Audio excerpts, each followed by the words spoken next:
This is Audible. ISIS Audiobooks presents an unabridged recording of Attack of the Unsinkable Rubber Ducks, written by Christopher Brookmeyer, read by Joe Dunlop and Jilly Bond. The moral right of the author has been asserted. This performance is owned by ISIS Publishing Limited. Part 1. No testimony is sufficient to establish a miracle unless the testimony be of such a kind that its falsehood would be more miraculous than the fact which it endeavours to establish. David Hume, An Enquiry Concerning Human Understanding. The Voice of the Dead. Extract from Encounters in the Borderland, Gillian Noble's biography of Gabriel Lafayette, as amended and serialised in The Mail ahead of publication. Do you believe in ghosts? That's what this all ultimately comes down to, doesn't it? It's going to colour your impressions of everything you're about to encounter, perhaps even determine, very quickly, whether you're going to read on or just put this down and move on to something else. The fact that you've begun at all is no guarantee to me that you're going to give me a fair hearing. I know how delicious a prospect it would be to see someone of my profile and reputation make a fool of themselves. I don't believe, and frankly don't much care, whether I'm likely to change anybody's mind, because, short of the abortion issue, I can think of no other area that so rigidly divides people into irreconcilable opposition. It is said of the believers that they remain credulous despite a lack of evidence. But it is equally true, more so in my experience, of the so-called skeptics that they will remain unconvinced no matter how much evidence they are presented with. Skeptics, we are told, are open-minded, and intend not to debunk or automatically disbelieve, but merely seek proof of what is being claimed. And the band played, believe it if you like. In practice, I have found they are as slavish and inflexible in their fidelity as the most dedicated religious fundamentalist. Nothing will sway them from their beliefs, and they exhibit a staggering level of closed-mindedness that stems from an unshakable faith in their own intellectual superiority. I am therefore not wasting my time here in any good-hearted but naive attempt to convince the inconvincible. The Jehovah's Witnesses have been doing that for years, and all it's ever got them was a close-up view of a rapidly closing front door.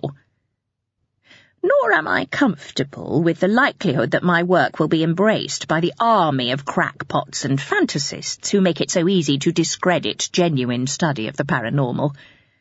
I have more in common with the hardest-bitten skeptics than with any of the New Agers, conspiracy theorists, spook hunters, and assorted peddlers of superstition and mumbo-jumbo.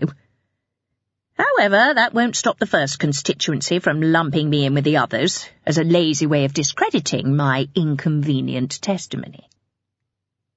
It probably goes without saying that I have little to gain and a great deal to lose by publishing this. If you are a regular reader of mine in the press, you may well be reading this with a hand clasped over your mouth in concern, asking yourself, what is she doing? And not just on my behalf. When your husband is Holyrood's education minister, you don't need reminding of the potential fallout amidst a political culture that rewards insincerity, posturing, and outright cynicism, but rushes to ridicule genuine faith. So why am I doing this? Laying myself wide open, and my husband vulnerable by association.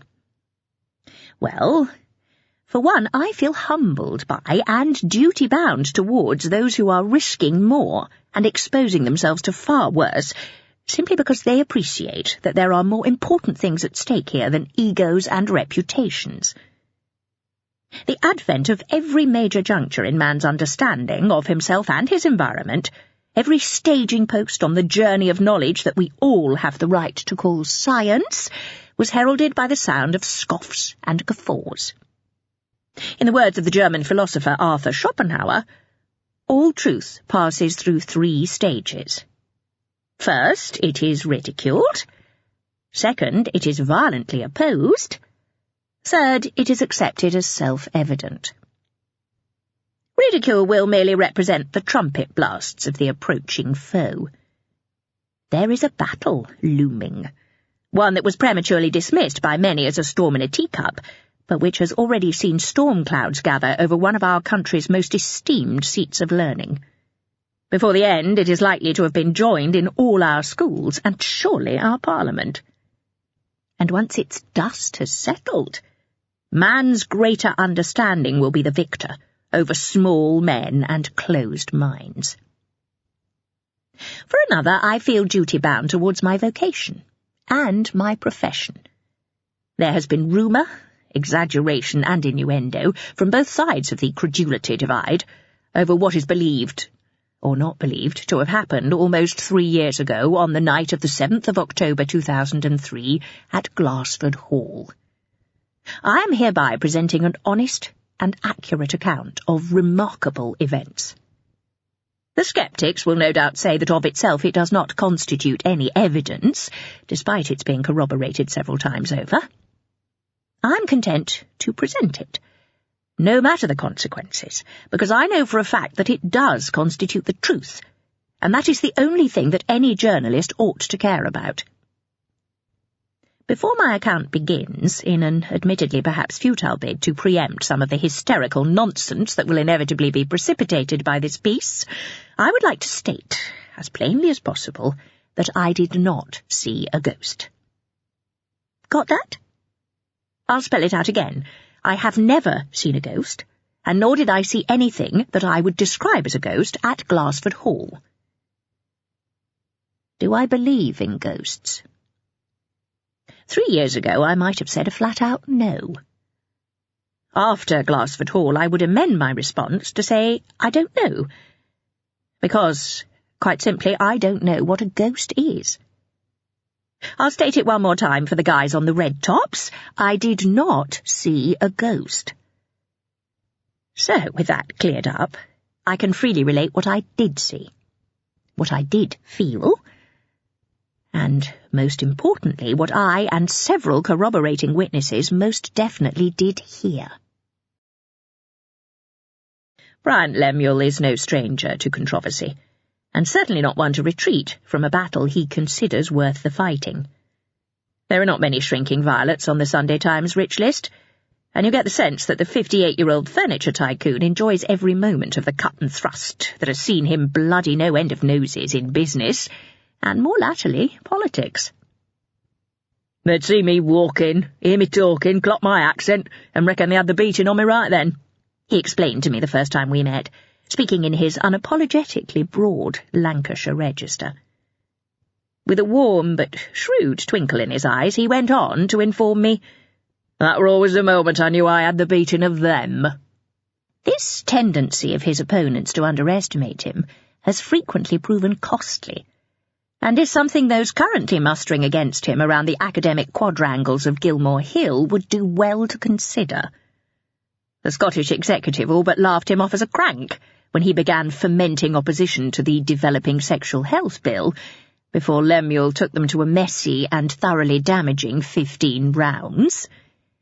The executive claimed a Pyrrhic victory when the DSH bill finally passed, but let's not kid ourselves. The legislation that finally made it onto the statute books was a very different creature to the draft initially proposed.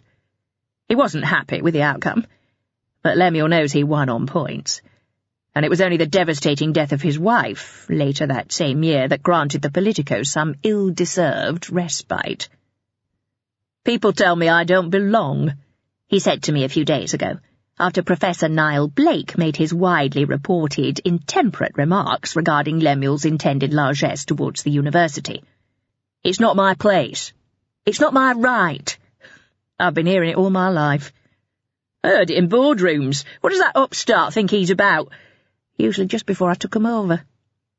Then when I moved to Scotland, any time I got involved in public issues, what does he think he's doing? Who does he think he is? He's not even from here. Now it's, what does a furniture salesman know about science? Or about education? Stay out of it, keep that shut, they say.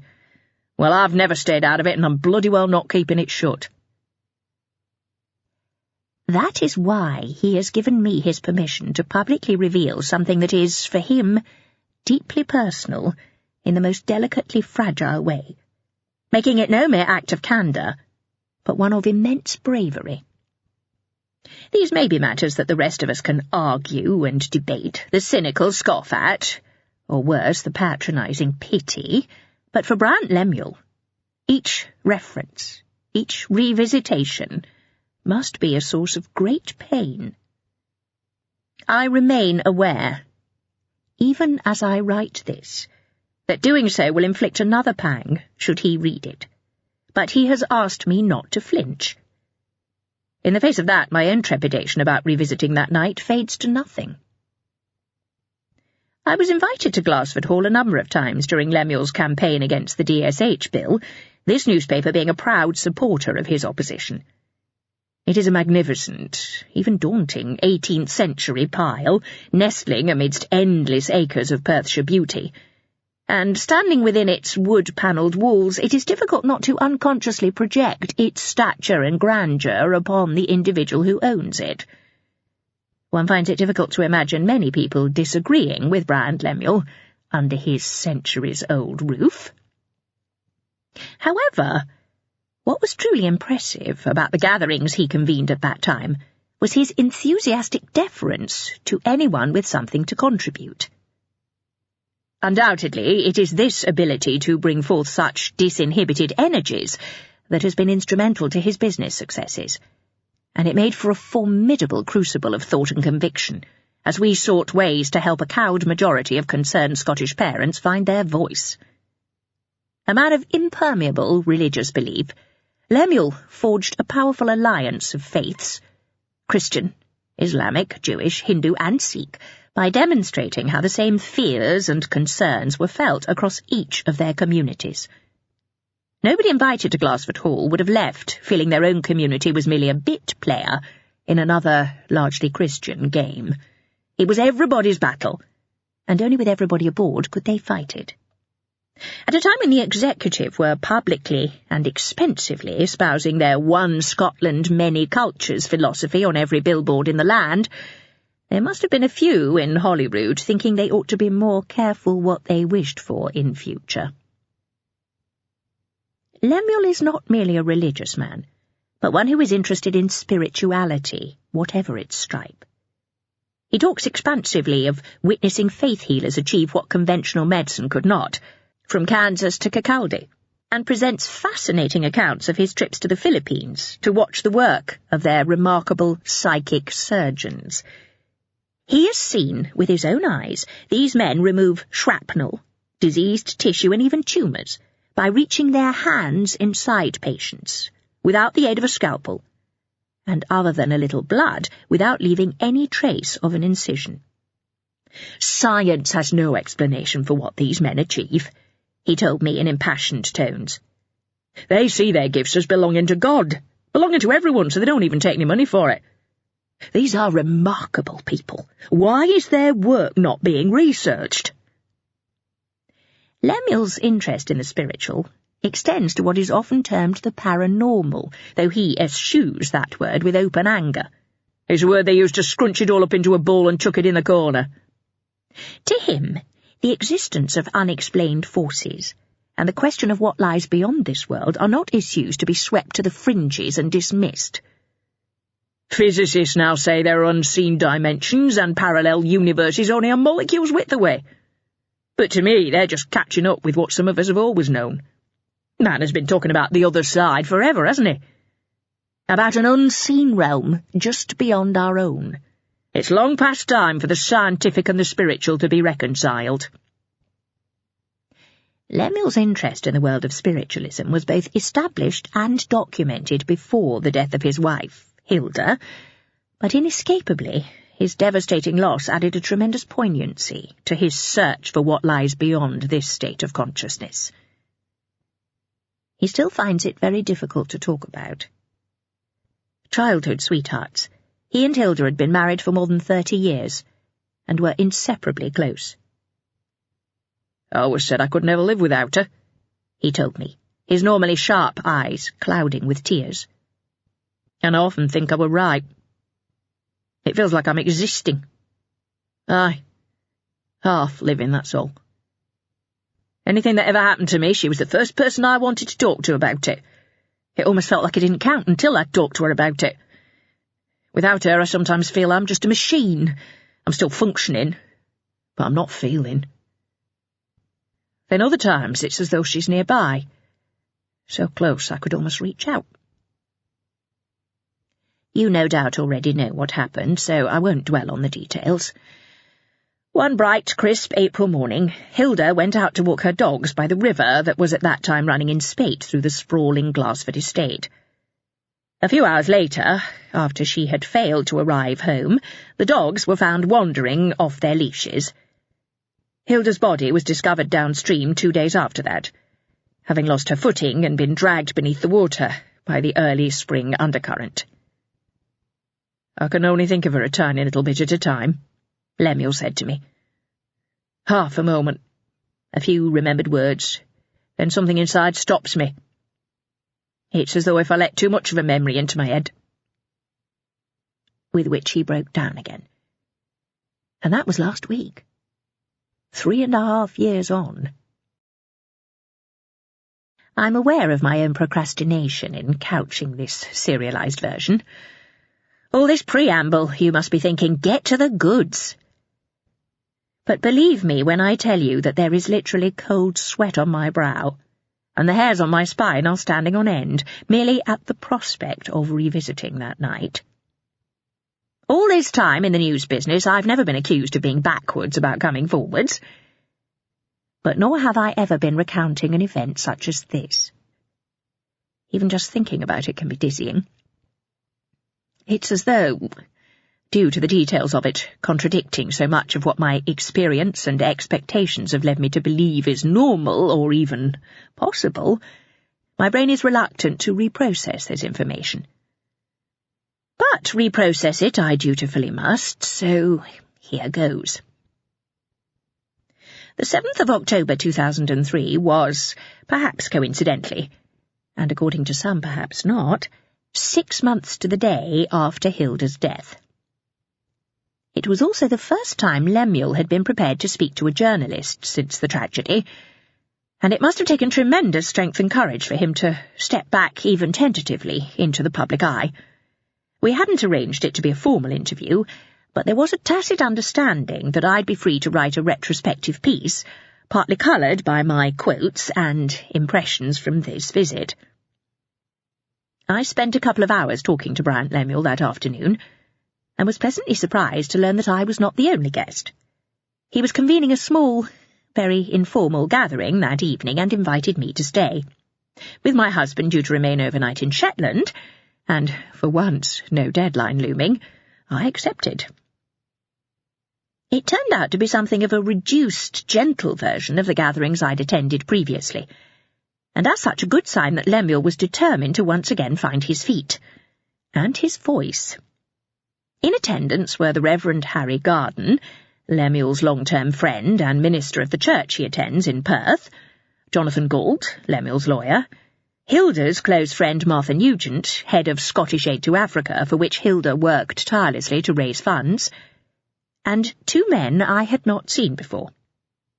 These were introduced to me simply as Gabriel Lafayette and Easy Mather, and had been Lemuel's house guests for a couple of days. There were no fanfares, and no descriptions. In common with the vast majority of people in this country at that time, I had never heard of Gabriel Lafayette, nor did he, or Lemuel, give the impression that he expected me to know who he was, or why in particular he was there. Let me underline that he was not there to perform any kind of demonstration. Almost the opposite, as it turned out. We ate early in the evening in Glassford's magnificent dining room, eating off 18th-century china, seated around a table worth more than most people's houses. The only incongruous 21st-century note was struck, I must confess, by my dictaphone, which I was graciously permitted to place on the table. I mention this to underline that this account is not mere recollection, but verifiable recorded fact.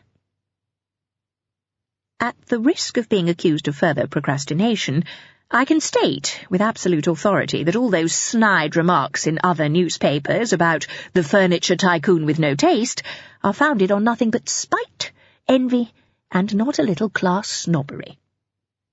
Lemuel built a business on cheap modern furniture, but he is a man who loves and appreciates objects with a history, and enjoys having the wherewithal to acquire them. It was, in fact, a remark of mine about the provenance of my chair that first led me to learn why Lemuel and Lafayette had struck up a relationship. Having been informed of its age and origin, I speculated as to what stories it could tell us of those who had sat upon it, if only it could talk. The Reverend Garden then rather pointedly speculated about allowing one of those ghastly TV mediums to lay hands upon it, looking specifically at Lafayette. I very quickly got the impression that I was the only one missing the joke. That was when I first learned, in rather a roundabout way, that Lafayette was reputed to have psychic gifts. Lemuel explained that he had corresponded with Lafayette since meeting him at a psi conference. Psi is the term preferred over paranormal, in Las Vegas a few months ago, and in the wake of Hilda's death, Lafayette had provided infallible advice. "Fake mediums fall upon the bereaved like vultures," Lemuel told me. Gabriel explained that, being known to have an interest in these matters, I'd be even more vulnerable. He were right, too. I'd already had approaches from people with what appeared to be amazing information, things it seemed they couldn't have known about myself and Hilda. Gabriel blew the gaff on all of them, taught me how they worked. Lafayette then gave us an eye-opening account of the tricks and deceits engaged by such charlatans, augmented by contributions or reminders from Mather, whom it emerged had debunked more than a few in academic studies back in California. It was easy to imagine their stories being uproariously funny under other circumstances. As it was, the tragedy was never far from anyone's thoughts, and the mercilessness of those who would prey upon human pain just too close. The other factor militating against such levity was that Lafayette did not appear to be feeling his best, something he put down to the lingering effects of jet lag. "Every time one of these parasites pulls a cheap stunt, it makes it all the harder for those of us who are interested in doing proper work in this field to be taken seriously," was how Mather put it. His scientific background emerged piece by piece throughout this discussion, and it was my assumption by this point that both he and Lafayette were simply interested in researching psi phenomena. It was when the conversation turned back to those ghastly TV mediums that I realized matters were a little more complex than that. "Some of these TV programs are just as damaging," Mather said, "because they're turning it all into a sideshow. There are men and women on television back in the States who have exhibited genuinely intriguing phenomena, which ought to be properly studied, but instead they end up whoring themselves, doing hammy parlor tricks because the money's too good to resist." "The haunted house stuff is the worst," Lafayette added. "I don't believe anybody involved in that junk has genuine psi, for the simple reason that if you have, you don't put yourself in harm's way, no matter how good the money. They act like it's a talent, like it's something they do. It's not. It's something that happens to you, and when it does, it's something you ain't in a hurry to have happen to you again. It's not a talent, and it's not a gift. It's a burden, and mostly it feels like a curse." Lafayette's words were given added weight by his pallor. These days we are familiar with images of him as a flamboyant and charismatic individual, and in all of my subsequent experiences of him he has been. But there is a genuine sadness and a strange sense of regret kept hidden beneath his upbeat public persona. He has made not a few enemies among these showbiz psychics for reiterating the sentiments expressed above, but latterly he has intimated a more conciliatory attitude, in a manner that is not quite the volte-face some would have you believe. Responding to my polite mention that there were those who accused him of hypocrisy, once he had become a regular on the airwaves himself, he said he now understood that it wasn't just about financial reward. When you're dealt a hand like this, it isn't easy. I've always said it was a burden. But my TV work has let me see there is another side to it, that it can reach out to people.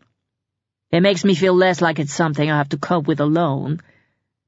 And I guess that's true of some of the people I was a little too swift to judge. You'll note the word some, which was his shorthand way of still excluding those involved in the haunted house stuff. Once you know what happened at Glassford Hall, you will vividly understand why. Lafayette ate very little, which, in combination with his pallid complexion, drew concern from Lemuel, who asked him if the food was okay, and made the typically solicitous offer to have something else prepared. "It was delicious," Lafayette assured him. "Believe me, if I was feeling tip-top, I'd have had an elephant's sufficiency." Lafayette's words attempted to make light of the moment, but his visible discomfort and facial grimace were at odds with his intentions. When I glanced across the table, it appeared to be contagious. Lemuel suddenly looked noticeably paler, and a little shaken. Meanwhile, Mather insisted Lafayette get some air, and perhaps a lie down, and escorted him from the dining room. I was to learn from Lemuel that the expression "an elephant's sufficiency" had been a favourite of Hilda's, and one that Lemuel would most often have heard her use when seated in that very room. It isn't a unique coinage, but neither is it a very common turn of phrase, particularly in New Orleans, and Lafayette was to state later that though he couldn't guarantee he'd never heard it before, he certainly didn't remember using it before. We adjourned to one of Glassford Hall's smaller public rooms to take coffee and digestives. It was Lemuel's favourite drawing room, and the one that had at times begun to resemble a battle headquarters when he was on a war footing against the Scottish executive. Mather joined us after a while, passing on Lafayette's apologies, but adding that he might return to the gathering if he felt a little better. Mather on that occasion did seem a little protective of Lafayette, but this is not always, or indeed often, the case. Adversarial would at times be a more accurate description, though Mather admits he feels a certain responsibility towards him, as does any scientist towards the welfare of his subject. Their relationship is a complex and at times strained affair. On the surface there seems a genuine cordiality between them, but it can only go so far due to their roles as observer and observed. Mather talks of the need for a certain distance and objectivity, which is a polite way of alluding to the tension that must permanently exist over the possibility that Lafayette could turn out to be a fake. Ezekiel Easy Mather is 12 years Lafayette's junior. The Desert Storm veteran met Lafayette in Glendale, California, where Mather, who has a science degree, was working on postgraduate research at Reed University. Describing himself as a hard-bitten skeptic, he had got himself involved in a parapsychology project run under the auspices of Reed's psychology department. "I wanted to be the guy who shut it all down," he says wryly. "And frequently I was." But then along came Lafayette. Mather would argue that nothing really changed. He still approaches psychic claims with a methodical, sceptical, scientific bent. As he puts it, "Unlike some, I don't believe in Gabriel. I'll say this much. I have witnessed things around him that I cannot explain, and I'm in the business of seeking explanations. I'm only interested in hard evidence, not superstition." Mather claims to be thick-skinned when it comes to the inevitable barbs about him being merely another scientific dupe, but I suspect he is more wounded than he lets on. There are those who have suggested his reputation will be in tatters if it ultimately emerges that Lafayette has been deceiving him, and still others who have claimed he will simply proceed into denial should this be so. But Mather rejects both as unscientific notions. "If I discover that Gabriel is merely a fraud, then I admit I'll be disappointed, because one of the world's more exciting possibilities will have been closed off. But I'll accept it, because I'll have done my job as a scientist. That's what's first and foremost." Mather looked concerned rather than relieved when Lafayette reappeared in the drawing-room that night, though he did seem to have a little more colour in his cheeks. I remember Mather asking him if it was warm enough. Lafayette said he was and told him to stop fussing. A few polite jokes were made about the Scottish climate compared to New Orleans. I took it as an indication of Lemuel's returning strength that he was able to mention how Hilda, despite her love for her adopted country, had always hated the weather. She could never stand to be cold. The room was, in fact, perfectly cosy, with an open coal fire supplementing the heat from the pre-war iron radiators. I've seen plenty of scornful explanations, most certainly correct, in most cases, for alleged supernatural incidents that point to surroundings, ambience, and atmosphere being conducive to a certain suggestibility. Creepy environments lead to creepy thoughts. Cold and poorly lit places lend themselves to a sense of insecurity that can lead people to project their fears and thus glimpse ghosts where there are merely shapes and shadows. The reason I mention this is that Lemuel's drawing-room that night was about as far as it is possible to be from the conditions described above. The only spirits suggested by the convivial surroundings were already sloshing around the finest crystal. In common with everybody else, I discounted what in retrospect was the first indicator of something strange. The lights flickered for a few moments, after which they dimmed a little. At the time, I thought they must have been deliberately altered by one of the house staff, as seemed appropriate for the hour. What I did not know at that time was that none of the rooms in Glassford Hall is equipped with a dimmer switch. Lafayette had more colour in his cheeks, as I have said, but there was a palpable fragility about him, a gingerness in his gait. It reminded me of myself with a migraine, someone who wishes they could block out all incoming signals, because every last vibration, even a truck going past your house, seems to add to the pain. Nonetheless, he did his best to participate in the gathering. He refused the offer of a seat, choosing to remain standing like everyone else, but didn't stray from the fireplace, where he had somewhere to place a supporting hand or elbow. Lafayette apologized to Lemuel for his lack of appetite. "It's the worst form back home, to partake less than wholeheartedly when someone extends their hospitality," he said. "Oh, don't mention it, truly," Lemuel replied. No, I must. I mean, normally I could eat a buttered frog." It seemed a jocular remark, but Lafayette looked like he just had eaten such an item as he was saying it. His face was strained, confused, and once again Lemuel's matched it. They stared at each other in a kind of mutually bewildered silence for a few seconds, as though something was passing between them, and neither of them could quite come to terms with what it was. Mather attempted to intervene. "I really think you should have a seat," he said.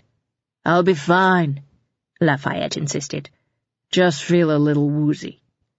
"Let me get you your tablets, then," Mather suggested.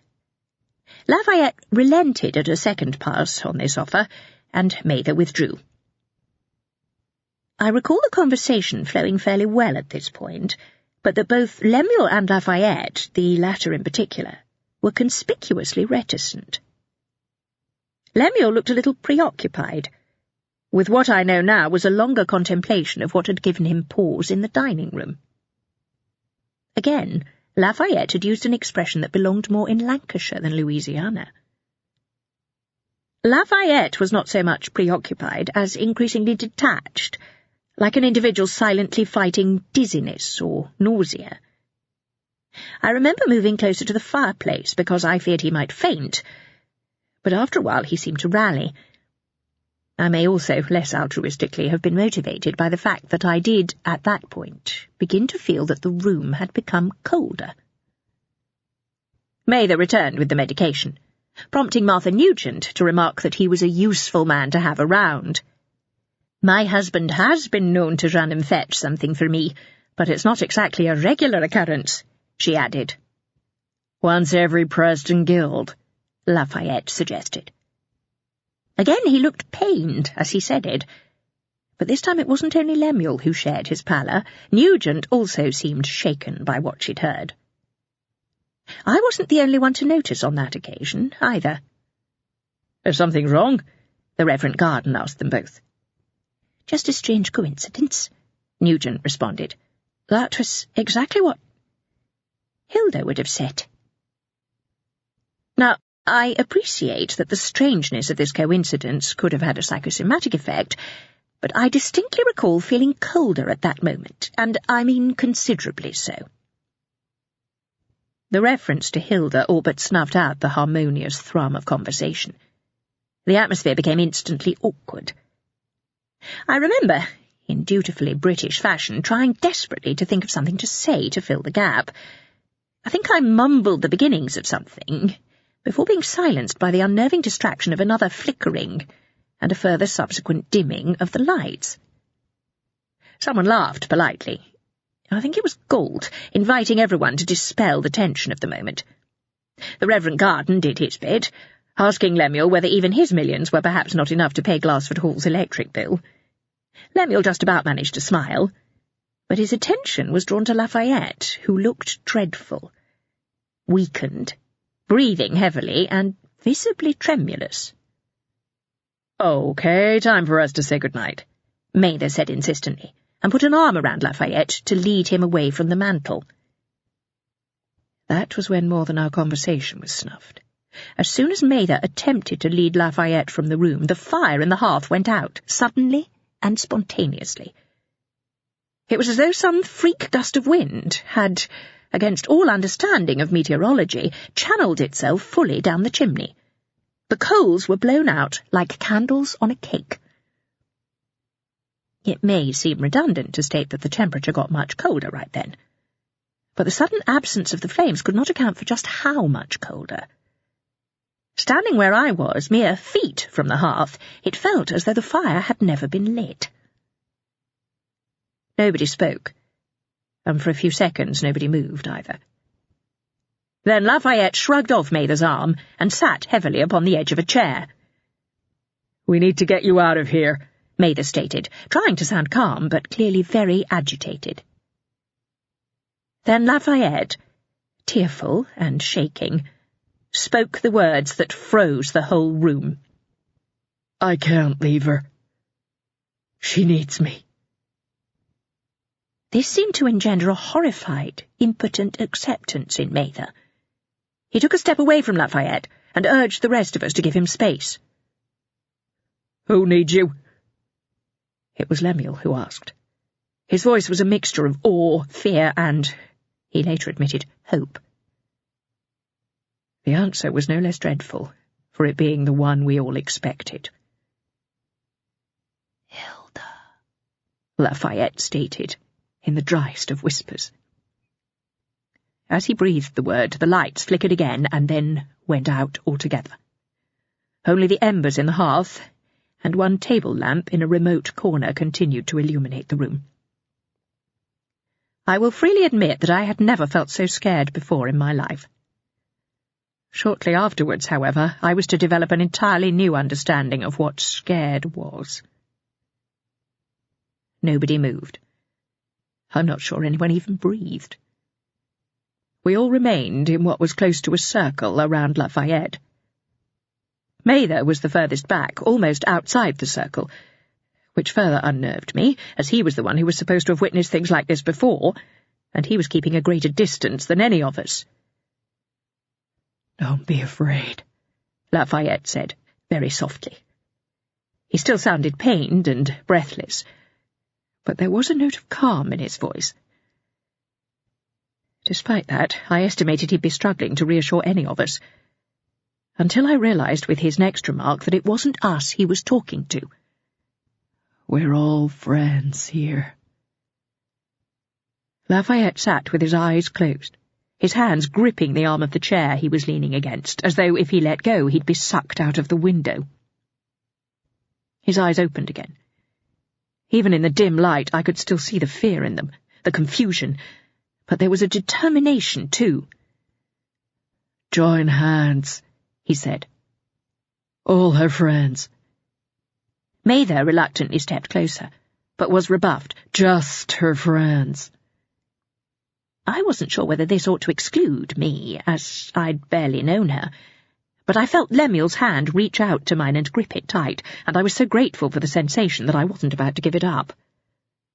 Martha was slow to join, clearly disorientated. Come on, Lafayette encouraged her. Don't be standing there like cheese at threepence. At this, Martha broke into a sob and looked again at Lemuel. He also was in tears. It is often said that man turns to religion in his times of greatest fear and uncertainty, and that there is no such thing as an atheist in a foxhole. How ironic, then, that I, a lifelong Christian, in my moment of terror sought my refuge in rationalism. It must be some kind of trick, I told myself. Though weighing against this was the question of why Lafayette would do such a thing after enlightening us about the ways of the predatory phony mediums. He had told us of their spirit cabinets, usually a curtained-off area behind which they hid props, and sometimes an unseen accomplice, and how they carefully chose the location so that they could control the environment. However, this location was not Lafayette's choice. There was no spirit cabinet, and this was an environment so unfamiliar that guests got lost just fetching something from upstairs. Unless I considered it was intended as a bad taste, but for that unforgettable means of driving home his point. Yes, that was it, I convinced myself. My rationalism rather selectively ignoring the fact that lights and fires were extinguishing themselves, and that the temperature was plummeting of its own accord. It was a stunt, and the next part would involve Lafayette giving evasively ambiguous answers on Hilda's behalf to queries nervously volunteered by Lemuel. But rationalism, unlike faith, came up wanting, because unlike faith, rationalism no longer does its job when you run out of answers. And I have absolute faith that I will be waiting for a rational explanation of what happened next until the day I die. The room gradually filled with a sound. It must have been building a while before anyone noticed it, the kind of constant background noise you normally only become aware of if it is suddenly switched off. In our case, it grew in volume until we couldn't fail to be aware of it, and then further until we could barely hear anything else. It was a mixture of white noise and wind, and by wind I mean a whooshing violent gale, and yet it was coming from inside the room. It got so loud that Lemuel's housekeeper, Mrs. Glebe, came to investigate, and in short order found herself the next terrified soul invited to join hands in the circle around Lafayette. Then, within that wind, distant, like from within the centre of a tornado, we heard a voice. At first, lost amid the violence of that engulfing noise, it sounded like the mewling of a cat. But then it grew and repeated until it became unquestionably human, articulating a single, unmistakable word. Bryant. I felt every pore close, every part of me attempt to contract as surely as had I been dropped into the Arctic Ocean. Hands clasping mine threatened to crush my bones, and no doubt mine theirs. I wanted to close my eyes. A few others had. The circle closed. Arms that had been extended were pulled near, drawing us all closer to Lafayette in the centre. His eyes were shut tight, like he was in a sandstorm. His whole body was shaking, not trembling or shivering, for they come from within, but being shaken. He struggled in vain to speak, then somehow managed to find a voice. Answer. Someone. Please. The word Bryant got louder, though it was still buffeted within the storm of sound, always far away. Lemuel's voice was choked and broken, difficult to hear above the chaos. Hilda. Hilda. The voice in the storm spoke again. I am here, I thought she said. But upon repetition I realized it was, I can't hear. Registering this, Lemuel reacted with a desperation that cut through his fearful paralysis and shouted her name with all he had. No words came from amid the storm for a few seconds, causing him to shout again. He was cut off as the voice returned. I can feel you. I can't see, can't hear. I feel you. My God, Lemuel said, almost collapsing. Galt and Garden had hold of his hands, keeping him upright as his legs threatened to buckle. No further words emerged for a spell, despite more futile shouts from Lemuel. And although the sound continued, I remember thinking, perhaps hoping, that it was over. It might have been this notion that made me think, too late, I believed, of my dictaphone, now sitting in my breast pocket. The kind of regret that must haunt a photographer who has just missed the snap of his life was dawning on me even in my state of terror. And then the voice resumed, at greater length, irregular pauses between the communiques. I'm not cold. I'm not lost. I'm home. I'm here. The emotion in her voice was difficult to gauge, as one can hardly detect the finer nuances in the midst of such a tumult. But to me she sounded like someone trying to mask her own fears in order to spare the fears of those she loved. Lemuel looked like he barely dared believe it. There were tears streaming down his cheeks, tears of unfathomable loss. But there was a joy in there, too. I knew he didn't want it to end. I'm always here. Always in St. Anne's. Always in La Castillo. From the corner of my eye I noticed that Mather had got out a notepad and was frantically scribbling down what was said. He didn't know I had gone one better, at the expense of momentarily breaking the circle with my right hand. The messages continued. I miss you. I love you. And finally, we'll be together again. In time. After that, just the wind and white noise. We listened to it for an age. On the tape, it's fully 4 minutes, all of us silent, rapt, entranced.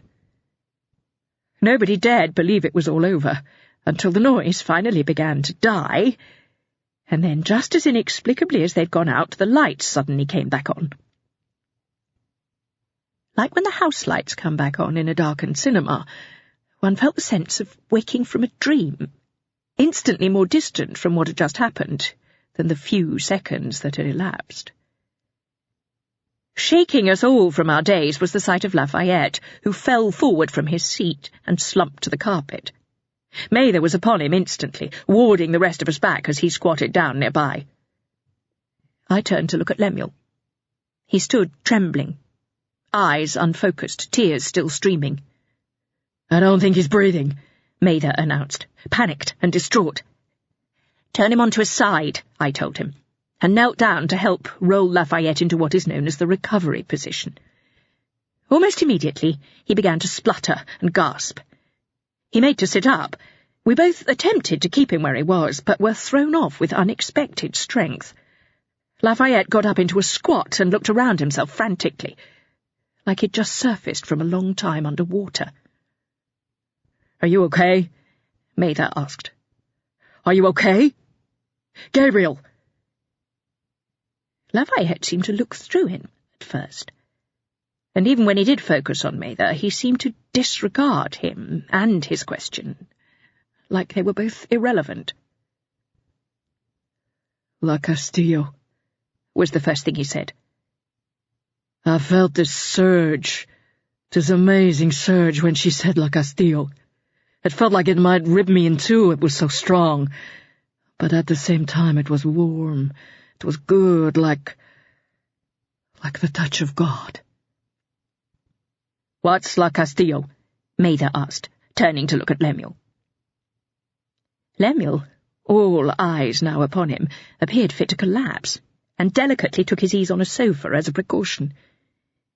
He seemed unable to speak, confused, disorientated, his mouth opening and closing like a landed fish. Someone offered him a glass of water, and he drank it like he'd just crawled through the desert. Mather asked him again, but Reverend Garden warned him off. It was hardly the time to be putting pressure on anyone. We all needed some time and space. Lafayette announced that he was going outside for some air. Mrs. Glebe insisted on going to the kitchen to make tea, despite looking like she wouldn't be able to hold a kettle in her trembling hands. I suppose it was a coping mechanism, seeking the reassurance of familiarity in her normal routine. The rest of us remained in silence. What could anyone say after that? There was an element of ignoring the elephant in the room, but it was as much a state of recoil. In the end, it was Lemuel who chose to speak first. And I can't decide whether, under the circumstances, he was the most or least likely person to do so. "St. Anne's," he said quietly, a note of almost incredulous reverie in his voice. "We first met in St. Anne's in 1974. We got married in Southport in 1975. Went to Spain for our honeymoon, a place called Mijas. We stayed in a hotel called...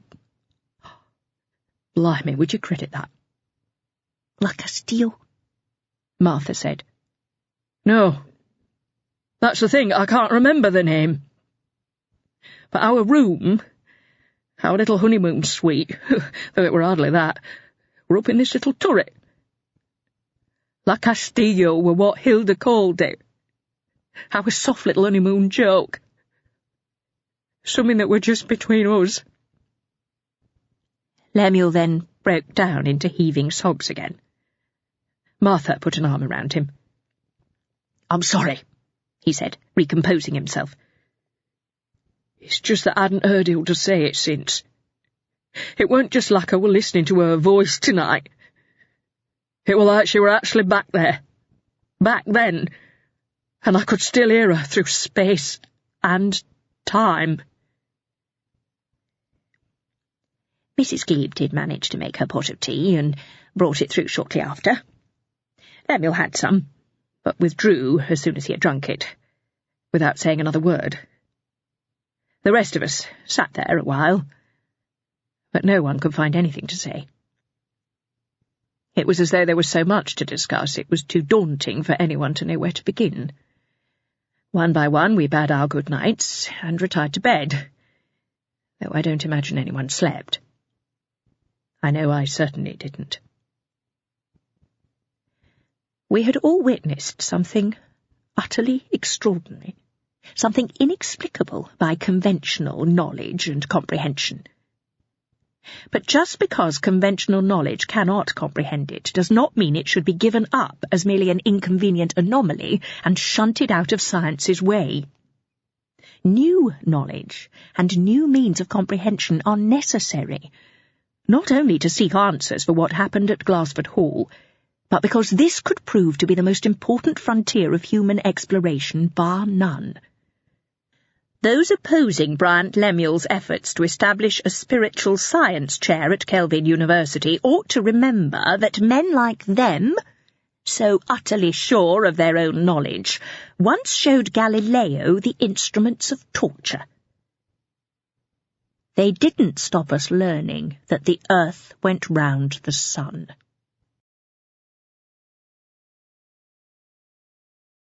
Voice of the Dead 2. This time it's Parlabane. Do you believe in ghosts? Away and give us peace. Are we not past this? You think we ought to be, wouldn't you? You'd think an abject lack of any kind of reliable evidence whatsoever would have this one filed away and forgotten, gathering dust between the folders marked Fairies at the Bottom of the Garden and Iraq's Weapons of Mass Destruction. But no, it's still clinging on to the hairy ring of human comprehension, and the lavy paper of reason just can't quite wipe it off. And what's worse is that we're not just talking about some fringe minority, comprising folk who wear cagoules indoors and smell of cat piss. They're not the problem. The problem is that even among otherwise intelligent and perfectly rational company, there's always some fanny who starts telling you about the time he saw his deed granny in the upstairs hall of her house. Or the weird thing that happened to so-and-so and her mate on a camping trip. Or the time the phone rang in the middle of the night, and they knew before they answered it that Auntie Jeanie had copped her whack. Then instead of rightly and justly engaging in a merciless point-and-laugh fest, highlighting how so-and-so and her mate were no doubt ganged out of their boxes at the time, or that Auntie Jeanie did happen to be their oldest living relative and had spent the last 6 weeks on the fucking oncology ward, everybody goes, "Ooh, that's so weird. See? You just never know. There's things we can't explain. You shouldn't close your mind." And I bet you're fucking doing it right now, aren't you? Admit it. Your last thought was to wonder, yes, but what about Granny in the upstairs hall? You didn't offer an explanation for that. See? You just never know. There's things we can't explain. You shouldn't close your... Fuck off. Can I ask a question? Take any spooky old house that's said to be haunted. People will have been living and dying on that spot for thousands of years. How come the ghosts people claim to see are always in period costume? How come nobody ever describes one that looks like a caveman or wearing a mullet and a Frankie Say t-shirt having snuffed it in 1984? And here's one I've been asking for a while, even asked it in print, and you should see the feats of logic mangling that got flung back at me in response. How come astronomers never see UFOs and physicists never see ghosts? Think about it. Astronomers, professional and amateur, the people who spend as much time as they can staring up at the sky, never see a flying object they can't identify. Physicists, professional and amateur, the people who spend as much time as they can studying forces and energy, never encounter any evidence of psychic forces, never detect any trace of the energy that would be generated by the most anorexic of spooks. Are they just really, really unlucky? Oh, no, wait, don't tell me. They're not seeing because they don't believe. Okay, true story. I do recall witnessing a spectral apparition myself. It was in a park in Paisley around 2002. It looked like a man dressed in black and white stripes. Whenever someone kicked a football into his vicinity, it seemed to go right through him like he wasn't there. And sometimes it was as though he had completely disappeared. Legend says his name was Andy Dow. Used to send chills down everybody's spine whenever it was read out over the PA at Love Street. That's a ghost. Got the picture? Good. Because I want my credentials, and in particular my position with regard to this sort of thing, very thoroughly established before I make what is for me an extremely awkward and, frankly, embarrassing revelation. Fucking bastards, you're going to love this. You're going to lap this up for all it's worth, a veritable gloat glut. Fill your boots. I don't grudge you it. Well, actually, under the circumstances, truth is, I sincerely fucking grudge you it. But what I'm saying is, I'd be exactly the same. I'd point and laugh with unrestrained glee, because there are few things more hilarious in this world than someone who is smugly convinced he's right about something. And let's face it, I can be abominably smug when I am right about something. Suddenly being in the undignified position of himself constituting the living proof that he's wrong. Or not living proof, as the case may be. Oh yeah, you read that right. Uh-huh. You really are going to love this. Serious dancing on the spot, tongue out and licking the Vicky, get it right up, you love it. And therefore, I'd like to say once more just how much I really, really grudge you that. Oh, and to mention also that, as my grandfather used to say, the clock goes around. Not a threat, just a warning. Shite. Okay, here goes. My name is Jack Parlabane, and I'm Pan-breed. Aye, that's right, don't kid on, you can't understand the rhyming slang. And let me finish before you laugh. You'll get more out of it once you hear the details. Killed in a typically foolhardy endeavour. Let's avoid the word undertaking, shall we? Death by defenestration. Gravity finally delivering the ultimate scalp in the arse and revenge for my years of insolent defiance. A 4-story fall out my own living room window. Ironic? Inevitable? Hilarious? Take your pick. Surprising? Not my call. I guess you could call it the ultimate humiliation. Certainly looked pretty fucking ultimate from my perspective. Actually, truth be told, the fall itself isn't so bad. No matter the height. It's that last inch that's a cunt. And yet here I am, still observing and reporting, still self-indulgently ranting and editorializing.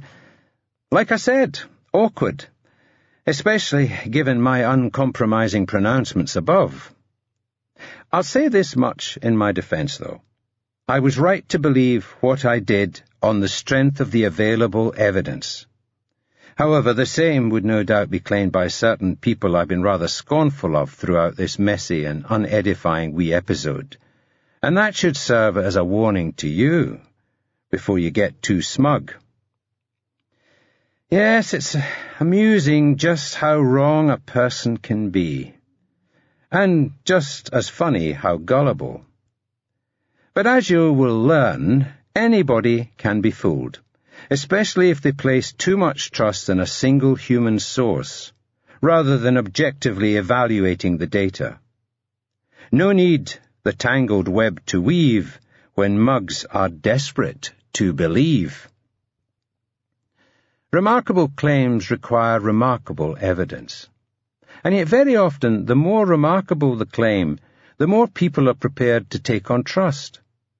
I know you're aware I would say that just to make my own situation seem less embarrassing.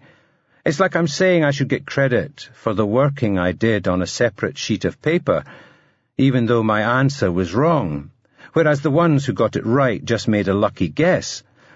But look at the Glassford Hall stuff, for instance. I take it you've read Gillian Noble's book. Or at least the bits they serialized in that shitey newspaper she writes for. What did you make of it? Apart from her melodramatic prose, pompous self-importance, and the male's house-style sycophancy towards the rich, I mean. Did you believe her? Think carefully, and pay close attention to what you're being asked. Take it from me, who really is in the position to know. Nothing here is what it seems. Why ever would she lie? That is a question I've heard asked a great many times. The advance she got, not even including serialization rights, would provide 250,000 reasons. Would you like to change your answer? Run around? No. But here's the thing. I now know for a fact that she was telling the truth. Gillian Noble lied about nothing in that account. OK, she's a bit deluded in thinking that being another dreary why-oh-why columnist means she has a public profile. And comparing herself to the hardest-bitten skeptic is pretty tough to swallow for anybody who knows she's a fully-fledged god-botherer and is on record extolling the virtues of homeopathy. Yeah, and while I'm at it, I should mention she's laying it on extremely thick about Lemuel's All Colours of the Nutter Rainbow Alliance winning any more than a fig leaf of a concession from the executive over the DSH bill. But about the events of that night? Nope. Sorry. I'd dearly love to be able to say otherwise, and I have no end of reasons to question her integrity. Anyone who writes for the Daily Hate and Fear has in my book forfeited the right to call herself a journalist. But the bottom line is that she wasn't fibbing. So were you right to believe her? Were you wrong if you didn't? Tricky, isn't it? But there is a correct answer. See if you can work it out. Do you want that separate sheet of paper? Or would you like a little more information? Congratulations. That, folks, was the correct answer. And I might as well oblige you. It's not like I've anything I can be getting on with. Not right now, anyway, though I do have some unfinished business, to put it bloody mildly, which I will be tending to in due course. See, there are some handy fringe benefits to finding yourself in my unearthly position, but timing and discretion are of the essence. When the appropriate moment arrives, a haunting I will go. But in the meantime, I'm free to talk. Now, where should I begin? Let me see. How about this? Once upon a time, there were two little girls who told a very big fib. No, too far back. Maybe I should start with a little about me. Don't be ridiculous. Why would I need to bother with that? You know everything about me already, don't you? Everybody fucking well thinks they do anyway, and the saddest part is they're probably right. So let's skim briefly through the greatest hits, shall we? Unless you'd rather just wait for the obits. OK. John Lapsley Parlabane, journalist, ex-con, married to Sarah, no kids. Cut my teeth in Glasgow at first, then got the big move to London. Garner a reputation as an incurable pain in the arse. Tenacious investigative journalist. My fact-finding dubiously enhanced by a facility for and disposition towards... Oh, fuck it, there's no point in sugar-coating this anymore. Burglary.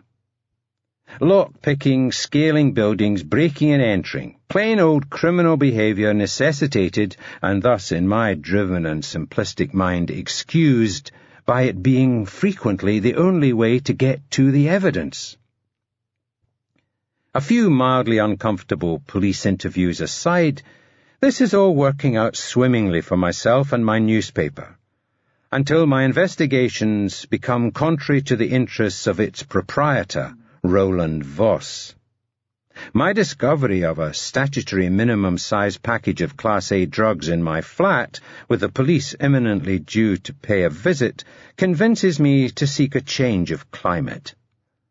I move to Los Angeles, where I work as a crime reporter until my investigations become contrary to the interests of, well, pick any name from a dozen.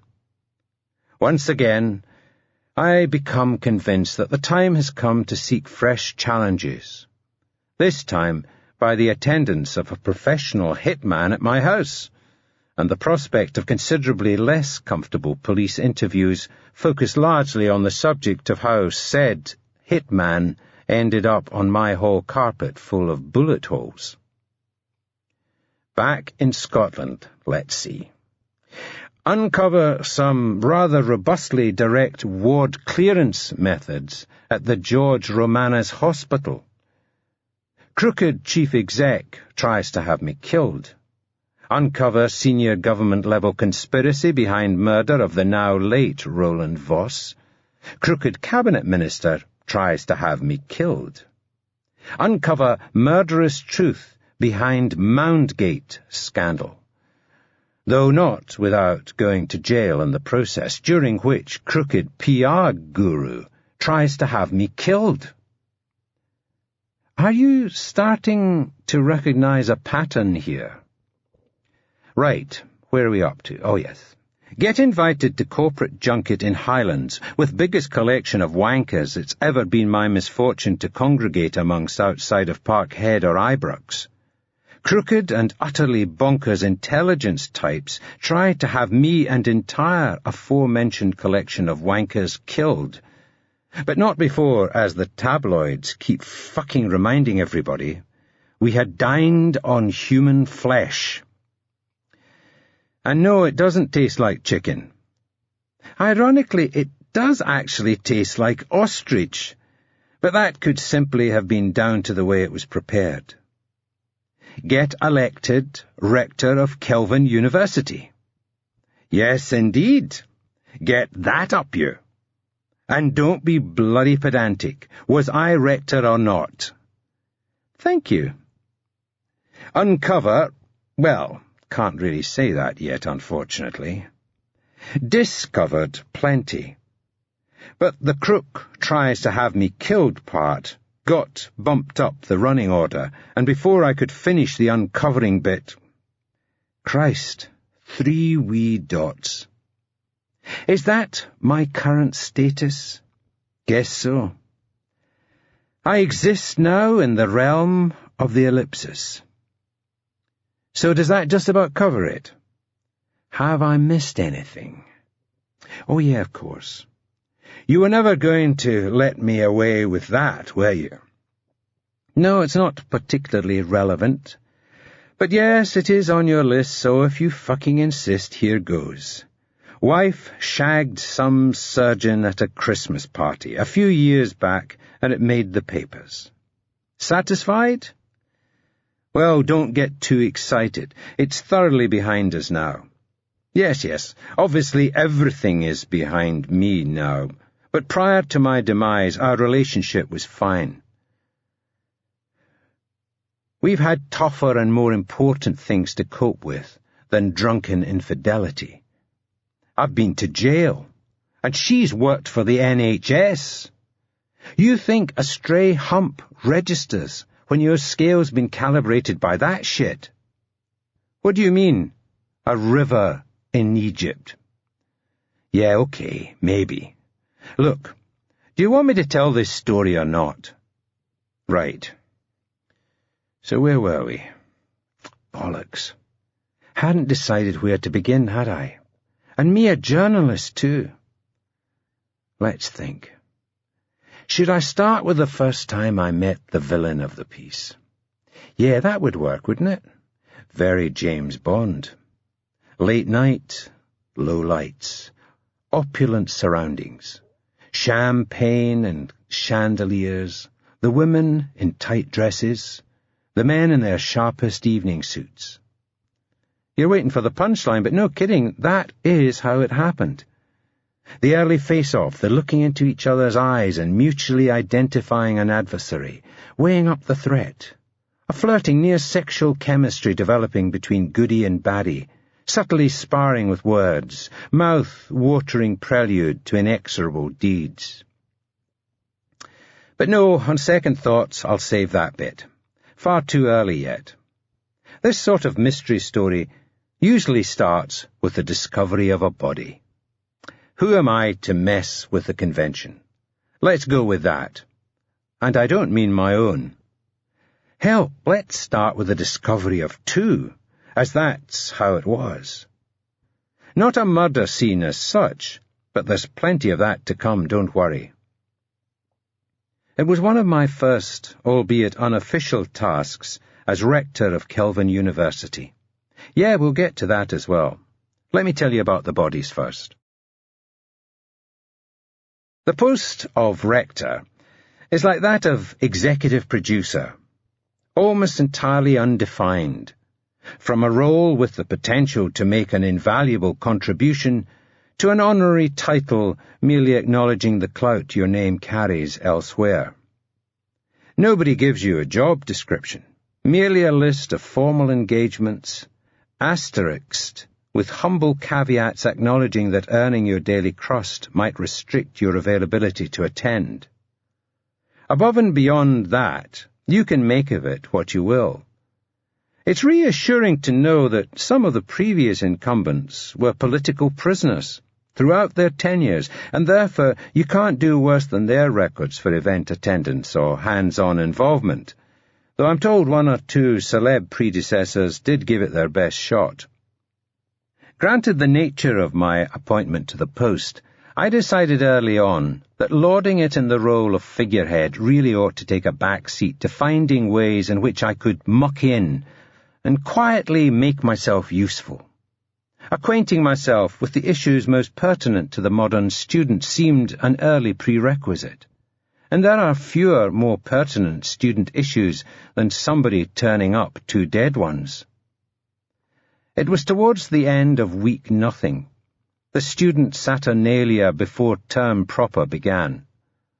I was tipped off about it by a police contact of mine, Ursula Lomas, one-time colleague of my friend Jenny back in Edinburgh, but now moved to the Strathclyde force and working out of Partick.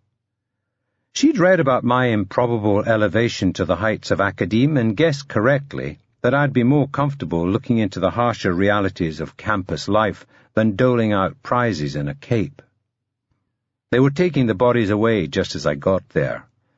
The ambulance headed for the Western Infirmary, where the post-mortem would take place in order to formally confirm what was already obvious. 2 young men in their prime had been killed as they slept by carbon monoxide poisoning. The flat was just off Dumbarton Road. I belled Ursula when I reached the address, and she came down to give me the escorted tour. We didn't exchange much in the way of pleasantries, as I don't know Ursula that well. I can only assume I've had a decent write-up from Jenny, as Ursula's been nothing but cooperative since I moved through to Glasgow, despite me not having the occasion to return any favours. Maybe I'd just been living in Edinburgh too long, and forgot that folk in Glasgow don't expect a receipt for being civil to you. I've seen some pretty squalid student gaffes in my time, often from the close-up perspective of crashing out on the sticky carpet, so feel qualified to say that this one was in pretty decent nick. I know this sounds harsh, but part of me was disappointed as Ursula showed me around the place. There was no big story, no campaign waiting to be waged on student living conditions and negligent landlords. The whole tenement floor had been subdivided and subdivided again. The plumbing work probably looked like the inside of Terry Gilliam's head, but it was hardly the black hole of Calcutta. "Looks like a dodgy heater," Ursula told me. "We'll know for sure once the gas board engineers have had time to examine everything." "And if that's the case, will the landlord be in deep shit?" I asked, almost optimistically. "Landlord was here earlier, weeping up a storm on Mr. Patel. Older guy in his 60s, I'd say. He says he's got all his gas safety certificates up to date. We'll be checking that, naturally, especially as it turned out the battery in the CO detector was dead." "What does he say to that?" "Swears blind, he changes them regularly. Gut reaction, he's telling the truth. I deal with a lot of students on this turf. It's hardly unknown for them to nick the battery from the smoke alarm and swap it for the dud in their MP3 player." Christ. "Yeah, such a tiny thing. Seems so stupid. But that's the problem when they're that age. You can't tell them anything because they're convinced they're gonna live forever." I looked at the names on the door on my way out. Keith Baker and Michael Loftus. This latter rang a bell. Don't get overexcited. There's no crashing minor chords on the soundtrack. I just recalled hearing the name. No crashing chords, no big story, just a very sad one. 19 and 20 they were. There was nothing for me to write about. Leave that to the local press. The landlord's story later checked out. He was up to date with his safety inspections, gets all the appliances serviced as part of a maintenance contract. The heater malfunctioned, but it would take the engineer a while to work out how. The other tenant's CO detectors turned out to have healthy batteries, so it was either a duffer or Ursula was right about one of the flatmates swapping it. A deadly confluence of shitty luck, but, as Ursula said, try using it as a cautionary tale, and you'll only get a chorus of yes. Another campus poster campaign for the would-be immortals to ignore.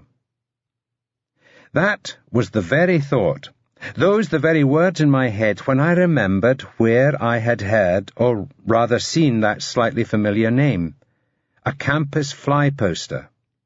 There were 3 or 4 on every lamppost between Hillhead Underground Station and University Avenue, advertising gigs or pimping candidates for student elections. There had been more than usual around then because of Week Nothing, when everyone is vying for the attention, signatures and money of the freshers. This one had briefly caught my eye because of the name in large font block capitals, rather than the one more modestly incorporated below. The Amazing Magic of Gabriel Lafayette, a tribute by Michael Loftus. Gabriel Lafayette. Aye, him again. The advertised date had been the night before. I hoped this Loftus guy had put on a memorable performance, as it had turned out to be his last. I remember thinking, Christ, has our popular culture not bottomed out yet? We're actually having tribute acts to tacky psychics. I mean, I reckoned we had left the Coopers with some serious maintenance work on the barrel when I saw ads for Oasis tribute bands, considering that I had previously thought Oasis were a fucking tribute band. However, my debilitative, grumpy old fartism was obscuring the discordant note. Tribute, it might be billed, but I couldn't imagine Gabriel Lafayette would consider himself honoured by being described as a magician, even an amazing one. I had barely heard of Lafayette until about a year before this. Sure, I knew the name. In a hearing people say, "How much of a prick is that Gabriel Lafayette fudknocker?" kind of way. But like Beckham's and Big Brother contestants, I was determinedly zoning him out. In a media-saturated age, you can really start to resent the amount of information you absorb, despite your steadfast disinterest, about certain utterly unworthy subjects. It's like the data equivalent of secondary smoke inhalation. He only registered any sort of signal on my radar when he was elected rector of Kelvin University. Aye, those wacky students. Just shows the esteem with which they regard this position when you look at the state of the folk who end up holding it. Once upon a time it might have been a vital and honoured post, or the occasion of deeply felt political gesturing. Nowadays, if it was run as a party system, then the monster raving loonies would represent the mainstream consensus. An election where novelty candidates were usually favourites over anyone perceived to be remotely serious. Thus, despite never having been to university, and in all likelihood never having been to Glasgow, Gabriel Lafayette was a shoo-in because of his appeal to a key constituency. Stone students vegging out on sofas watching afternoon telly. Consequently, I wasn't surprised at him getting the gig. More so, that he did apparently show up from time to time and make a pretty committed go of it. This, of course, was before I knew he had been a frequent visitor north of the border, due to his relationship with Bryant Lemuel. But as far as I could see, he was just another dumbed-down student cult figure, the latest tacky personality being patronized by campus trendies due to his po-mo ironic value. Yeah, I know. I've already admitted I hadn't really been paying attention. Let me be the millionth person to say it. Gabriel Lafayette is not who or what I thought he was. In the 1970s, Deep Throat was credited with making hardcore porn palatable to respectable middle-class sensibilities, reaching an audience that would previously have taken demonstrable pride in having nothing to do with it. Thus, in the noughties, Gabriel Lafayette was lauded as having managed the same trick with the paranormal, taking it from the end of the pier to the doors of the laboratory, as the cover quote on all his DVDs has it. I choose my Linda Lovelace comparison advisedly, as it could be said that she and Lafayette have both instigated unseasonable feats of swallowing. However, that would just be more sour grapes from grumpy old me.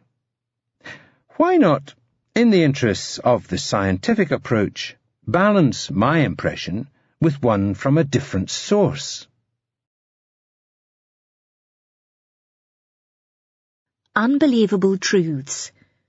A further extract from Encounters in the Borderland, Gillian Noble's biography of Gabriel Lafayette, as amended and serialized in The Mail ahead of publication. I don't claim to be psychic. I don't even know what psychic is. That was Gabriel Lafayette's response when I first formally interviewed him, shortly after the premiere edition of Borders of the Known aired on Channel 5. I say formally, as we had by this time met several times under various auspices, and had we not, it is doubtful whether this or any other interview with the man would have taken place. Lafayette is naturally rather shy, off stage and screen, once he has shed the persona he regards as much of a construct as any theatrical costume. His shyness extends to publicity, despite the impression his sometimes ubiquitous public visibility can convey. He accepts it as a necessary burden of his work, but does not consider himself well suited to it. Thus, this was the first newspaper interview he had granted, and even at that it never seemed a firm arrangement until we were actually sitting face-to-face with my tape recorder switched on. If it's a passive thing, a sensitivity to something, a means of perception, then I can relate to that. But if it means a power, something you can consciously affect, then no, that ain't me. Things happen around me, some of them very, very strange. And not just around me, but sometimes around people I've had close contact with. I'm not conscious of doing anything, of trying to bring about anything. I tend towards the bitter, as a matter of fact, when I hear anyone talk about me having powers, because power is the last thing I have. Mostly, I feel helpless. Lafayette's attitude to the phenomena that have surrounded him is a far cry from the stridency and posturing of his predecessors as celebrities of the paranormal, most notably Uri Geller, with whom he is inaccurately but inevitably compared. A former male model, Geller burst onto the world stage as an attractive young and virile figure, as much bedroom pin-up as man of mystery. It was a time when Bruce Lee movies were generating unprecedented mystique for the martial arts, and Geller's demonstrations suggested hidden abilities of the human mind to match these mysterious oriental disciplines of the body. Lafayette, by contrast, is adamant that he is not the one exerting any conscious influence when strange phenomena occur around him. Just because something happens which conventional wisdom can't explain, it doesn't follow that I did it. It feels like something, I don't know, neutral. Yeah, neutral, like the water or the air. It's not a presence, and it's not a force. But it gets a push from somewhere, and there's a ripple. It doesn't feel like I made the ripple, but sometimes it feels like I'm uncomfortably close to whatever did. So are we talking about dead people here? That's what I'm determined to find out. Why I'm kinda letting myself be Easy Mather's lab rat. People talk about me hearing voices, but that simply doesn't happen. It's like I feel something within me, and the words come from there, though what comes out is sort of like my translation, my interpretation. That's why it don't always make a lot of sense sometimes, he adds, laughing. It's like I don't know what's coming until the words are out. Kind of like I'm just the radio, not the broadcaster. But the broadcaster feels human. Lafayette was born in New Orleans in 1955. Plastic surgery has cancelled out the effects of a tough paper round to leave him looking probably about right for his age. He is upfront about the cosmetic work. The things I've seen, if it wasn't for the surgeons, I'd look about 90, he quips. His mother, Marie, was of Cajun stock, and it is her name that he has chosen to carry. The superstition goes that you'll have psychic gifts if you're the seventh son of a seventh son. I don't know what they say about being the sixth son of a bitch.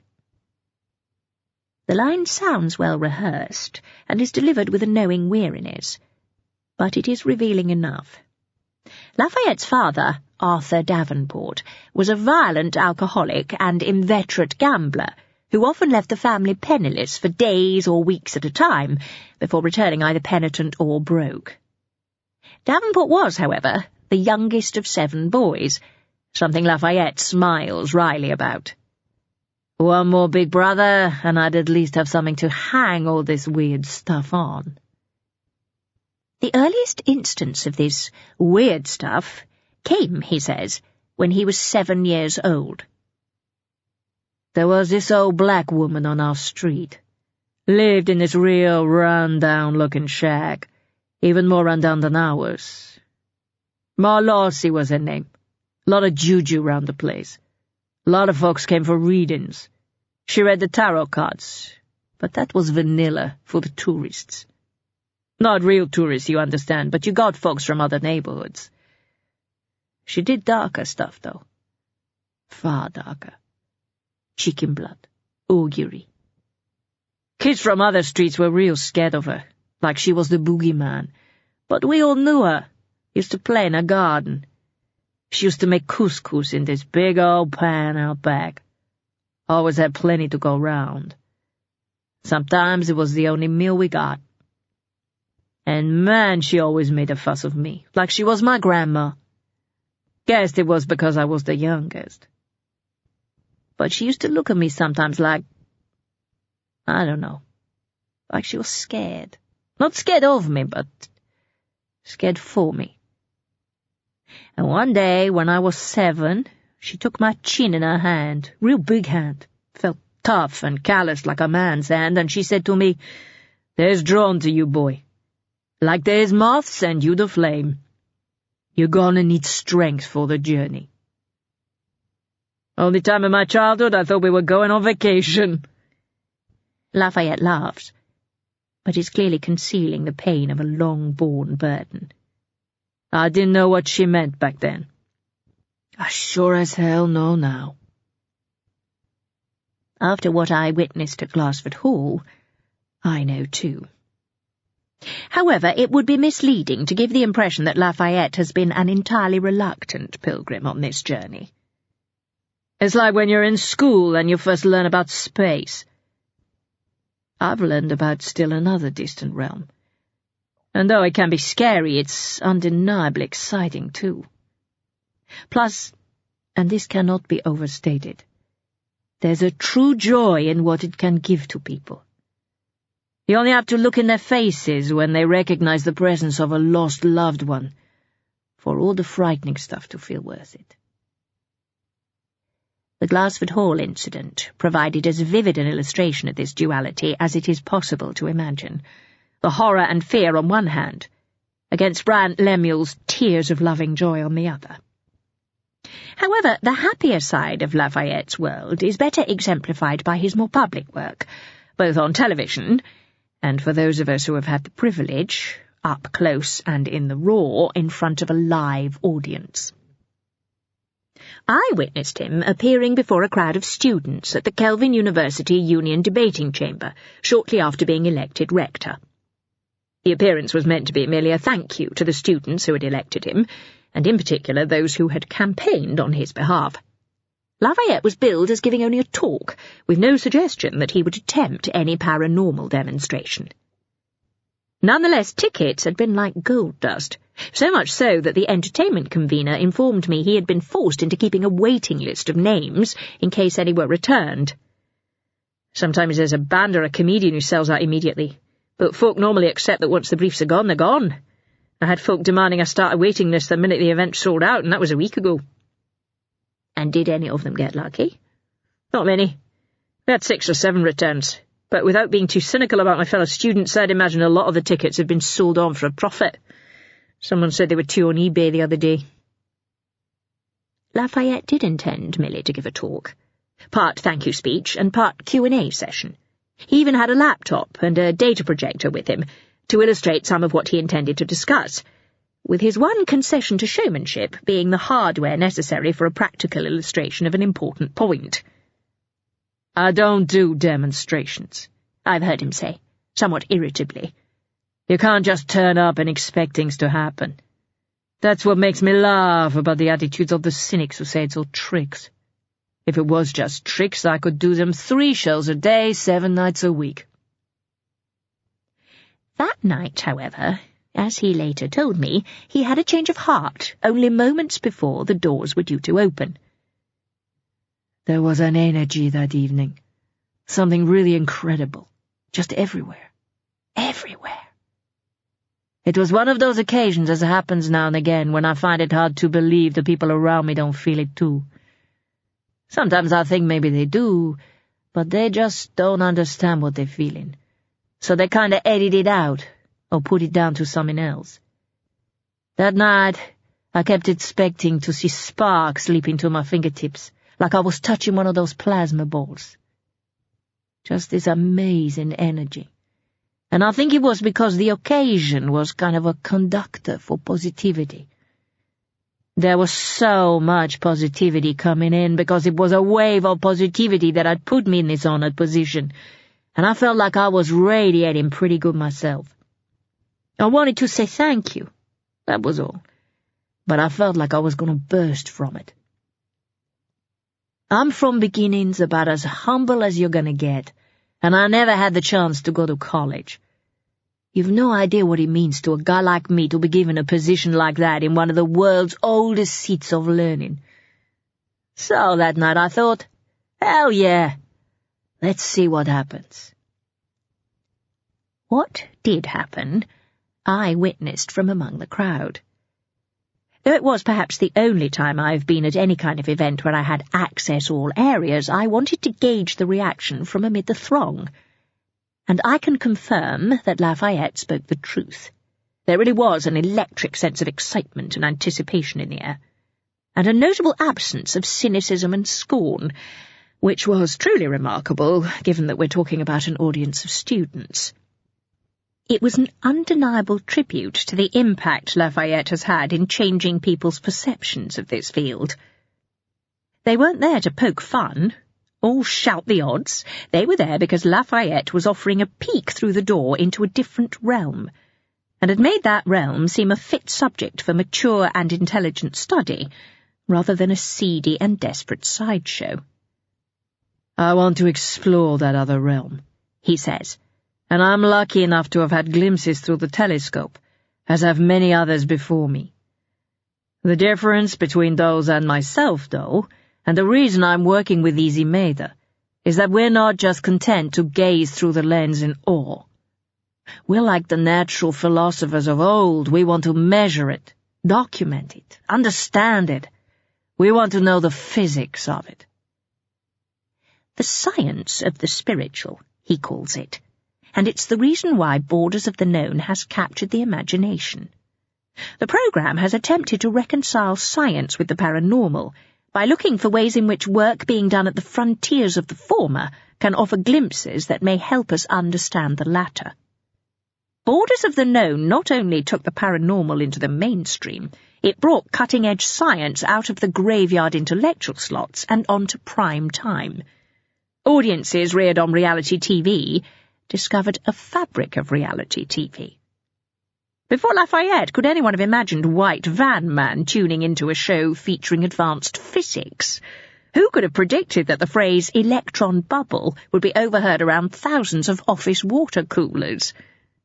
And yet, thanks to Lafayette, millions of ordinary Britons have come to learn that what they previously believed to be science fiction is irrefutable science fact. For instance, physicists now accept that there are parallel universes and hidden dimensions. Lafayette's programme illustrated this lucidly and fascinatingly recreated the photon experiments that had led physicists to their mind-bending discoveries. Who can forget also, thanks to those aforementioned electron bubbles, the revelation that electrons, and hence matter, can in fact be in two places at once. But the real secret of the series' success has been Lafayette's speculations about how these scientific phenomena might also provide insight into other areas of the unexplained. It's an ingenious trick. He hooks an audience with the promise of the supernatural, then ambushes them with science, before making both factors seem even more amazing by bringing them together.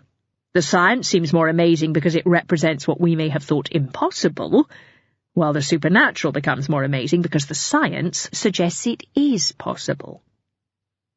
Just as exciting, but undoubtedly more controversial, has been the series' parallel contention that conventional science's failure to detect evidence of certain paranormal phenomena proves only the limitations of conventional science. With typical audacity, one of Lafayette's most memorable arguments is made by an analogy borrowed from Sir Arthur Stanley Eddington, one of the most eminent astrophysicists of the last century. Imagine an ichthyologist casting a net into the sea, then analyzing what he's caught. He's a disciplined man of science, so he's categorizing and systematizing until he comes up with two logical deductions. One, that no sea creature is less than 2 inches long, and two, that all sea creatures have gills. We try and tell him we believe otherwise, that some of us have seen things that don't bend to his rules, but he says we're talking nonsense and we've got no evidence. As Eddington put it, anything uncatchable in my net is ipso facto outside the scope of ichthyological knowledge and is not part of the kingdom of fishes. In short, what my net can't catch isn't a fish. Or to put it another way, if his instruments can't detect it, it ain't there. It doesn't exist. Science needs to find new ways of observing and detecting.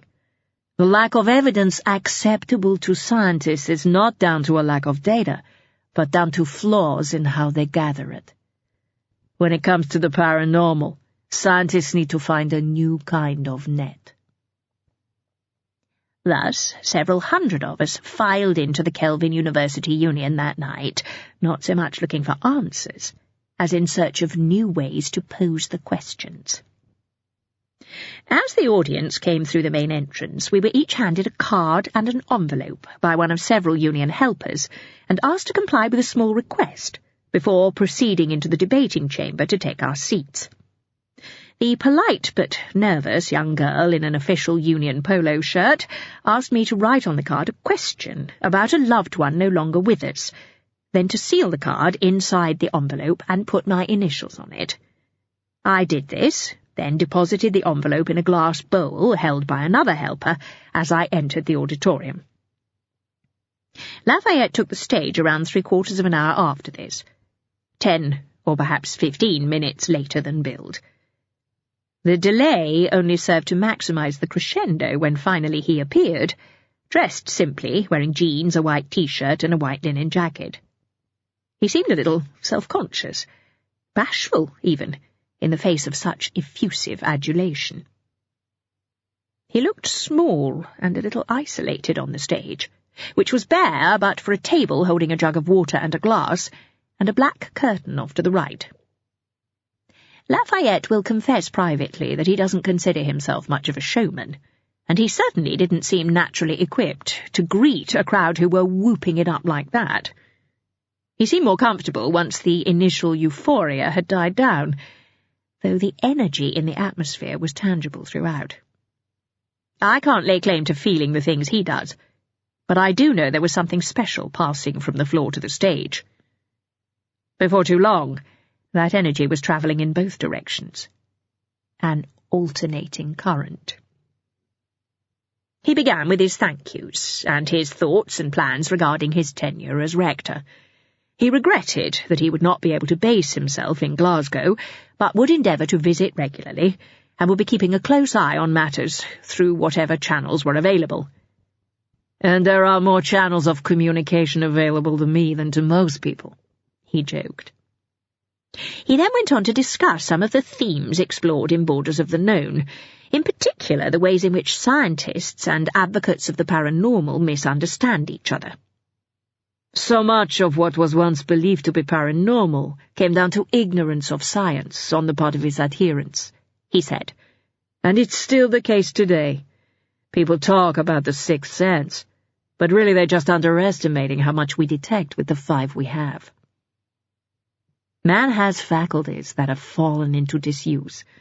When we lived in the great forests, we had to have a heightened awareness of our prey, of our environment, danger. We had to draw more information from the senses we have. Our lives have gotten easier, so those faculties have become dormant, but not extinct. I had an uncle who used to tell us he could sense change in the weather because he could feel it in his legs, where he suffered from rheumatoid arthritis. He was usually right. Handy man to have around given the kind of storms that can hit New Orleans. We now know that his legs, never entirely free from pain, were sensitive to changes in atmospheric pressure. We know what they were detecting. The problem in my case is that science can't say what I'm detecting, but I am detecting it.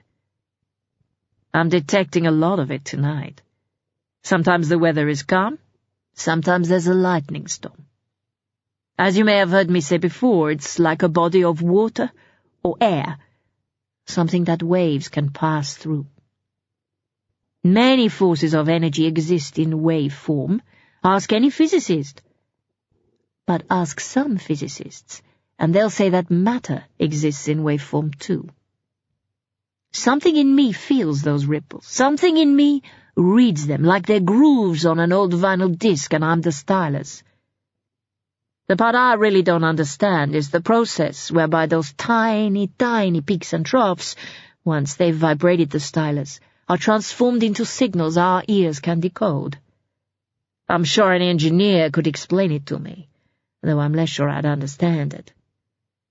But what I'm still waiting for is the engineer who can tell me how those waves and ripples, once detected by me, are transformed into thoughts, images, and words. But they are. And I'm going to prove that to you right now. At this point, an assistant appeared on the stage, bearing the glass bowl with the envelopes in it. She was a student on the union's Entertainments and Events Committee, named Helena.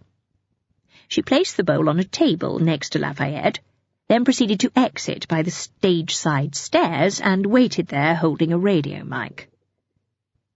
"Now, on your way in here tonight, you were asked to write down a question about a loved one who has passed, and to initial the envelope.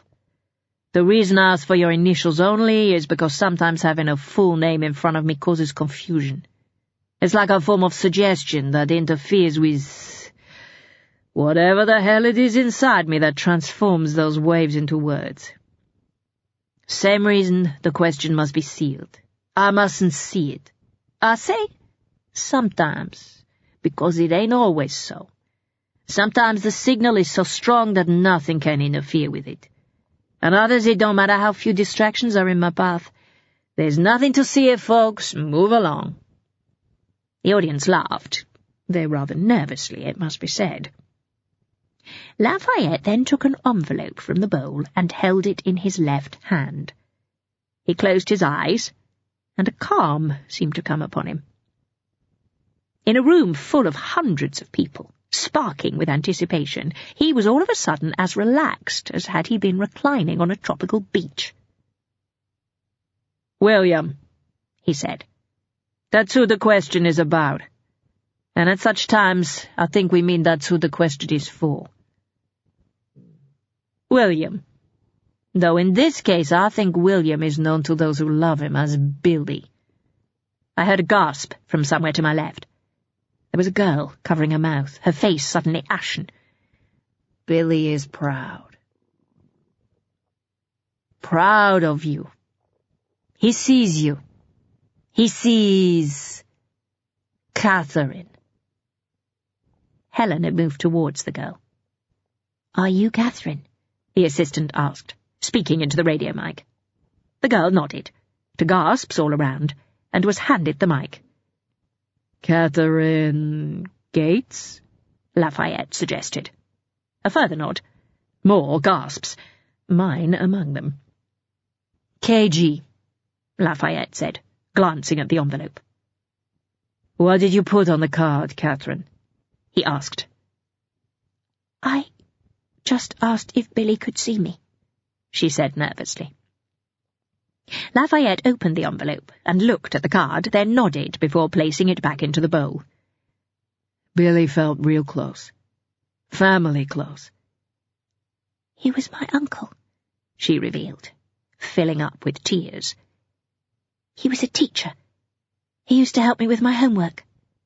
"That's why it was pride. It was all about pride. He's proud you're here at this fine university." The girl looked up at him with gaping, tearful eyes and said simply, "Thank you." Everything Lafayette said about his burden being worth it was there in that moment. But there were more remarkable moments to come. Lafayette did this with 5 more cards, eliciting amazed and grateful responses as he answered these unseen questions. When he closed his eyes to concentrate upon the 7th card, however, the serenity that had come upon him before was contrasted by a look of genuine strain. It was as nothing compared to what I had witnessed at Glasford Hall, but it was reminiscent enough to unnerve me, and set me, in my discomfiture, at dramatic odds from the excited faces around me. I'll admit I even felt disdain for them, like I considered them callous and selfish for being here in search of mere distraction when I knew what this could be asking of the man on that stage. To my relief, this remained merely a dilute version of the ravages Lafayette has been known to suffer, but the reason behind it was no less powerful. "This is not the question," Lafayette said, his eyes remaining closed. "Not the question Laura wants to ask. Not the answer her mom needs to give." He opened his eyes. "I'm sorry," he said, a little hoarsely. There's confusion. It doesn't seem— No, that's why. That's why. The question is about the pain. Laura needs to know about the pain. Anna is her mom's name. Annabeth." A few rows behind me, a girl suddenly let out a soft cry, like she was gulping down air after holding her breath. "Laura?" Helena asked. The girl nodded, trembling, her face frozen in an expression of confusion and what I could only call a fearful hope. "Annabeth," Lafayette repeated, closing his eyes again. "Her daughter needs to know about the pain." "But that's not the question." "But it is the question. Laura asks if she's at peace. She means, is the pain over? There was so much pain. The girl, Laura, was already filling up, nodding confirmation of Lafayette's every word. Helena offered her the mic, but I don't think she could even see it. Her eyes were fixed upon Lafayette. She was taken too young. The pain was here, he said, and beat his left hand against his chest, clutching the card. The pain that broke her was here. Laura, eyes now streaming, mumbled something. Helena held the mic for her, Laura seemingly too tremulous to do it herself. My mum, she died of breast cancer. Lafayette, eyes still closed, shook his head vehemently and clutched the card so tightly that it bent. No, that's not the pain. The pain that broke her was Gordon. At this, the girl let out an involuntary sob that was almost a scream, but not one of distress. Gordon, that's the confusion. The second signal. Gordon, Annabeth's son. She lost him. A car... Oh, sweet Jesus, he's only 4. He's only 4. There are not the words to describe the atmosphere in that chamber right then.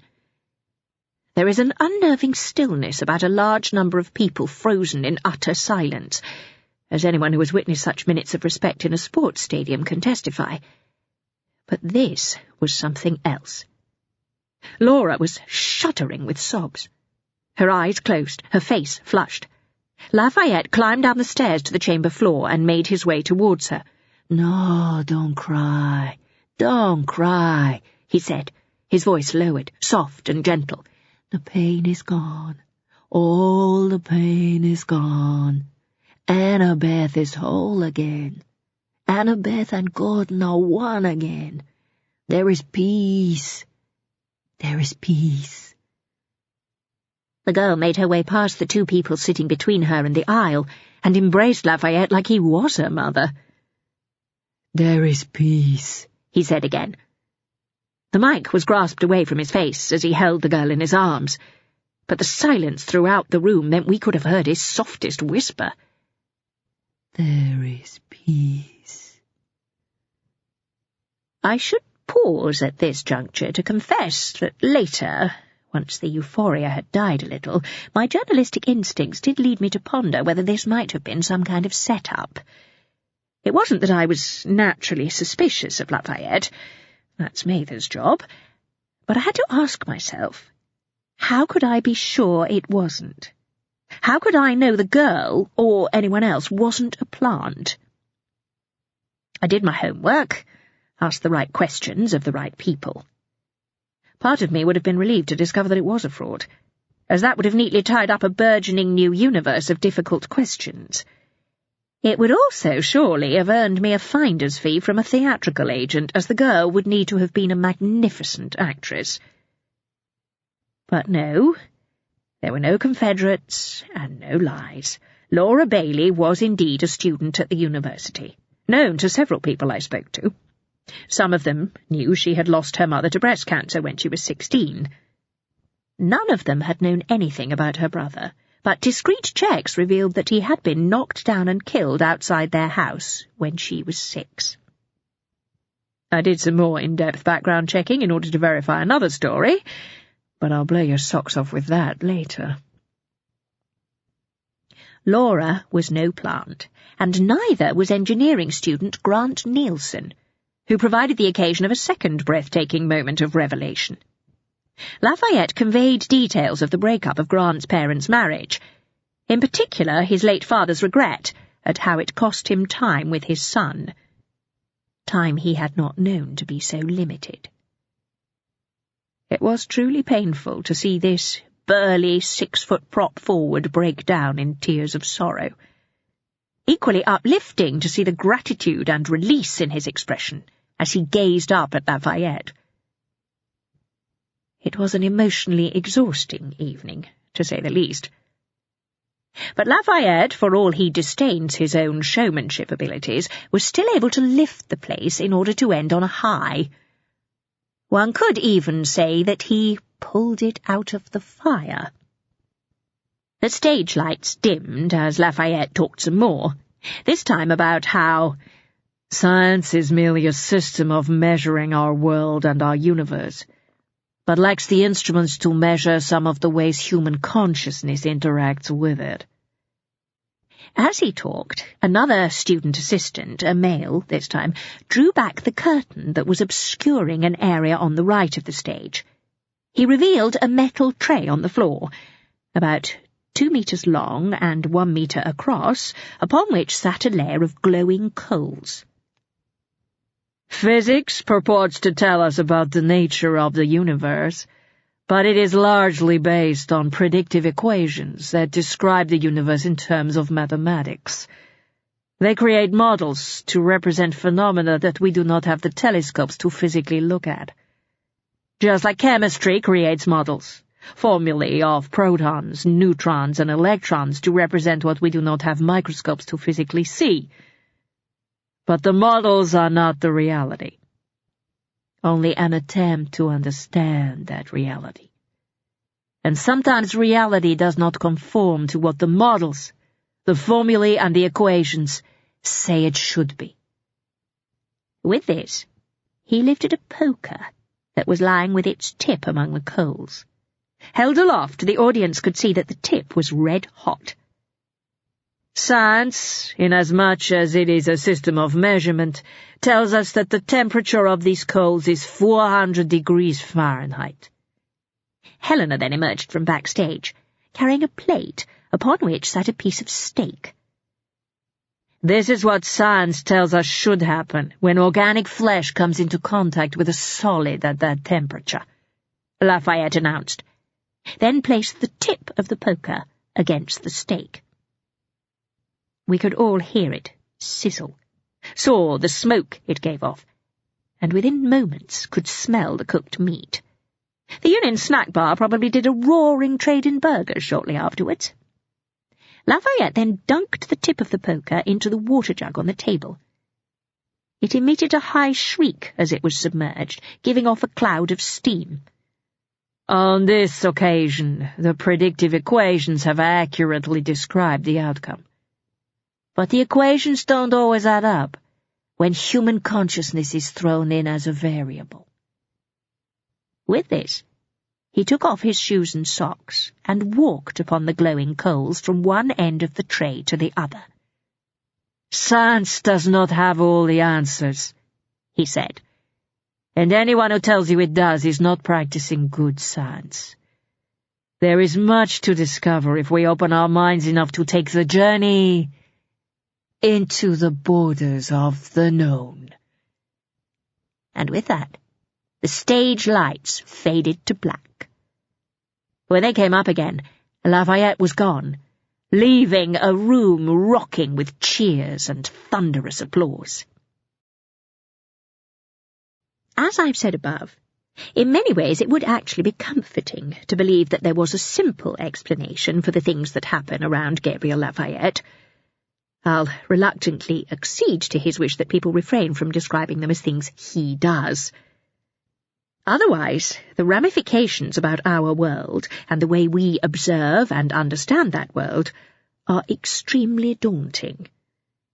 Perhaps that is why skeptics cling to the belief that it must all be down to tricks, because science can't possibly be wrong, or at least can't be, as Lafayette claims, unequipped.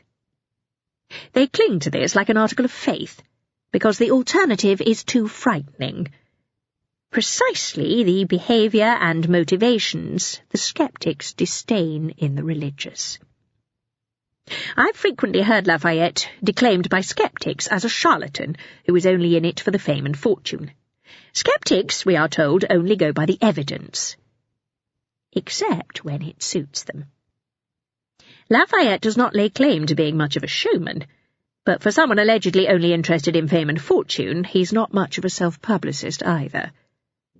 He could have made a mint, could have built a career upon what happened at Glassford Hall, especially given that there exists documentary proof. Just imagine the book deals, TV interviews, publicity tours that might have ensued. However, he was just as reluctant as Bryant Lemuel to let the story go public, which is why it was only recently, amidst the scorn and sniping surrounding the proposed spiritual science chair, that Lemuel agreed to allow me to break the silence. "What happened was principally a private thing between Bryant and his wife," Lafayette said to me a year ago, when I asked him if he had ever been tempted to go public. "I wouldn't want it turning into Bigfoot, or the Loch Ness Monster, or there being some lame, based-on-a-true-story movie making his grief someone else's entertainment. Bryant shouldn't have to go through that. Nobody should." Nonetheless, I have discovered that there is one way in which Lafayette has knowingly misrepresented himself, a way that further illustrates where self-promotion lies among his list of priorities. Shortly after my first interview with Lafayette was published, I received an email. In fact, I received quite a few in response to the piece, the majority of them positively gushing with praise and goodwill. This one, however, stood out, not merely for being in the negative minority, but for its seething bile and disgusting language, most of which I cannot sully myself to reproduce. I would have deleted it, and thought nothing further, were it not for my own journalistic integrity, grudgingly brought to bear on this occasion in relation to an allegation against myself. "You bought all that down-home bullshit about Gabriel Laughable being from this poor white trash background. Did you think to check any of that shit? The dogs in the street know he's a good little middle-class boy who's taking everybody for a ride." The email contained a catalogue of vitriol, from someone who, I think it's safe to assume, had a long-standing grudge against Lafayette, and I would have dismissed it entirely, were it not for the one kernel of truth that stood out among the screeds of swear words and insults. I had not checked up on Lafayette's family background. In my defence, the piece was an interview, and only carried his words with regard to this matter, which I had no reason to doubt. Now, however, I did have a reason to doubt, albeit one that ought not to carry too much weight, given the clearly disturbed state of its source. Nonetheless, I had to investigate, if only so that I could satisfy myself that this, and therefore the rest of the abuse in the email, was founded on nothing more than spite.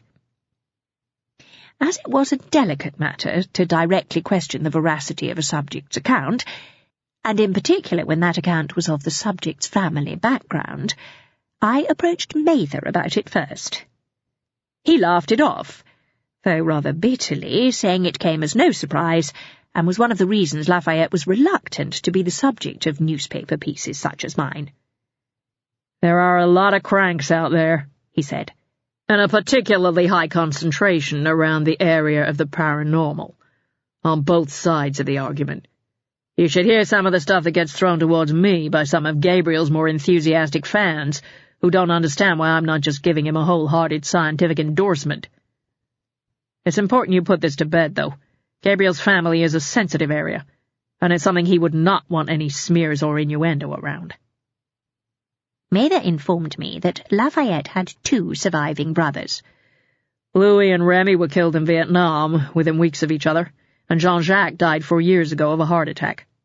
He was 63. Philippe is the eldest brother. He still lives in New Orleans, but he and Gabriel don't speak. Philippe was the closest to his old man. The guy's been dead decades, but he still divides his sons. It's a damn shame. Which leaves Tobin, the youngest after Gabriel. Tobin and Gabriel get on pretty good, but Gabriel wouldn't want him drawn into anything like this. It's Gabriel's world. He chose it. Tobin didn't. It would just be a phone call, I assured him. Mather said he'd see what he could do. I had to wait a couple of days, then he got back to me with Tobin's number, and told me he had agreed to take my call. Lafayette had been reluctant, but felt that I had been honest and fair in my dealings with him, and so spoke to his brother and vouched for me. Tobin Davenport, it is only Gabriel who has chosen his mother's name, spoke to me from where he now lives in Los Angeles. He is softly spoken, but despite moving west more than a decade back, he retains a pronounced Cajun accent. He laughed heartily when I asked him what he thought of the suggestion that he and Gabriel had enjoyed a cosy middle-class childhood, before going on to talk a little about what his family life had really been like. He, like Gabriel, shied away from the subject of his father, but was happy to discuss other aspects of his upbringing, such as the neighbourhood they lived in, with its characters such as Ma Lawsey. Ma Lawsey was probably the closest thing Gabe had to a grandma, Tobin told me. She loved all them kids in the neighborhood, but she made an extra fuss of Gabe. But then, Gabe was used to being the favorite. Our mama treasured him like you would not believe, Cher. Didn't like to let him fall from her side. This was because he was the youngest, I suggested. Oh, yeah. There's 7 years between me and him, and I'm the second youngest, so he was always going to be his mama's little pet. But what happened to Mama between Gabe and me made him a whole lot more precious. Delicately, I encouraged him to elaborate. Mama lost a child, died right in her arms after being born. Strangled by the cord, the doctor said. Course, there was no doctor there. I'm talking later. This was in our house, where we was all born. Ebby, Mama called him, though she never spoke about him. You'd think all those boys be enough, but no. Meant a lot. Meant so much when Gabe was born. Gabe could trade on that. Lot of folks in his position would, but he don't. Won't do it. Out of respect for the memory of our mama, and out of respect for a brother he never knew. So captivated was I by Tobin's story, to say nothing of being entranced by his mellifluous voice, that I did not at first understand what he meant his brother could have traded on. Then the astonishing implication sank in. Gabriel Lafayette is the 7th son of a 7th son. View from on high. I will endeavour to be magnanimous, as befits one who has discovered himself confounded. Who you, Jack? Say it ain't so. I know, not exactly my style, but in my current circumstances I feel I can afford it. Gabriel Lafayette is not a man about whom one should make assumptions before gathering evidence. You only end up being made a fool of. Once again, I must assure you, Gillian with a J is telling the truth. Amazing as it sounds, everything she writes is just the way it happened. Mind you, it can't be said that she's telling the whole truth. There is a sin of omission, a minor detail regarding some hijinks that immediately followed Lafayette's departure from the stage at the KUU. It's possible she had swiftly left the debating chamber herself by the time and missed it, though it was bound to have been reported among the students she later spoke to. Perhaps it may have been a judicious and understandable editorial decision on her part not to grant publicity to what was little more than an attention-seeking student prank. I don't know, but unfortunately it may be a little late to ask her. The only reason I mention it is that, well, as you'll discover, when reporting on this kind of thing, any and all editing is by its nature injudicious. You can't afford to leave anything out, no matter how apparently tedious, mundane, or insignificant. It doesn't sound like it will make for good copy, but ask any sub-editor how often he or she has found the real story buried in the seemingly extraneous detail padding out what has been filed. To be fair, I'm speaking with the benefit of hindsight, but that only further serves to emphasize what I'm saying. The significance of a point may take time to reveal itself. A student prank, perhaps predictable, certainly juvenile. If you were Gillian Noble, would you sully your amazing story about a remarkable man by making mention of some ne'er-do-well taking the piss? So let's not be judgmental. Yet. But here's a couple of details that might alter your perspective. 1. Gabriel Lafayette was not the only person to walk on hot coals that night. 2, the second person to do so was named Michael Loftus. These things I know and more, because I'm not the only dead guy with a story still to tell. Part 2. There are truths appropriate for children, truths that are appropriate for students, truths that are appropriate for adults, and truths that are appropriate for highly educated adults. And the notion that there should be one set of truths available to everyone is a modern democratic fallacy. It doesn't work. Irving Kristol, godfather of neo-conservatism. The Eyes of Laura Bailey. As the good book says, I was lost but now I'm found. That's what it feels like anyway. Or if not found, then at least in possession of a half-decent map and no longer holding the bloody thing upside down in typical ditzy Laura mode. I can't overstate the impact of what happened to me that evening in the KUU debating chamber.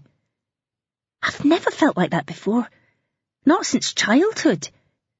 And maybe not even then. I could talk all night and not come close to describing it. You could only understand if you'd been looking for something your whole life, and somebody, some complete stranger, just plucked it out of the air and handed it to you as a gift. And I had been looking for something my whole life. Most of my life, anyway. Though it was only when Gabriel Lafayette spoke to me that I even realised what it was. My wee brother Gordon died when I was 6, when I was too young to make sense of what it meant to me, and definitely too young to understand what it was going to do to my mum. I suppose I wasn't really equipped to understand what it did to me at that age, not even conscious of some of it. The thing I most remember is how I cried. Oh, how I felt when I cried. It was so desolate. Every other time I cried, my mum or dad was able to tell me that it would be all right, that it would get better. This was something so dreadfully different. This was something that could never get better, and I'd never had to come to terms with anything like that. Gordon was gone, and would never come back. The closest thing I'd dealt with before was when my friend Rona next door moved to Dingwall.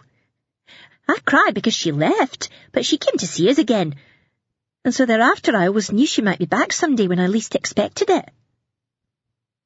What I couldn't deal with, because of its insurmountable enormity, was the notion that Gordon wouldn't be back, no matter how long I waited. That he wouldn't get better. That I wouldn't wake up the next morning, or any morning, and he'd be there in his bed. I was 6, for God's sake. But at that age, you adapt, don't you? No matter what is thrown at you. You're at an age when you're constantly having to accept the world around you and just get on with it. It's the adults that have it hardest. My mum never recovered. Even as a child, I was aware that she'd changed. She'd a sadness about her that never left. I don't mean she sat there weeping all day, though you would often find her weeping when she thought she was alone. I mean that even during happy times, Christmas, holidays, days out, even just playing out the back garden, she'd be smiling. But if you caught a glimpse of her when she didn't know you were looking, you could always see the sadness she was trying to conceal behind her smile. It was like during every happy moment, the first thing she thought of was her wee boy who should have been there. And that, as I say, was the happy times. She and my dad, that was never the same either. I think what wore my dad down was that he couldn't help her. He couldn't take away the sadness. And I think she was so messed up by her own grief that she forgot about his. Unsurprisingly, I've read up a bit on this stuff. And it's common for mothers to feel like they're the only one to have lost something, because they're the one who carried the child. Unfortunately, something else that's common is for it to end the marriage. They divorced when I was 13. I stayed with my mum after that. Never much question of anything else. She'd barely let me out of her sight since Gordon died. I loved my mum so much. So much. I'm sorry, I need a moment. I'll be okay. We were almost inseparable. Really close. But somehow never close enough. Not as close as part of me wanted, needed to be. She loved me, but I never felt like my love for her was enough. Like my dad, I couldn't take away the sadness either. When you're with someone you love, you want to feel like you're making them complete. Like, at that moment, as you hug them, there's nothing more that person wants. I never got to feel that way with my mum. I couldn't make her feel complete. I was always just a part, a loved and treasured part of something greater that she once had, but would never have again. Most of the time when somebody close to you dies, what you're grieving for mainly is your own loss, isn't it? What you'll never have again. The love you can no longer give or receive. But when somebody dies young, you're grieving for what they've lost too. Especially if they've died in pain or fear. When my mum died, I had all of that going through me. But there was something more. I was grieving for the fact that she had never got better after Gordon, and now never could. Part of me always hoped that she would find peace again, that I'd one day see her looking at the world the way she did before she lost Gordon. So when she died, it hurt all the more to know that day would never come. I was a mess after that, so not in ways that immediately showed. My dad had set up home with another woman, Josephine, so I moved in with them. She'd been married before too, and had 2 sons, but one had already left home and the other was about to. Josephine was really good to me. We'd always got on okay, though being with Dad was weird. As much pain as comfort. Just being around him, so many little things you'd never anticipate would invoke memories and emotions. I sometimes felt like I'd be best on my own, or living with people who didn't know me. And I suppose that became what I aimed for. I got through my last year of school due to seeing it as some kind of finish line, as well as the comfort of routine, head down, concentrate on the lessons, the books, the studying, the exams. It meant there were fewer gaps through which all those pain triggers could slip. I got the grades I needed and headed here to Kelvin Uni. I was 17. Dad thought I was too young, but he knew I needed this. I came here looking to lose myself and hoping to find, I don't know what, but definitely something. But I was wrong about it being better among people I didn't know. There were ways in which it was easier, or rather simpler. But it was only once I was on my own that I realised the extent to which I'd been suppressing how much I missed my mum. I'd numbed myself to cross that finish line, but now I was on the other side, I just felt lost and alone. I needed affection, which isn't so easy to get. Not as easy as sex. Gabriel Lafayette saved me, no question. Saved me from myself. It's no wonder the world of the psychics and the world of religion end up intertwined. Any Bible-bashing preacher would have been proud of what he did. It was a life-changing moment. Stopping a wayward young girl's downward spiral of promiscuity and self-loathing stone dead in its tracks. Tell me that's not a miracle. Okay, first of all, like I told that journalist, I had never met the man before, and there was no way he could have known who I was, never mind what had happened to me in my past. What he was able to tell me was therefore truly, astoundingly, breathtakingly, mind-blowingly amazing. However, and I cannot stress this enough, it was not the words he said, or the things he knew that changed everything for me, but how I felt. Or, more accurately, what I felt. It was like an avalanche. A sudden, overwhelming onslaught of all these emotions I'd suppressed for years, unleashed and now unstoppable. Emotions about my mum, and about Gordon. Some of them buried so long, but still raw, undiluted like they'd been in suspended animation. And I mean good emotions, things that it was good to feel. I remembered Gordon more vividly than ever. Most of my life I just had these snapshots, mostly corresponding to actual photographs of him that I used to look at. I'm sure my mum looked at them too, though we never looked at them together. But when Lafayette said what he did, I was suddenly deluged with memories of him. Images, things he said, games we'd played. I felt the way I had done when we were together. It was the same with the thoughts and memories of my mum, along with this euphoric relief, this joy of remembering her, knowing her as she once seemed to me, happy. But it was more than that.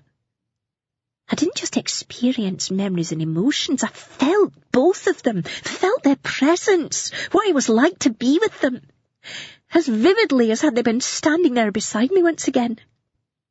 I knew they were present, that they were somehow with me in that room. And I realised that was how Lafayette knew what he did. He was interpreting them, but we were both feeling them.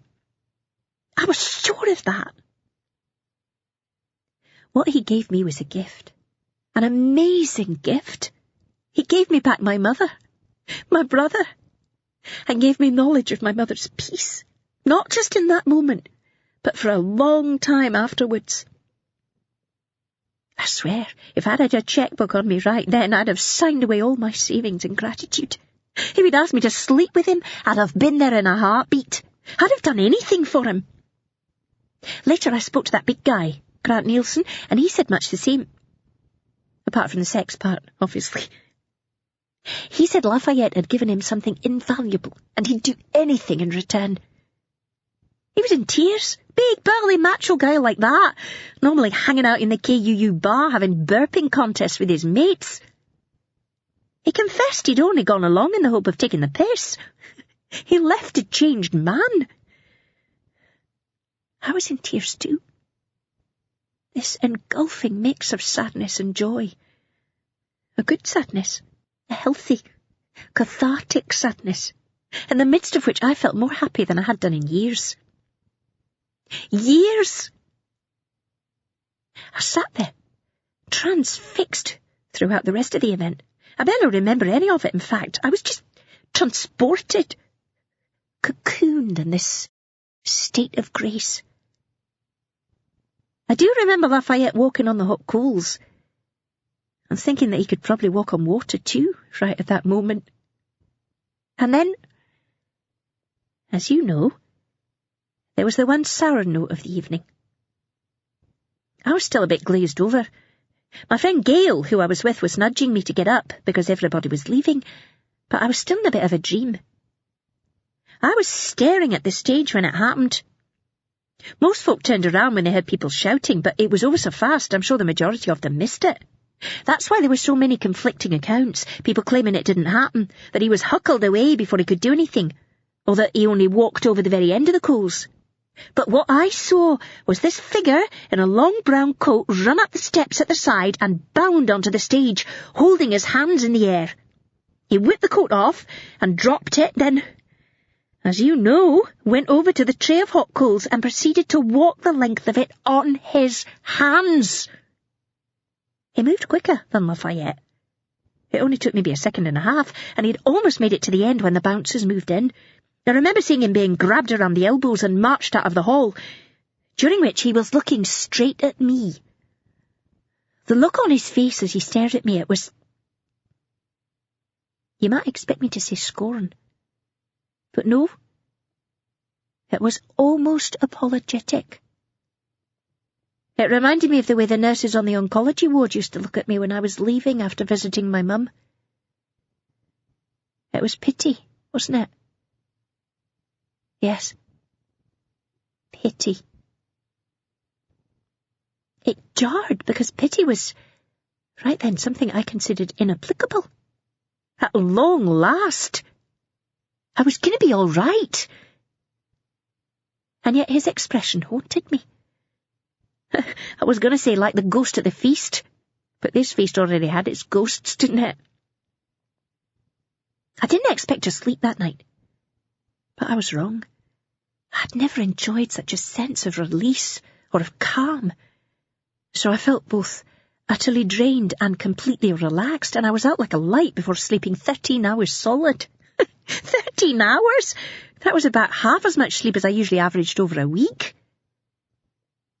The next day, I woke up to a new world, one in which I had a lot of thinking to do, as all of the old one's rules seemed to have been rewritten overnight.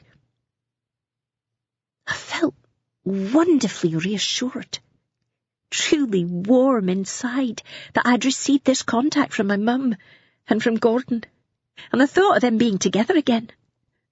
If I could bottle it! But trying to reconcile all of that with the way I'd been taught the world works was a vertiginous thing to contemplate. I borrowed some of Gail's Borders of the Known DVDs and was utterly exhilarated by the possibilities Lafayette was exploring. The idea of universes or dimensions and molecules width away really helped me to find a way of at least thinking about how these things could be. The only downer was that once the euphoria and release had worn off, I wanted more. My mum and Gordon had been with me in the debating chamber, and it thrilled me to think that they could be almost by my side at any time. But why couldn't I feel them again, the way I'd felt them that night? Lafayette was the answer. He must be some kind of lightning rod or catalyst, I decided. I made inquiries about how and where I could speak to him again. You can imagine how that went. There were hundreds, maybe thousands of people wanting the same thing. I was, however, sent an information pack and a donation slip for his research foundation, and told that members would be given priority access at any future events or public appearances. I felt a bit stingy ticking the minimum box after what he'd given to me. But I'm a student, and even being the minimum, £100 was still more than I could afford. Not a lot of nights out ahead of me that term. Though, as it turned out, I wasn't going to need quite the same socialising budget as before anyway. I'd started going to church again, for the first time in years. I didn't really have much of a view on God either way. An indifferent as opposed to an agnostic. But after Lafayette, believing in the Almighty seemed a no-brainer. With the theory of an afterlife, or at least some form of tangible consciousness beyond death having been unquestionably proven to me, it actually seemed quite frightening to think I might be in deficit with the man upstairs. That wasn't the only impetus towards me cleaning up my act, though. Truth was, after that night, I didn't feel like the same person. Classic cycle. I'd end up in bed with people because it made me feel wanted. Then I'd feel disgusted with myself. Then I'd end up looking for sex again because I needed affirmation that I wasn't as loathsome as I sometimes felt. But now the cycle was broken, and I was looking for something else. Looking for explanations. And looking for more contact with my mum and Gordon. I didn't find those things in church, though. Not the C of S one I was going to, anyway. I thought if I had faith, if I prayed, if I believed, then that would bring me closer to them.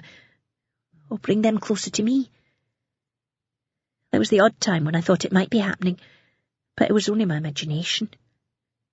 Sitting in a pew, I'd found myself thinking about them in a quite pleasantly meditative way. But mainly this was because I was so disengaged from the tedium that was coming from the pulpit that my thoughts had drifted. I needed the lightning rod, a conduit, a medium. I found out there was a spiritualist church in Partick and started attending the services there. When I say church, it was more like a church hall. I think it hosted scouts and girl guides either side of the meetings. A pretty down-at-heel-wee place. And thus not the most inspiring upon first impression.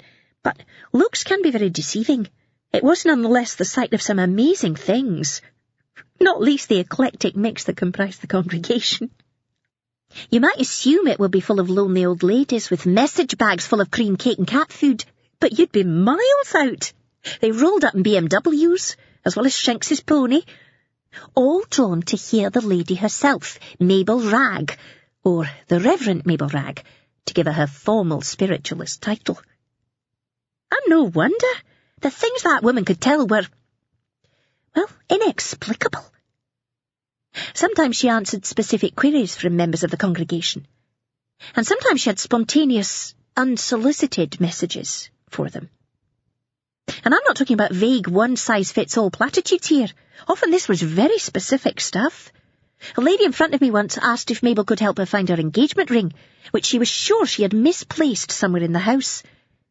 Mabel closed her eyes for a few seconds, then told her she would find it frozen in ice.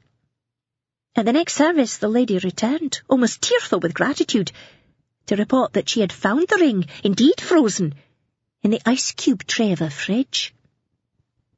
Another time she successfully directed a very serious-looking businessman to the very floor, very section and very shelf of Waterstones in Sauchiehall Street, where he would find the important document he had accidentally misplaced there while browsing.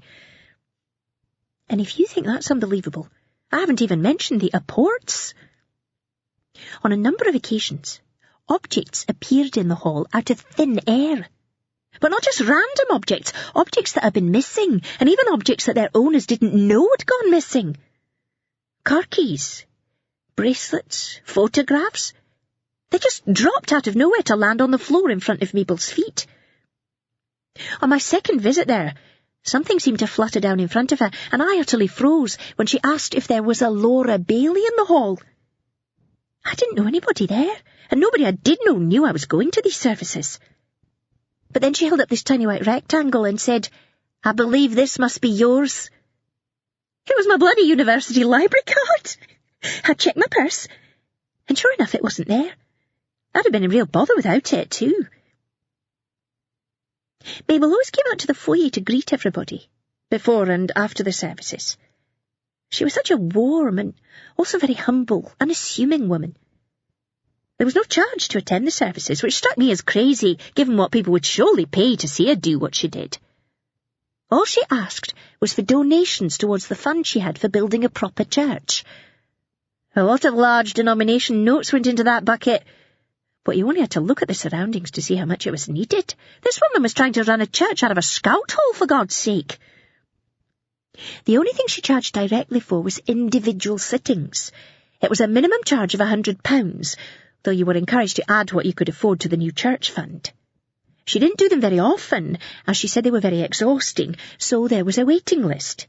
Usually about a fortnight, but quicker if you were lucky, and quicker still if you were a regular, I was told. She had a lot of regulars, because she was reputedly as amazing one-on-one as she was when serving to the congregation. I spoke to a woman who had come up from Liverpool to stay with a friend. She got a sitting after only 4 days because she was just visiting Glasgow for a week. Her actual sitting was therefore only her second ever visit to the church, and yet Mabel was able to tell her late husband's name, when he had died, and even what hospital he'd died in, as well as an important message asking for her forgiveness for his infidelity with her sister back in the 60s. I have to stress, this woman's friend had only moved to Glasgow the previous year, and this was her first ever visit to Scotland. There was no way Mabel could have known anything about her before she walked into the hall for that sitting. When I heard about that, I knew I had to give it a shot. It had been 6 months since the event at the Union, and the feelings I'd had that night were fading further and further into memory. I needed that lightning rod. I was skint, but I managed to catch the money from my dad. I didn't tell him what it was for. He wouldn't have understood. I paid my deposit, 50%, and got my name on the waiting list.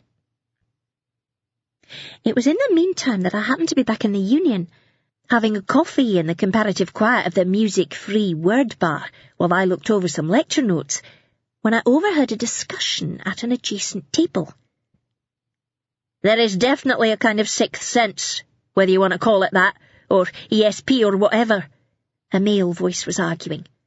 Something that lets us know things we could not by any other means know. I glanced up and saw that it was Grant Nielsen, the other major recipient of Lafayette's spiritual largesse that night. "Bollocks," declared a second male, whose face I couldn't see. "Of course there is," rejoined Nielsen. "Just the other day I was about to call my brother in Dundee, and as I reached for the phone it rang, and guess what? It was him. And that happens all the time. Something inside you knows things before they happen, and you can't explain it." "I can explain it," the other came back with a laugh. "How many times have you gone to call your brother in Dundee, or your mum, or anybody else for that matter, and the phone hasn't immediately rung with them on the other end of it? Factor in also how many times your brother calls you when you aren't just about to call him, and you'll see it's merely a statistical probability that a certain percentage of those times he's going to call just when you're thinking about doing the same thing." No, it's got to be more than a random percentage. It happens a lot." "No, that's just because you remember the times it happens and forget the times it doesn't. The hits stick in your mind because they're memorable, while the misses are instantly discarded. The punter remembers the horse that wins. It's like how they used to say Scottish goalkeepers were all dodgy. Every time a Scottish keeper had a howler, it got cast up by the English pundits as further proof, ignoring all the times Scottish keepers had blameless games, and ignoring the fact that goalkeepers of all nations have just as many howlers. Statistical probability. Bell curve distribution. Nah. It just proves that your sixth sense must come and go. Sometimes it's stronger than others." "So it's strong when you guess right, but weak when you guess wrong. Are you hearing yourself, mate?" "I don't care about what the statistics say.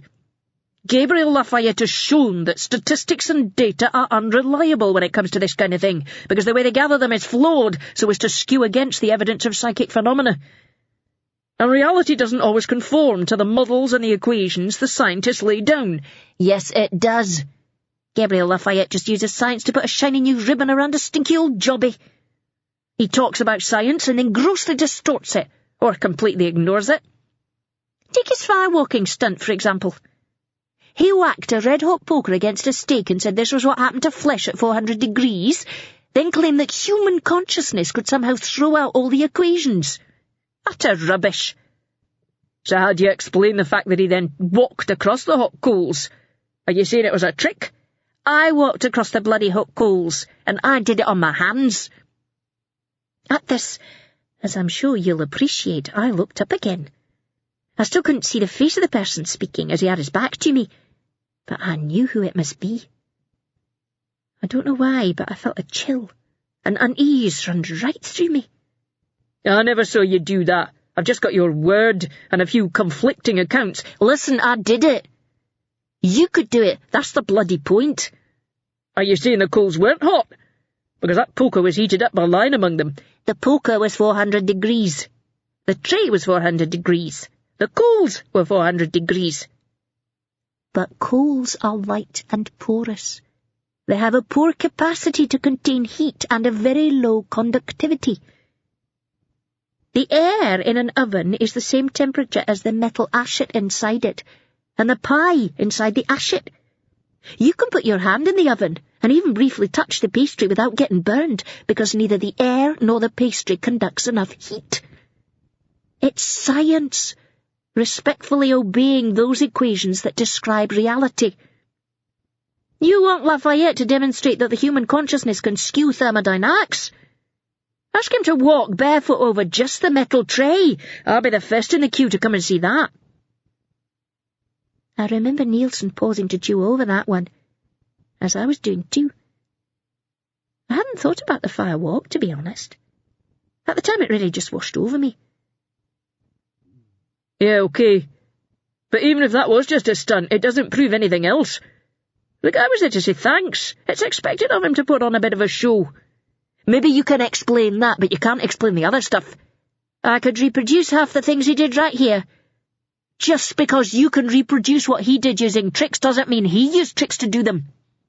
And anyway, you're talking shite. You couldn't possibly explain how he knew the things he did that night. He didn't know me from Adam.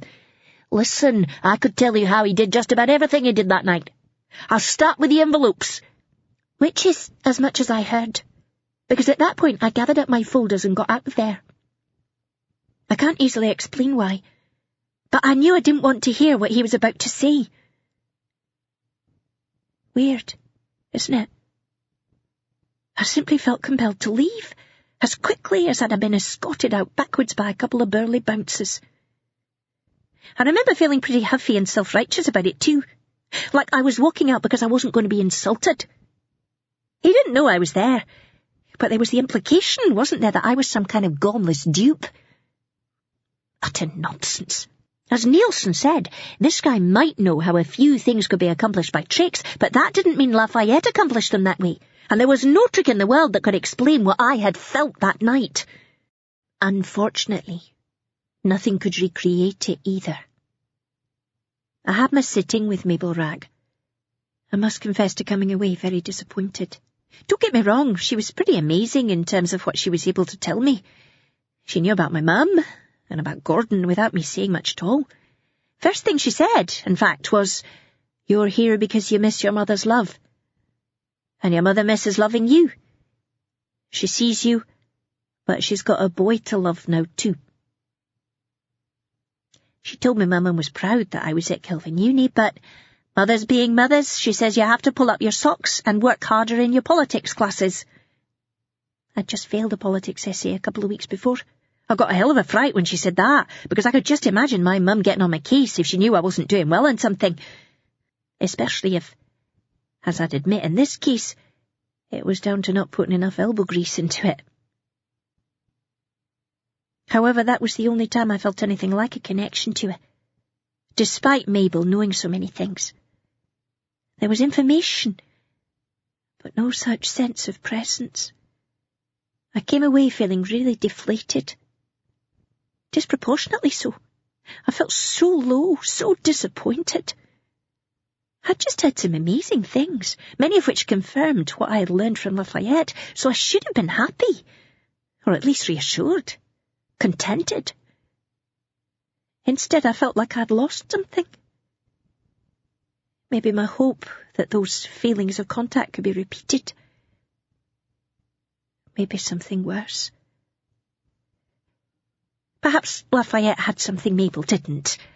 Well, it stood to reason, didn't it?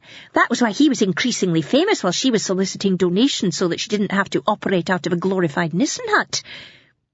I thought about his TV shows, the astonishing possibilities he was exploring in the very borderlands of theoretical physics, compared to dowdy little homespun Mabel.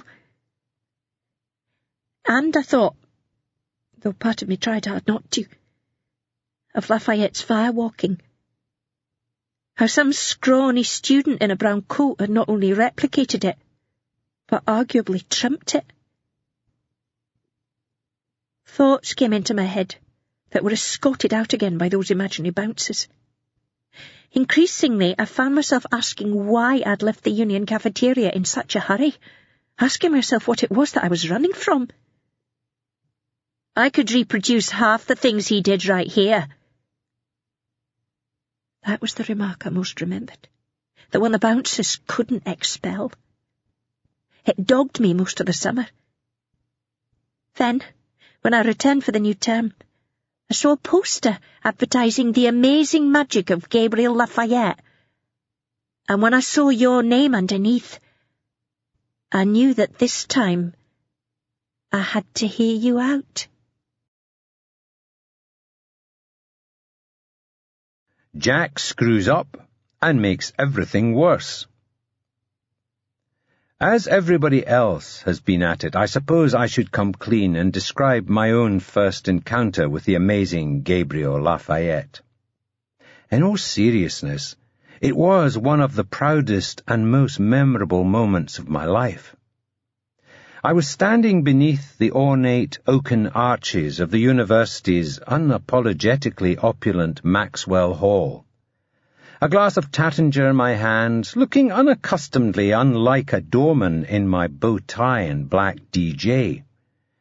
There were waiters in waistcoats and waitresses in kilts, smilingly ferrying the fizz upon gleaming salvers, the pale bubbling fluid in the glasses reflecting soft gel-tinted hues from subtly concealed spotlights, while high above, upon glacial chandeliers, dimmed bulbs glowed so faintly as to illuminate little more than themselves.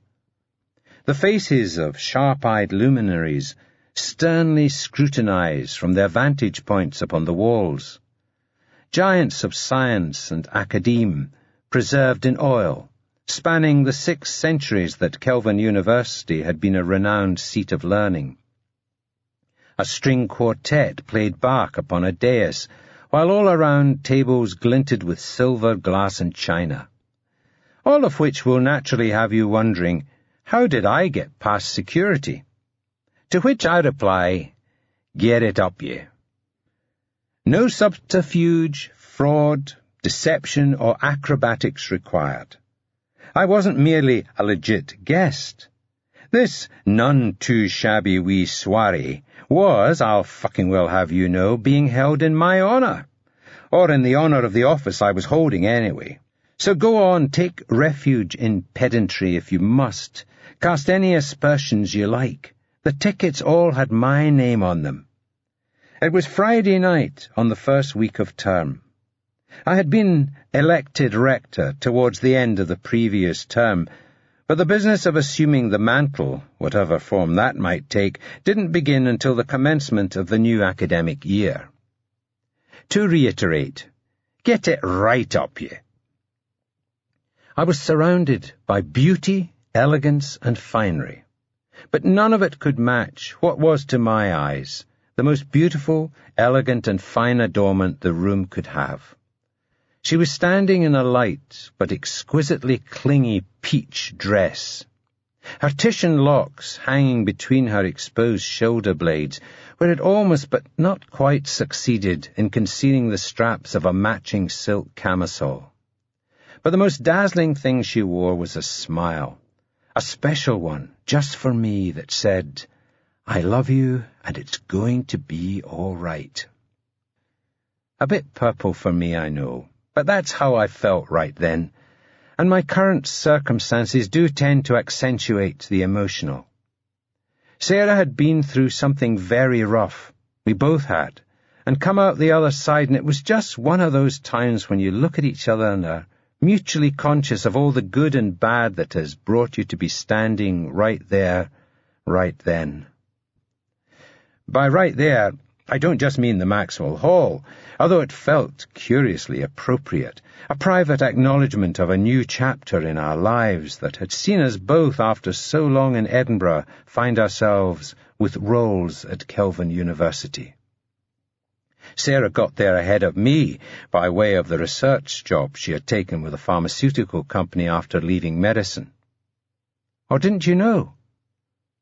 Hard to believe you could have missed it. But then, I'm forgetting that story didn't get quite so much coverage as the one a few years back about her and the surgeon.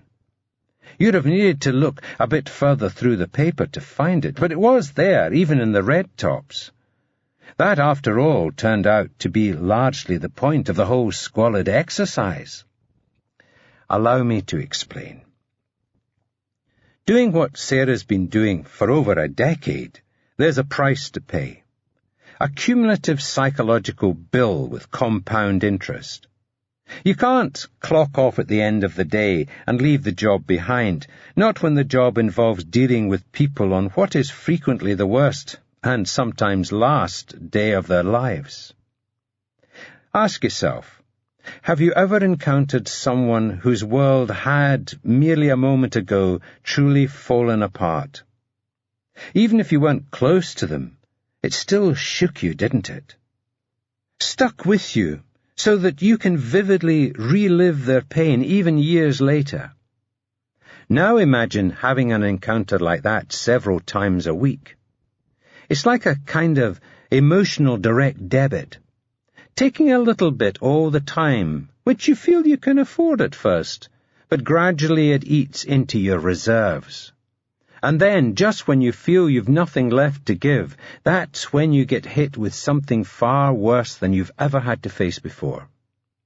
Sarah quotes the Samuel Shem axiom about practicing hospital medicine. They can always hurt you more.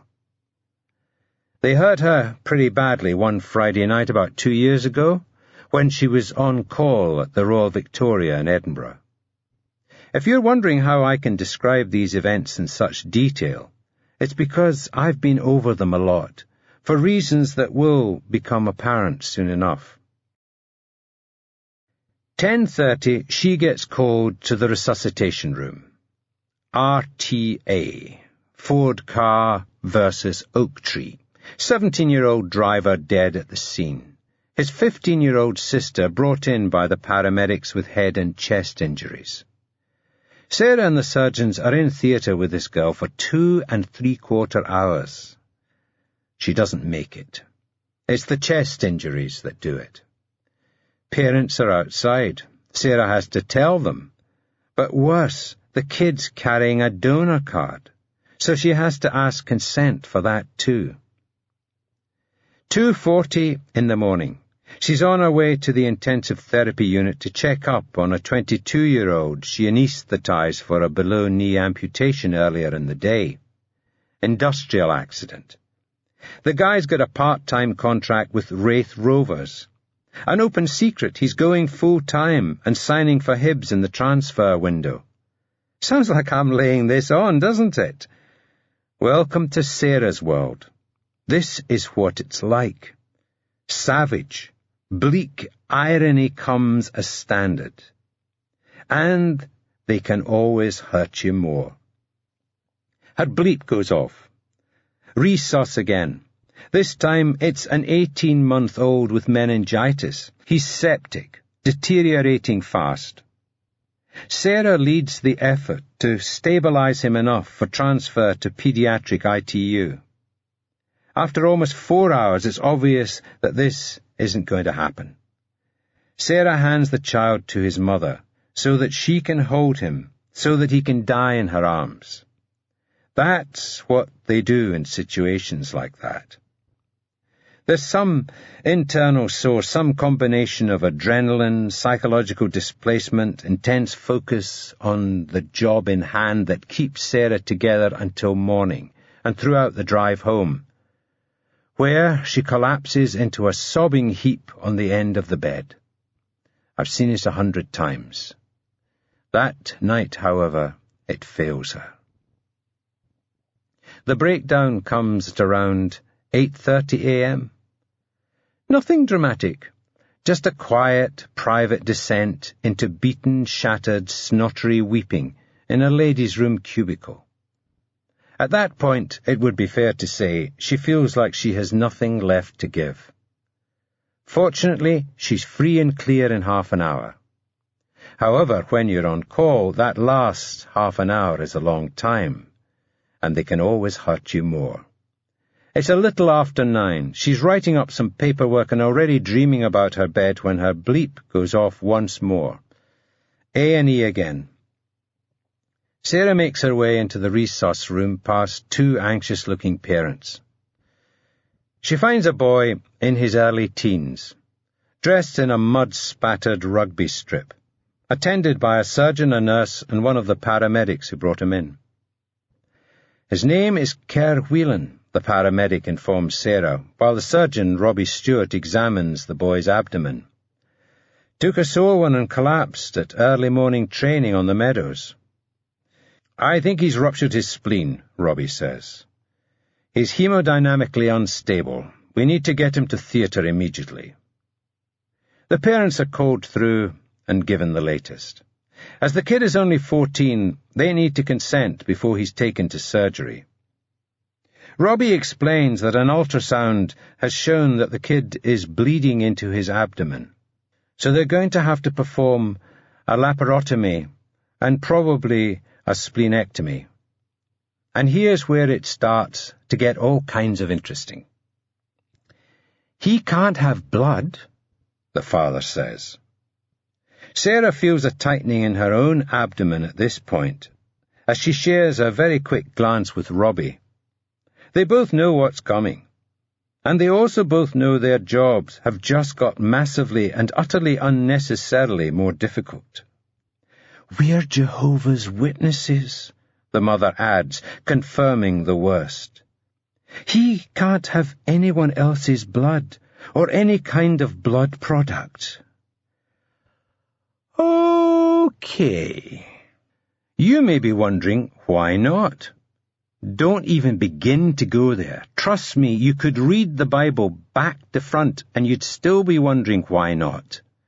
That's unless you've got an edition with an extra verse about Jesus throwing the money changers and the Palestinian blood transfusion servers out of his Father's holy temple. Like every other insanity that claims sanctification from the good book, racism and homophobia, for instance, it takes a very singular and extremely elastic feat of interpretation to get from the source material to the doctrine. But don't take my word for it. Read it yourself. It's in Acts of the Apostles, chapter 15, verse 29. You are to abstain from food sacrificed to idols, from blood, from the meat of strangled animals, and from sexual immorality. You will do well to avoid these things. That's it. I've read over that verse very carefully a great number of times, and I'm fucked if I can find mention of platelets, plasma, red cells, white cells, or hemoglobin anywhere. And if the Bible isn't reason enough, there's always the dangers to consider. The flat-noses literature on the subject includes stories about people who have had transfusions suddenly experiencing criminal urges, such as the desire to steal, rape, or murder, because the poisons that produce these impulses are in the blood. Suspiciously, neither the BMJ nor any other reputable medical journal has ever printed a paper on this amazing discovery. Conspiracy? I'm saying nothing. It's just ignorant, primitive, Bronze Age thinking, a combination of squeamishness and superstition, and for my money, the quintessential exemplar of religion's main practical impact on the human race. Irrational beliefs making life harder than it needs to be. But there I go, ranting again. You don't want to read me editorializing. You want me to get on with the story. Unfortunately, very unfortunately, as you'll learn, the above ranting is part of the story, my part, also known as the bit where Jack screws up and makes everything worse. Robbie decides he needs to raise the stakes. There is a very real danger that Kerr may die if we don't give him blood. He's lost some already, and he's going to lose more in surgery. You don't understand, the father replies. If you give him blood, it will be like he's dead to us anyway. He won't be admitted to heaven. He will be expelled, no longer able to call himself witness. If you're given blood, you are shunned by the church. See? It's all about love, community, togetherness. The mother's face is the thing that haunts Sarah ever after. She's being told her son may die if she doesn't consent to a transfusion, and her pain and fear are writ pitiably large. But there's no doubt there. She doesn't look torn, just wounded, grieving. If her son is going to die without a transfusion, then her son is going to die. Sarah pulls Robbie a step back. He's 14, she says. Robbie nods. He turns to the parents. Mr. and Mrs. Whelan, your son is under 16, which means that legally we don't require your consent. We're taking him to theatre. At this point, both parents all but throw themselves between Robbie and the trolley their son is lying on, almost knocking over the nurse. This isn't just a matter of our beliefs, Doctor, Mr. Whelan says. He's pleading, almost supplicant. These are Kerr's beliefs, too. Sarah has a look at Kerr. He's lying clutching his stomach, paler by the minute. The nurse, Fiona Caldwell, is leaning over him, talking to him, her back to Sarah, Sarah can't hear what she's saying and can't think what she could possibly be asking a patient in his current state, when to her horror she realizes. "I don't want blood," the kid says. His voice a dizzy croak, eyes rolling unfocused. "I'm not allowed it." "There, you see," Mr. Whelan implores, his eyes almost popping with his vehemence. "It's against Kerr's wishes. You can't do it if he doesn't want it." By now, a couple of orderlies have arrived to take the kid to theatre. Sarah and Robbie try to lead the parents away from the trolley, but they aren't for moving. The kid's eyes have closed now. "Kerr's 14, Sarah counters. "Legally he's a child, and we have to." "He's Gillick competent," the father interrupts, indicating that, like many flat-noses, he's read up on all the current literature.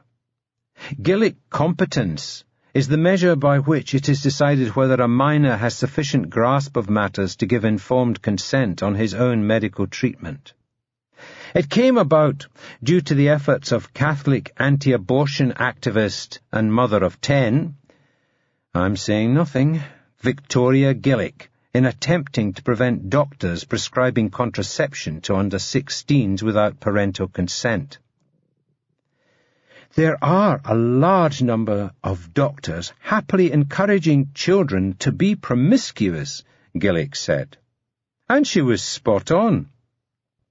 Child promiscuity encouragement had up until then been a required course in GP training, though many believe this was purely because the compulsory CPE clinics helped fill up the schedules, GPs being well known for having way too much spare time on their hands.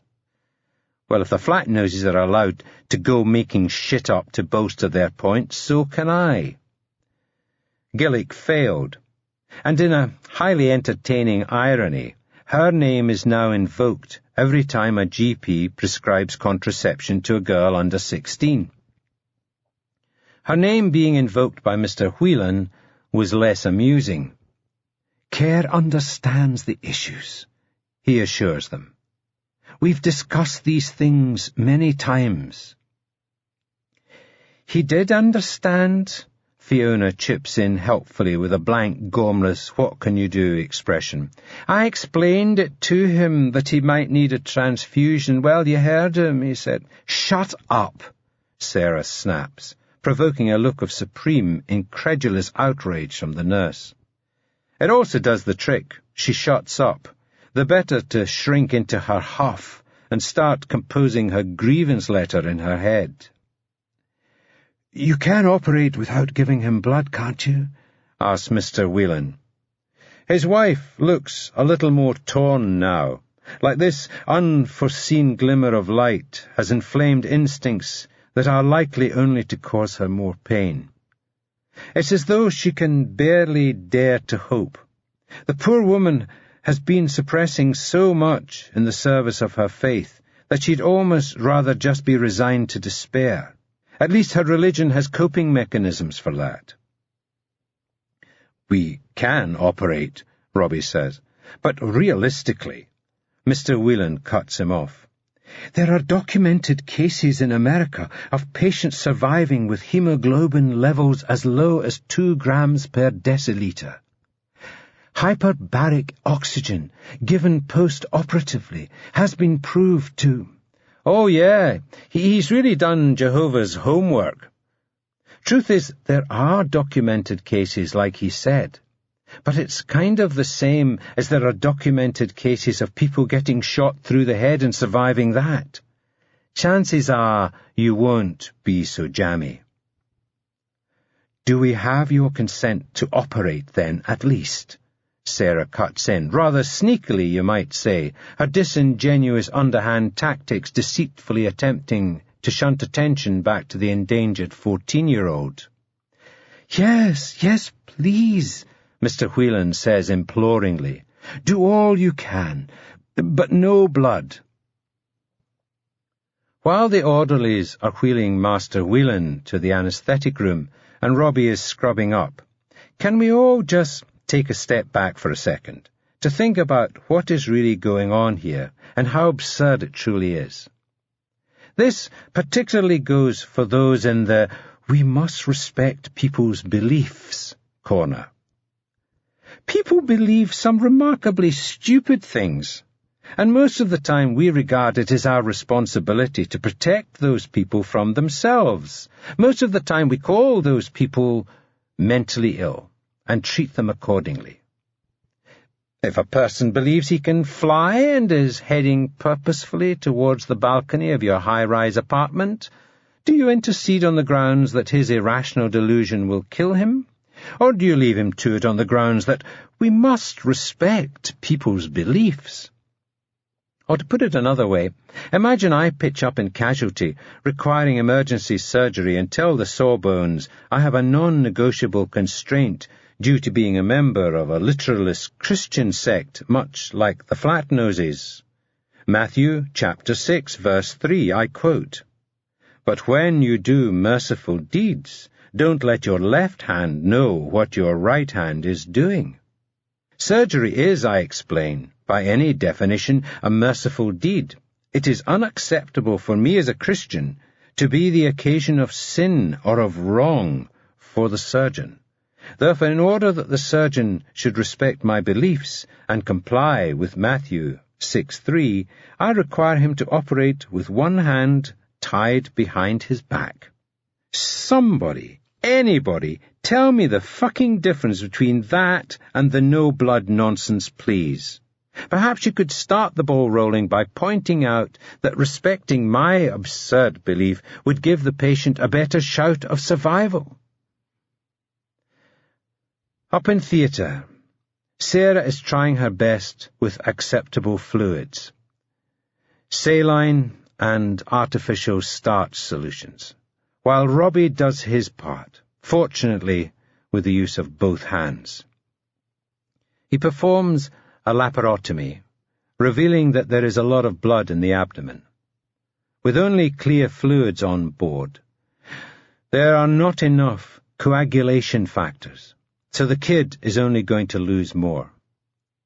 "We can't stabilize him without blood," Sarah declares, merely vocalizing what everybody knows because she needs to bring it to a head. "The parents mentioned something about hyperbaric oxygen," says Leslie Robertson, one of the theatre nurses. Sarah sighs pretty loudly at this point. Leslie's pal, Fiona Caldwell, must have passed on this wee nugget to her fellow nurse before Kerr was wheeled into theatre, which indubitably means she has also communicated how she consulted the child, as well as the truly vital information that Sarah is currently in her bad books. "The nearest hyperbaric unit is in Dundee," Robbie says. "This patient isn't fit for transfer out of this theatre, never mind out of the city." Sarah is looking at the child and at the machines around him. The coagulation issue is critical. The kid is oozing blood from all manner of places because it's running too thin to clot. There's only one direction his hemoglobin is going to go from here, which means that without blood he's going to go into either the record books and all subsequently updated flat-nosed literature, or more likely the morgue. "Get me 6 units of O-neg," Sarah tells Leslie. Sarah looks to Robbie, who, as she expected, is already looking back. He nods. He's with her. "The same cannot be said for everybody, though." "You can't do that," Leslie replies, which is when Sarah kind of loses it. "Can't do it? Let me tell you about can't do. I've watched 2 kids die last night because neither I nor anyone else could do anything to save them. I can save this one. Get me 6 units of O-neg." Leslie stands her ground. If there's one thing nurses can do brilliantly under any circumstances, it's adhere strictly to protocol. "There's no parental consent," she says, "and it's expressly against the patient's wishes. The patient is 14 and dying. He was consulted and made a Gillick-competent decision. Consulted? He was fading in and out of consciousness. He wasn't in a condition to even be assessed for Gillick competence, never mind make an informed choice to die. Fiona Caldwell asked him, and he said he didn't want blood. He said, I'm not allowed it. And we can vividly imagine who by. I'm not prepared to watch a child with his whole life in front of him become a human sacrifice to his parents' idiotic religion. Now get me 6 units of O-neg, or get your fat ass out of this theatre and send in someone who understands what the hell we're doing here. Ooh, fighting words. Leslie, visibly simmering, nonetheless goes and gets the blood. This shouldn't be interpreted as her professionalism objectively rising above personal feelings, but rather the path of least resistance. Sarah has threatened her with repercussions if she doesn't toe the line, so she now knows her aforementioned fat arse is covered for the inevitably ensuing shitstorm. She was only obeying orders. And then a miracle happens. The kid's hemoglobin levels improve. His coagulation factors increase. He ceases to ooze blood from every minor crack. Oxygen is restored to his ailing organs, and he is hemodynamically stabilized enough to transfer to ITU. An utterly amazing recovery, I'm sure anyone would agree. True, all of the above happens because Sarah has pumped some new blood into him. But that doesn't make it any less amazing or miraculous, does it? Or is it only a miracle if something physically impossible takes place? I don't know. Some people are awful hard to please. Happy day. The kid lives. The mother collapses in tears of relief on his ITU bed. Nobody says nothing. The parents, too overcome with emotion, ask no questions. It's around this point that they are most probably appreciating what truly matters in this world. Sarah and Robbie both make a sharp exit. They figure that what the Whelans don't know won't harm them, as the whole issue has been of sustaining beliefs regardless of evidence. Then the belief that Kerr got through without a transfusion ought to be a piece of piss compared to some of the other things they have faith in. It's looking like a result all round. Except, well, see if you can guess. It's the same answer you're looking for when you hear about those cases where the physician has assented to a suffering terminal patient's pleading wish to end her agony. Doctor ups the diamorph, patient dies peacefully, and for the first time in perhaps years feeling no pain. Then the doc ends up in the dock. How, you ask yourself, did the authorities find out? A big, cuddly gonk, wrapped in a red ribbon. If you answered, some fucking nurse with an axe to grind grassed him up. Leslie Robertson told the parents, and they demanded, as was their right, to see the case documentation. It's impossible to say for sure whether they'd have stuck with the ignorance is bliss position, but she made their minds up for them. They sued the Health Trust, and specifically Sarah. Some relatives send chocolates when you save their loved one's life. To each his own. The Whelans sent a writ. Most times, on its merits as described above, the case would never have made it to court. Kerr Whelan might have been Gillick competent, and he was certainly well coached to give that impression on the witness stand. But he was not, nor could have been, assessed properly to determine this prior to going to theatre. Most times, however, the plaintiffs could not have afforded a lawyer as big-hitting or low-reaching as Jonathan Galt. In fact, the Whelans couldn't afford Jonathan Galt, but he worked the case no-win, no-fee, because 1, it was high-profile, and 2, he's a bonkers-again Christian with an agenda. You know the guy. Bryant Lemuel's lawyer. Gangly, supercilious, utterly creepy, pops up as the legal spokesman every time a religious pressure group wants something banned. Kind of bloke you can picture enthusiastically operating the rack, or strappado, for the Holy Inquisition had he been born a few centuries back. His tactic was smart, simple, and effective. He claimed that Sarah would have given the transfusion even if Kerr had been fully assessed for Gillick competence, because she had no respect for the Whelans' beliefs, or the beliefs of any Jehovah's Witnesses. But before getting to depicting her as a bigot, he had to trash her credibility. He threw that awful night's previous tragedies at her, like they indicted her competence, as well as claiming that these disasters had left her desperate to redeem herself professionally. And that was before he even got to the medical arguments about Kerr Whelan's treatment. As happens with just about every medical lawsuit, the plaintiff's side produced a doctor of their own as an expert witness, his job being to testify that he'd have done absolutely everything differently, and that there is a precedent for better outcome under the procedures he would personally advocate. In this case, it was a physician flown in all the way from the US to make out Kerr Whelan could have all but played the second half of his Saturday morning rugger match with a hemoglobin of 2. He just happened to be a Jehovah's Witness, but it would be beneath me to impugn his integrity by insinuating that his beliefs were infringing upon the objectivity of his professional judgment. Bryant Lemuel paid his ticket. Don't ask me how I know that, because even here on the other side I won't name my sources, but trust me, it's a fact. Lemuel isn't a flat nose, but he's a great believer that my enemy's enemy is my friend. When he got Sarah on the stand, Galt asked her about her marriage, whether she was under stress because her relationship with her husband was in difficulties.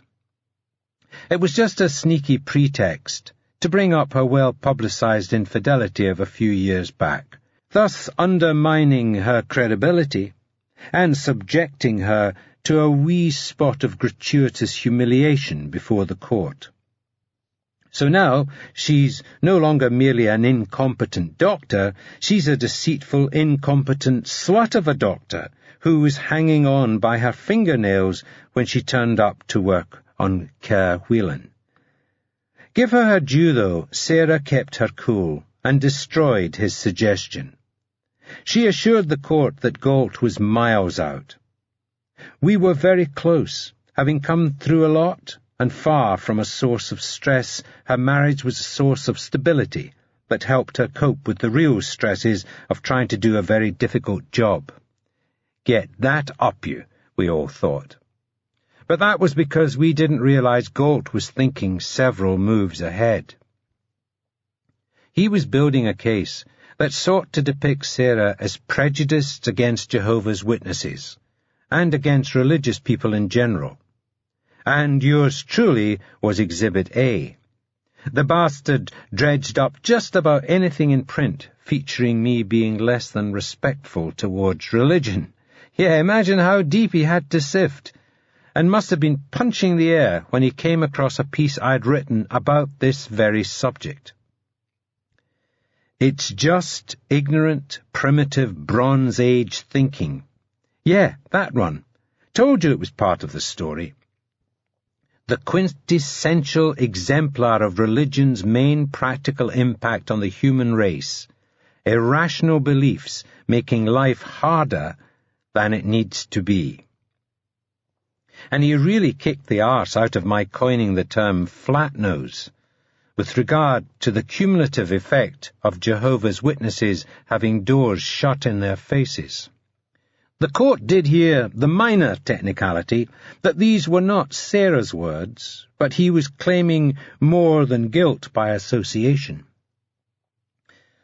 It's not hard to imagine the conversations that must go on in the Parlabane Slaughter household, he told the court. Dr. Slaughter has already on the witness stand depicted her close companionship with her husband. Is she expecting us to believe that Mr. Parlabane's choice of subject and highly offensive take upon it was not largely influenced by his wife's accounts and attitudes? After all, you have already heard Nurse Leslie Robertson testify that Dr. Slaughter called Mr. and Mrs. Whelan's religion idiotic, and how she talked about them making her son, their only and utterly beloved son, a human sacrifice.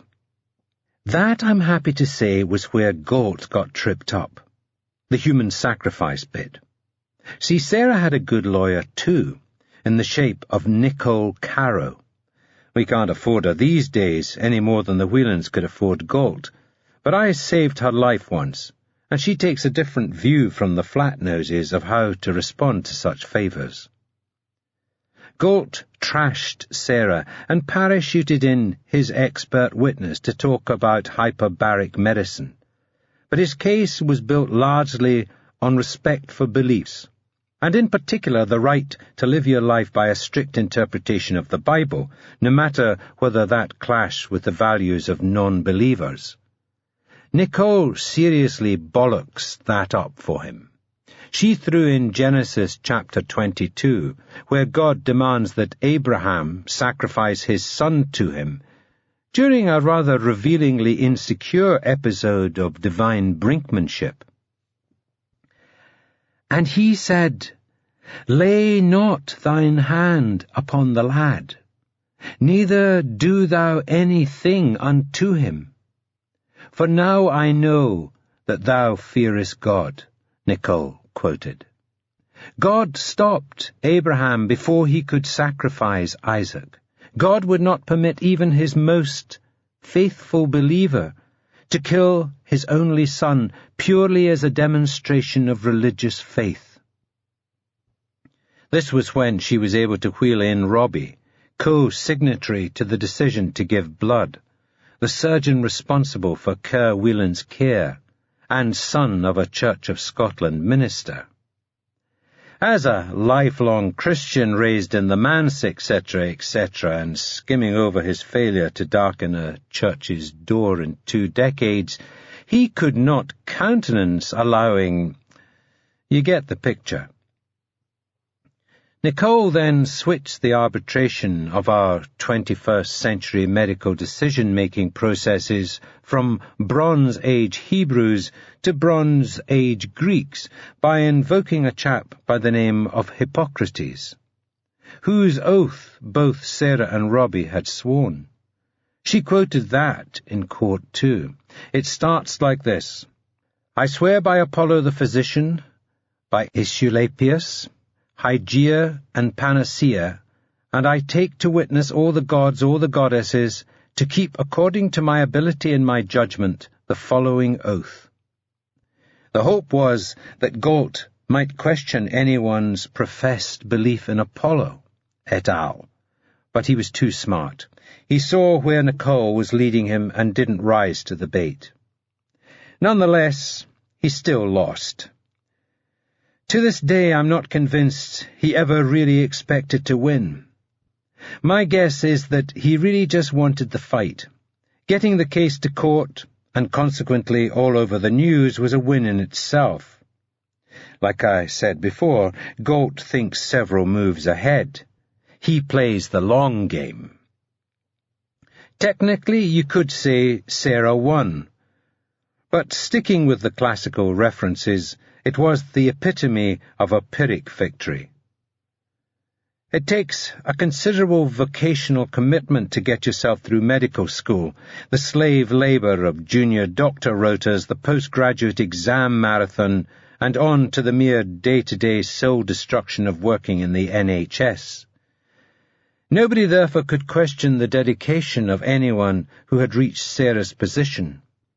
She had put up with a hell of a lot, but being sued for saving a child's life was the ultimate proof that they can always hurt you more. There was only one way to prevent that eventuality. She quit. That covers the bad part of us getting here. Though while Sarah's was the harder ride, at least she got the more dignified passage. Mine, while ultimately constituting the good part, was not exactly a garlanded procession upon a path strewn with rose petals flung from the joyous hands of well-wishers. Aye, I know, a real change from the way things usually go for me. Given the dealings I've had with politicians and the other forms of human detritus associated with their profession, I had long ago sworn that nobody would ever see my name on a ballot paper. However, when I was nominated as a rectorial candidate, I was prevailed upon to accept by a sense of duty towards the greater good, or Sarah, as she is less formally known. She had been working in the pharmacological department for a few months, enough to start getting a feel for the issues that were prompting discussion among staff and students, and one of those was the rectorship. Contrary to the impression you might have got from Gillian Noble, not everybody at Kelvin University was cheering to the echo at the election of Gabriel Lafayette. Some of the more politicized students, apparently they still exist, having had their ears bent by a few older and wiser campus heads, felt there was a need to reinvest a little more gravitas into the rectorship, as it was a role that ought to provide an aspirational figurehead for the students and a respectable public face for the university itself. Thus, when Lafayette's tenure was coming to an end, there was a drive in certain quarters to propose a candidate whose name would carry sufficient weight as to enhance the post and firmly draw a line under the less academically desirable implications of his predecessor. This isn't where I come in, by the way, so you can relax and lay off the guffaws. The candidate approached, and who accepted with typical gratitude and enthusiasm, was Charles Alderton. Esteemed zoologist, ecologist, writer, broadcaster, anti-poverty campaigner. Kelvin University graduate, and perhaps his most bankable electoral asset in this constituency, one-time children's TV nature show presenter. He was the perfect nominee. Serious, but not dour, of unquestionable academic pedigree, a visible and unselfish public campaigner on issues from debt relief to gay rights, the face and voice of countless acclaimed, challenging and frequently controversial science documentaries, and, of course, fondly remembered by adolescent students as the wild-eyed bloke in jungle fatigues who presented ZooTube when they were kids. He was a respected and popular figure, unlikely to mobilize much antipathy except among militant God-botherers, who automatically had him on their shit list for his outspoken atheism. His election would not only augment the post of rector, but would also, as far as the science faculty was concerned, though nobody spelled it out, function as a solid rebuke towards the attitudes that had prevailed in electing many of his recent predecessors. However, this was still a student election we were talking about, so the attitudes in question were hardly on the wane, and those who held them far less likely to even notice that they were being rebuked.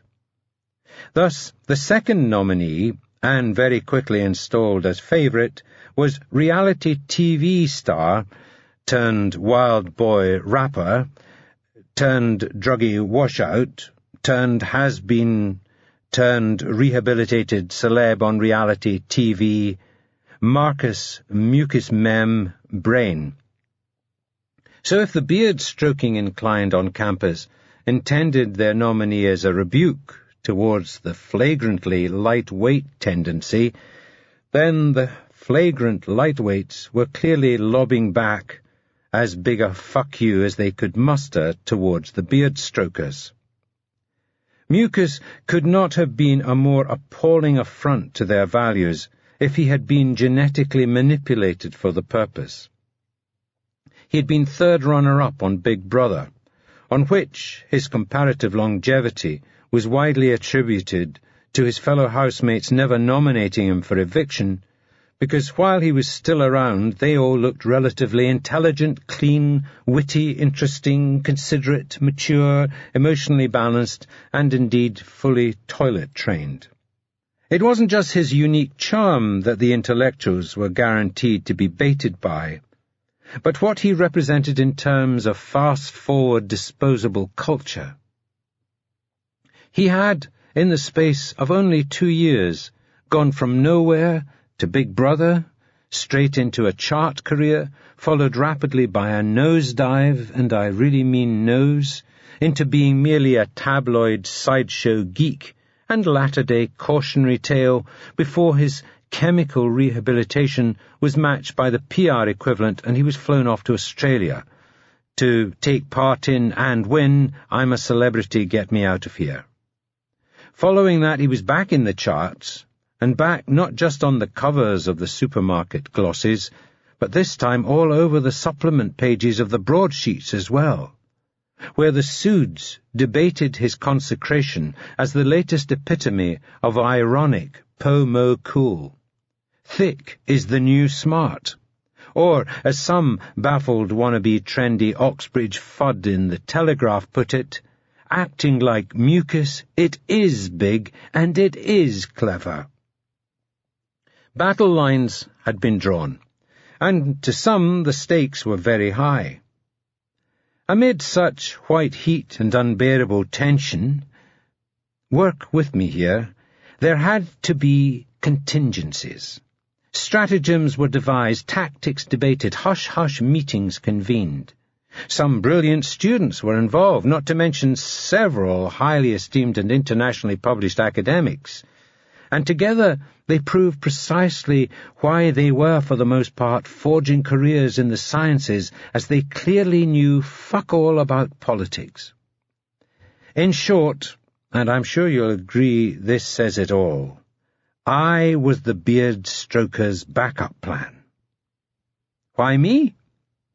Well, obviously, they were trying to strategically raise the bar, marginalizing the celebrity popularity element by making it seem a contest, and thus a post for serious, committed, and capable individuals. I was a respected journalist, bound to find recognition among students for my fierce integrity and tirelessness in holding both individuals and institutions accountable to the public and... No, you're not buying this at all, are you?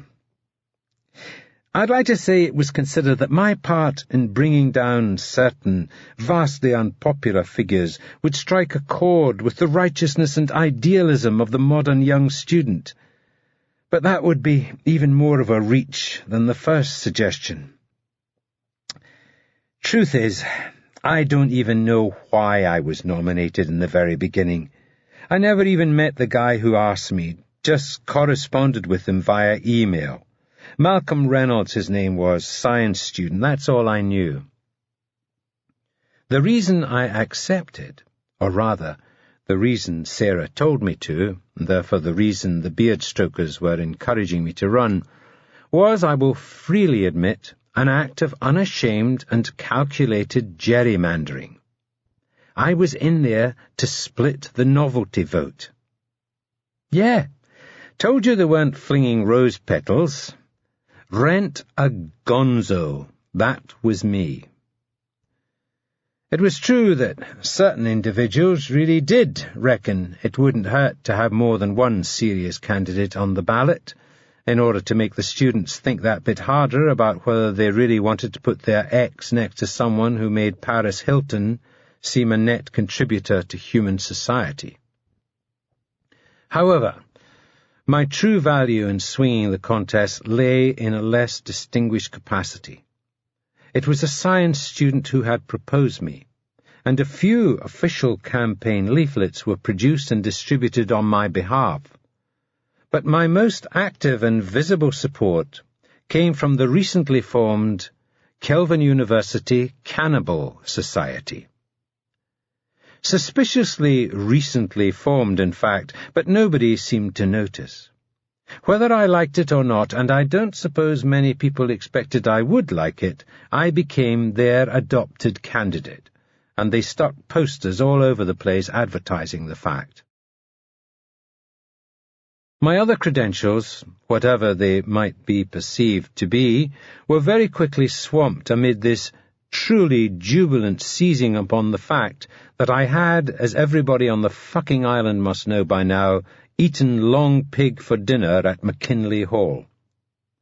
And of course, I was in on the whole thing. The crucial factor was that my candidacy had to look hijacked.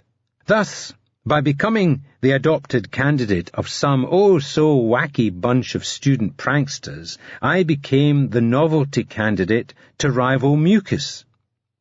Sure, the spoilt white boy rapper might have punched Andrew Marr, shagged a couple of FHM cover girls, opened for Goldie-looking chain, and snorted up a pyroclastic cloud of coke, but Jack Parlabane had eaten somebody. A cannibal for rector. That's much funnier than Mucus. That was the plan, anyway. In the end, they needn't have bothered. Perhaps the physicists ought to have calculated that in this fast-forward culture they so bemoaned, the highly unstable celebrity isotope had a very short half-life. In the brief interval between his nomination and the election taking place, Mucus had already started to look so 3 weeks ago, according to the chat rooms and gossip mags.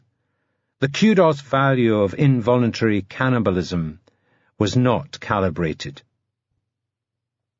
Come the election, Alderton romped it, taking 72% of the vote, a worthy and deserved triumph, soured only a little by his dropping dead of a heart attack somewhere along the Amazon on the day of the count.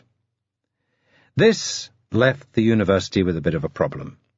It was argued that plenty of rectorial posts had been held by prisoners, such as Nelson Mandela and Aung San Suu Kyi, who could never attend the universities concerned, or even in some cases send so much as a letter to them. Thus, it was at those times merely a figurehead role, and therefore the ability to attend, or indeed the ability to breathe, was preferred, but not essential. However, aside from the precedent it would set for future elections if death was ruled no impediment to candidature, vote Caligula for rector, it turned out to be down in black and white in the university's constitution.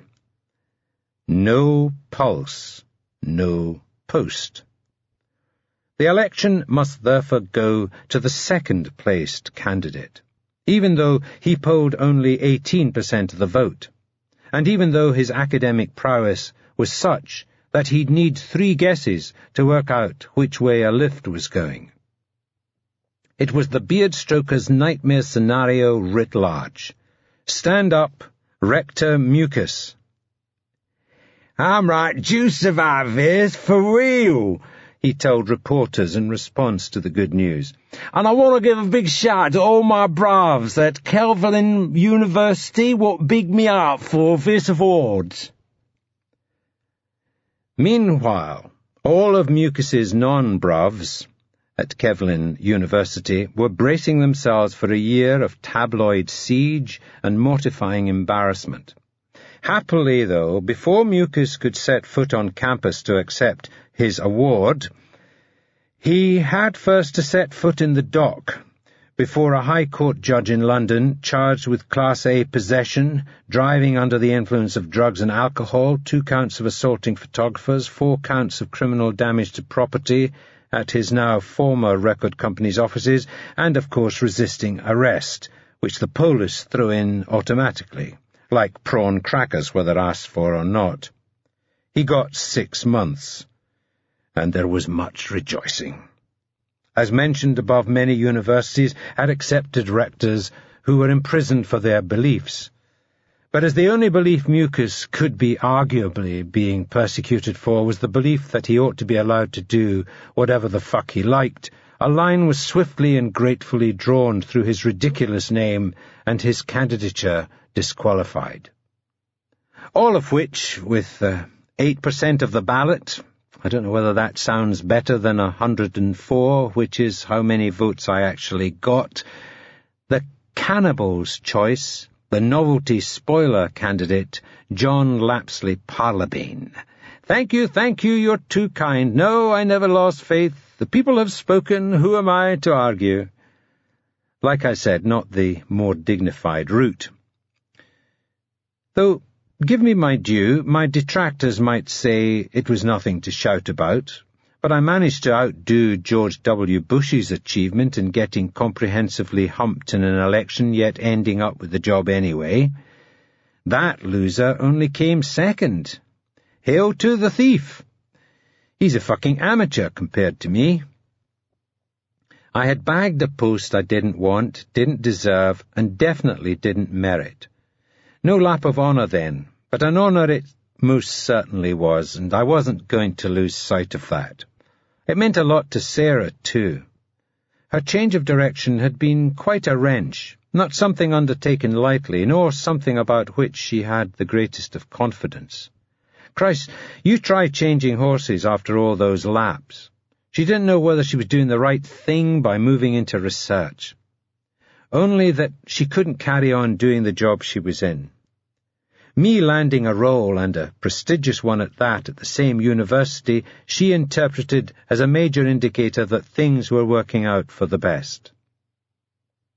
Okay, so it turned out she's in the middle of the bell curve for her future reading abilities. But that's how it looked right then. She was feeling positive, looking amazing, and we were standing in this magnificent hall, listening to Bach, drinking champagne as we prepared to celebrate my newfound and ill-gotten respectability. As I've said, it was one of the proudest and most memorable moments of my life. Oh yeah, that's right. And that's also when I first met Gabriel Lafayette. Jack's wife screws up and makes everything worse. In retrospect, lovey-dovey thoughts of Sarah notwithstanding, my first meeting with Lafayette was a pretty momentous occasion. But then, so was abseiling down a dead mercenary's intestines at McKinley Hall mere hours after heedlessly eating part of the chef. And although Lafayette was perfectly charming on the night, given how things were to work out, the memories of those two gory incidents make me feel considerably less icky than that of pressing the flesh with the New Orleans necromancer. Lafayette was invited in his capacity as outgoing rector, though his making the effort to show up was nothing to do with observing any decorous formalities attending his departure. Rather, he was serving an agenda aimed at ensuring he'd have a role at the university for a long time to come. A university dignitary with a distinct whiff of the mid-19th century about him was swooshing around the place like some caped protocol crusader, quietly but convincingly urging us to gather around our allotted tables. Unaccustomed as I was to this kind of shindig, I had neglected to check the seating plan. So I swear it wasn't some posture of aggrandizement, seeking fake humility, when I asked Sarah which table we were at, only to be told, the top one. Grand, I thought, like getting married again, except this time without having to put up with any relatives. Thus, it was only as I approached the table that I discovered Lafayette hovering behind the chair next to mine, accompanied by Easy Mather, as well as their new best friend and Lafayette's personal fluffer, Gillian Noble. Her book about him was due to hit the shelves very soon, and the serialization had started in the mail, in conspicuous support of his aforementioned academic aspirations. Noticing my approach, she smiled at me with all the warmth of a penguin's fart, before demonstrably resuming her discussion with the University Chancellor, Sir William Kentigern, and the principal, Dr. Judith Rowe. As soon as we reached the table, Sarah was intercepted by the Dean of Science, the aging and skeletal but sinisterly predatory-looking Professor Niall Blake, who was allocated the seat to her right. He completely blanked me, going straight into shop talk with Sarah about protocols for a study he was designing. I was surprised, but only slightly. It wasn't the first, second, or even 100th time a colleague of Sarah's had come up and talked to her without acknowledging that I was even there. Non-doctors are largely invisible to a certain and sadly prevalent strain of medic, triaged out of their vision on the grounds of irrelevance, and since she had moved into research I found the same visual defect to be common among scientific academics. The reason I was surprised at all was that I did think he might make a special exception, given the occasion, what with me being the reason we were actually having this dinner. Then it dawned on me that it wasn't really me he was ignoring. He had buttonholed Sarah as a convenient barrier against having to acknowledge the presence of Lafayette. I simply happened to be in the vicinity. Collateral blanking. Whoever put the seating plan together must have been seriously taking the piss, sticking the pair of them on the same table. Hats off to him, too. I'd have done the same thing, had I been safe in the knowledge that I wouldn't be sitting there. Lafayette had a hand outstretched even as I watched Sarah turn towards the sepulchral dean. He had a bittersweet smile on his face as he cast a wry glance in the deliberately heedless professor's direction. "You must be Mr. Parlabane," he said, gripping my hand. I glanced openly at the place card on the table in front of me. "They said you were psychic," I replied, wanting to see if he'd take the huff. He didn't. "My powers amaze even myself sometimes. Just as long as you don't bend all the cutlery before we've had a chance to eat. No, I don't do psychokinesis. Even if I did, I'd lay off knives and forks. Wouldn't want a man of your appetites getting too hungry now, would we?"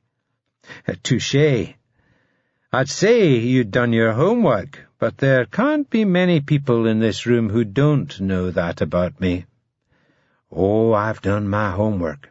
That's how I do all my tricks. Leastways, according to the likes of your wife's boss over there." "So, what did your homework uncover? What else do you know about me?"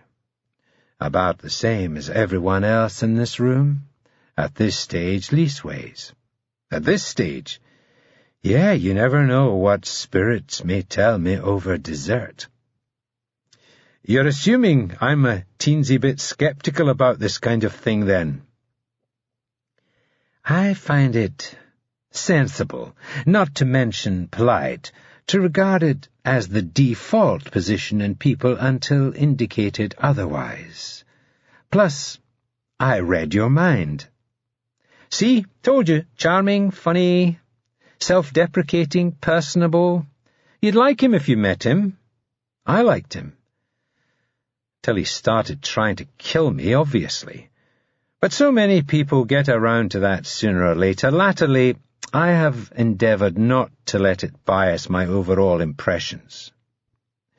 "Are you out to convince me, then?" I asked him. "I'm not out to convince anybody. Not many people change their minds about this area, whichever side they take. If easy there ultimately falls on my side, it will be one hell of a first. So no, I'm not evangelizing. I've experienced some very weird things, and I'm in the business of looking for explanations. Not so different from yourself, from what I gather. In my experience, the explanations usually come down to some chancer having his eye on the prize. Which is where we cross over again, believe me. So you acknowledge that a lot of so-called mediums are faking it?" Lafayette laughed. Acknowledge it. Mr. Parlabane, in my experience, the term fake medium is practically a tautology. The only real distinction to be drawn is between the ones who know they are fakes and the ones who are also deceiving themselves. What I'm trying to work out is whether the latter also describes me. I noticed that everybody was beginning to take their seats in response to the gesticulations of the etiquette enforcer. The chairs were in a tight circle around the table. I stepped aside to let Lafayette squeeze in first. "I appreciate your lack of presumption," I said, sitting down. "But I think you're kicking the arse out of it a wee bit with that. I've read an advance proof of Miss Noble's book, and there's some pretty remarkable incidents described. Glassford Hall, for one. Are you saying you could have been party to some form of group delusion?" "I'm saying I don't make any claims for myself.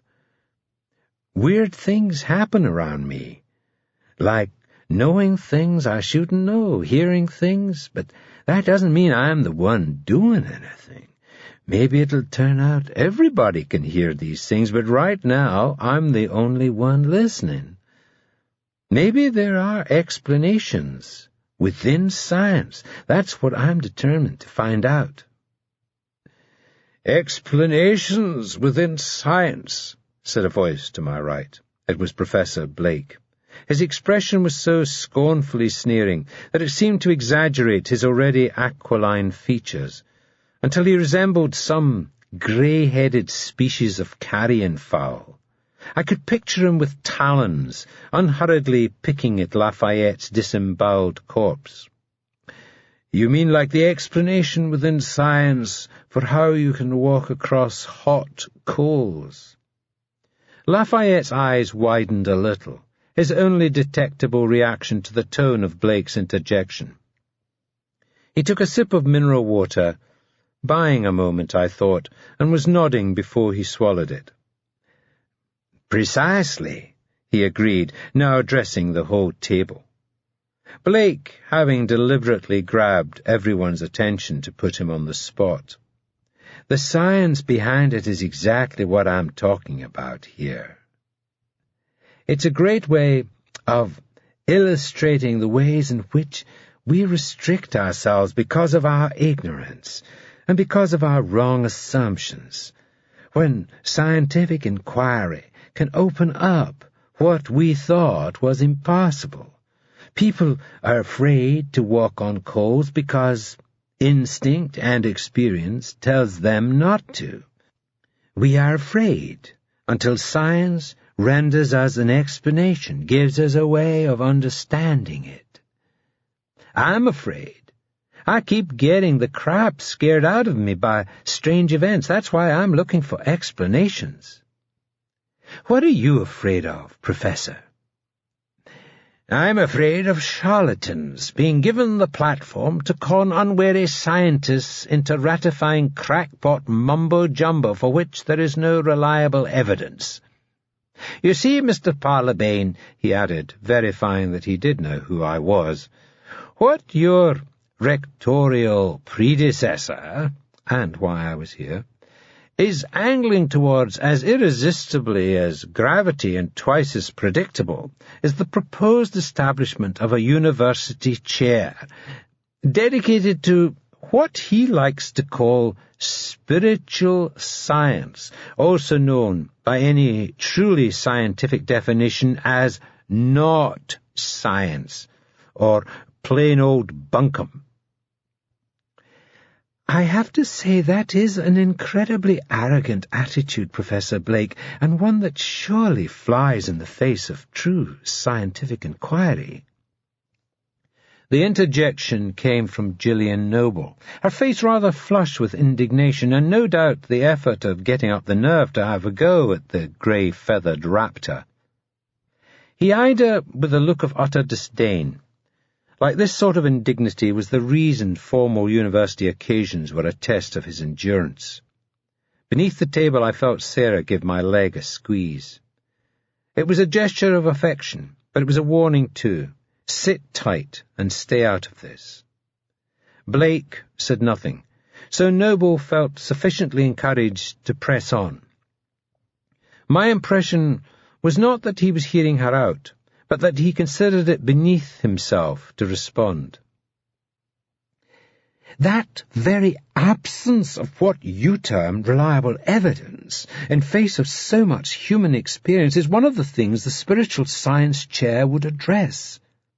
In the words of Werner Heisenberg, the German pioneer of quantum mechanics, what we observe is not nature itself, but nature exposed to our method of questioning. I could hear Blake sigh with a degree of almost amused incredulity that she was telling him who Werner Heisenberg was. Noble failed to clock this, or perhaps ignored it, her eyes sweeping around the table.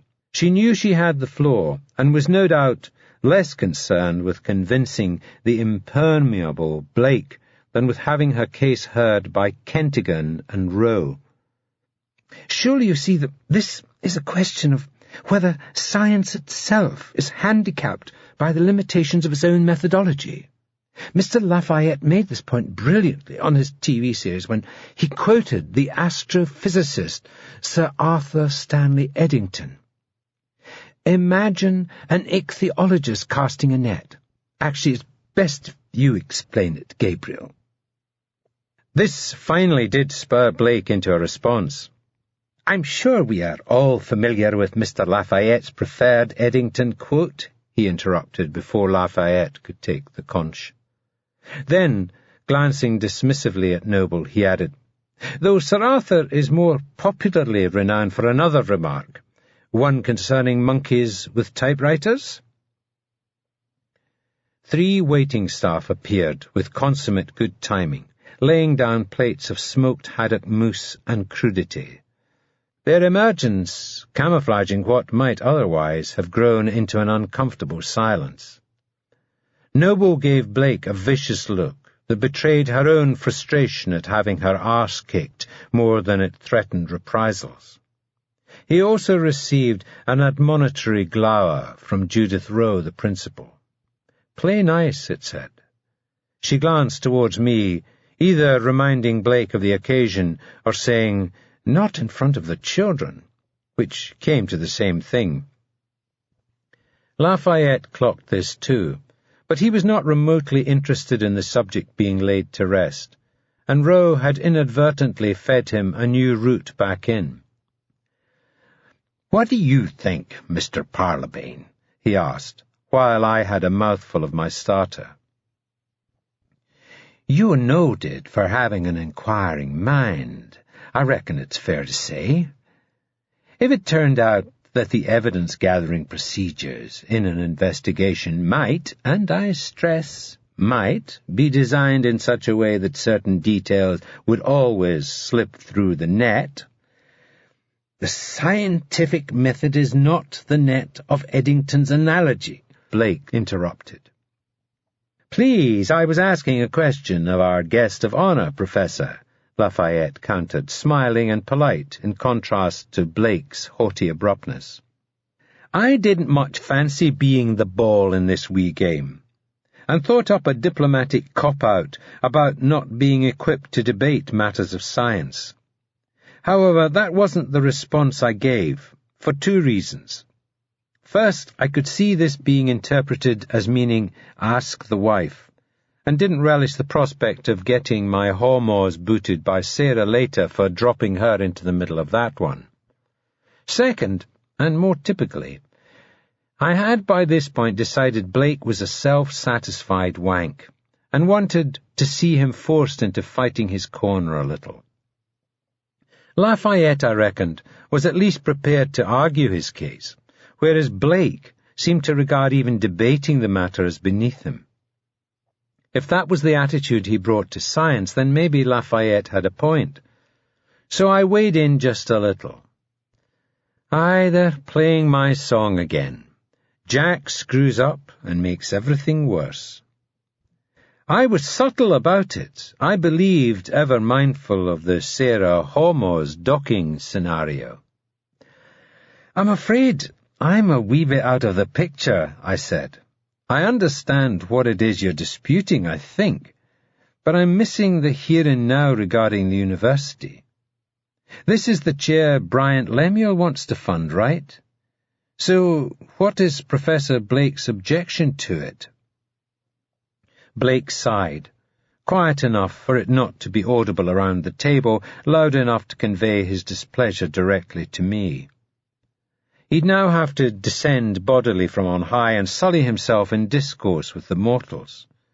His eyes briefly locked upon mine, narrowed, and steely, to convey the message, "Your card's marked." Yeah, right, I should worry. You are indeed out of the picture, Mr. Parlabane, and thus to be forgiven for getting it quite wrong, he said, smiling thinly for the benefit of the table. I don't know whether any of them were buying it, but I didn't believe forgiving me for anything was high on his agenda. I am in no position to object to the establishment of a university chair by Bryant Lemuel or anyone else. Noble opened her mouth to contest this, but he silenced her with the kind of look with which a perching hawk regards a rodent. This university, he resumed, like every other on these shores, needs all the investment it can get, particularly when it comes to research. So if someone such as Mr. Lemuel has a spare £2 million, that's the minimum, for an endowment, then he can establish a research chair whose work will be funded by the interest. In Mr. Lemuel's case, I believe it is £4.5 million he wishes to invest. Noble and Mather both nodded. But Blake's eyes were on Rowe and Kentigan, who looked uncomfortable to the point of irritation, and I was about to learn why. When you're waving around a cheque that size, it is very difficult for someone in the Chancellor's or the Principal's position to say no, regardless of how controversial the intended subject of research happens to be. The only potential spanner in the works is that the proposed chair has to come under the auspices of a particular faculty, and that faculty must therefore be in approval. If the psychology department, or the theology department, or the philosophy department wishes to take Mr. Lemuel's chair under their umbrella, then, as I said already, I am in no position to object. However, Mr. Lemuel and his champions, such as Mr. Lafayette and Ms. Noble, are all adamant that this chair should come under the banner of the sciences. As it is not science, but rather bunkum, then that is why I cannot in good conscience allow that to happen. But who are you to say what is not science? Noble demanded.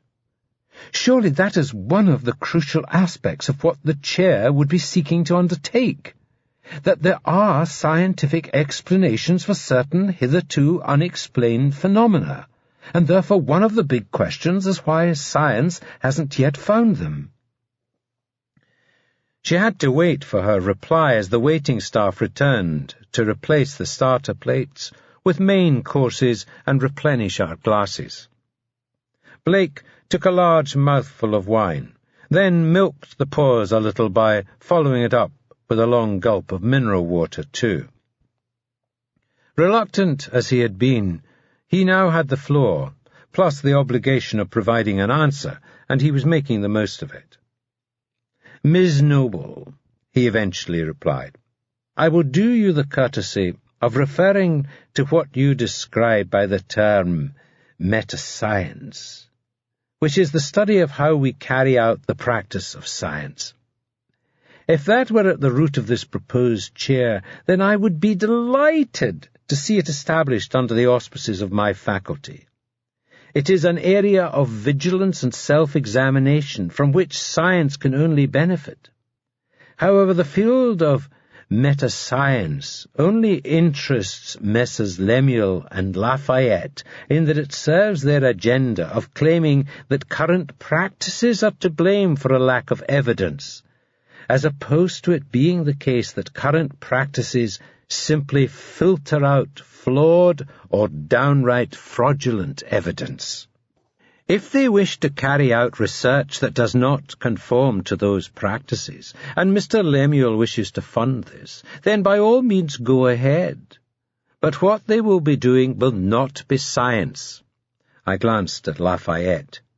He was still putting on a diplomatically patient smile, perhaps biding his time to make his case. Mather, who had barely said a word since I arrived, looked subdued and disengaged, indicating that he agreed with Blake, albeit for different reasons, that there was little point in having this discussion again. "So there is only one way of doing things?" Noble asked. "And if it doesn't conform to your model, you can't call it science? Isn't that exactly what Eddington accused his hypothetical ichthyologist of? What my net can't catch isn't a fish."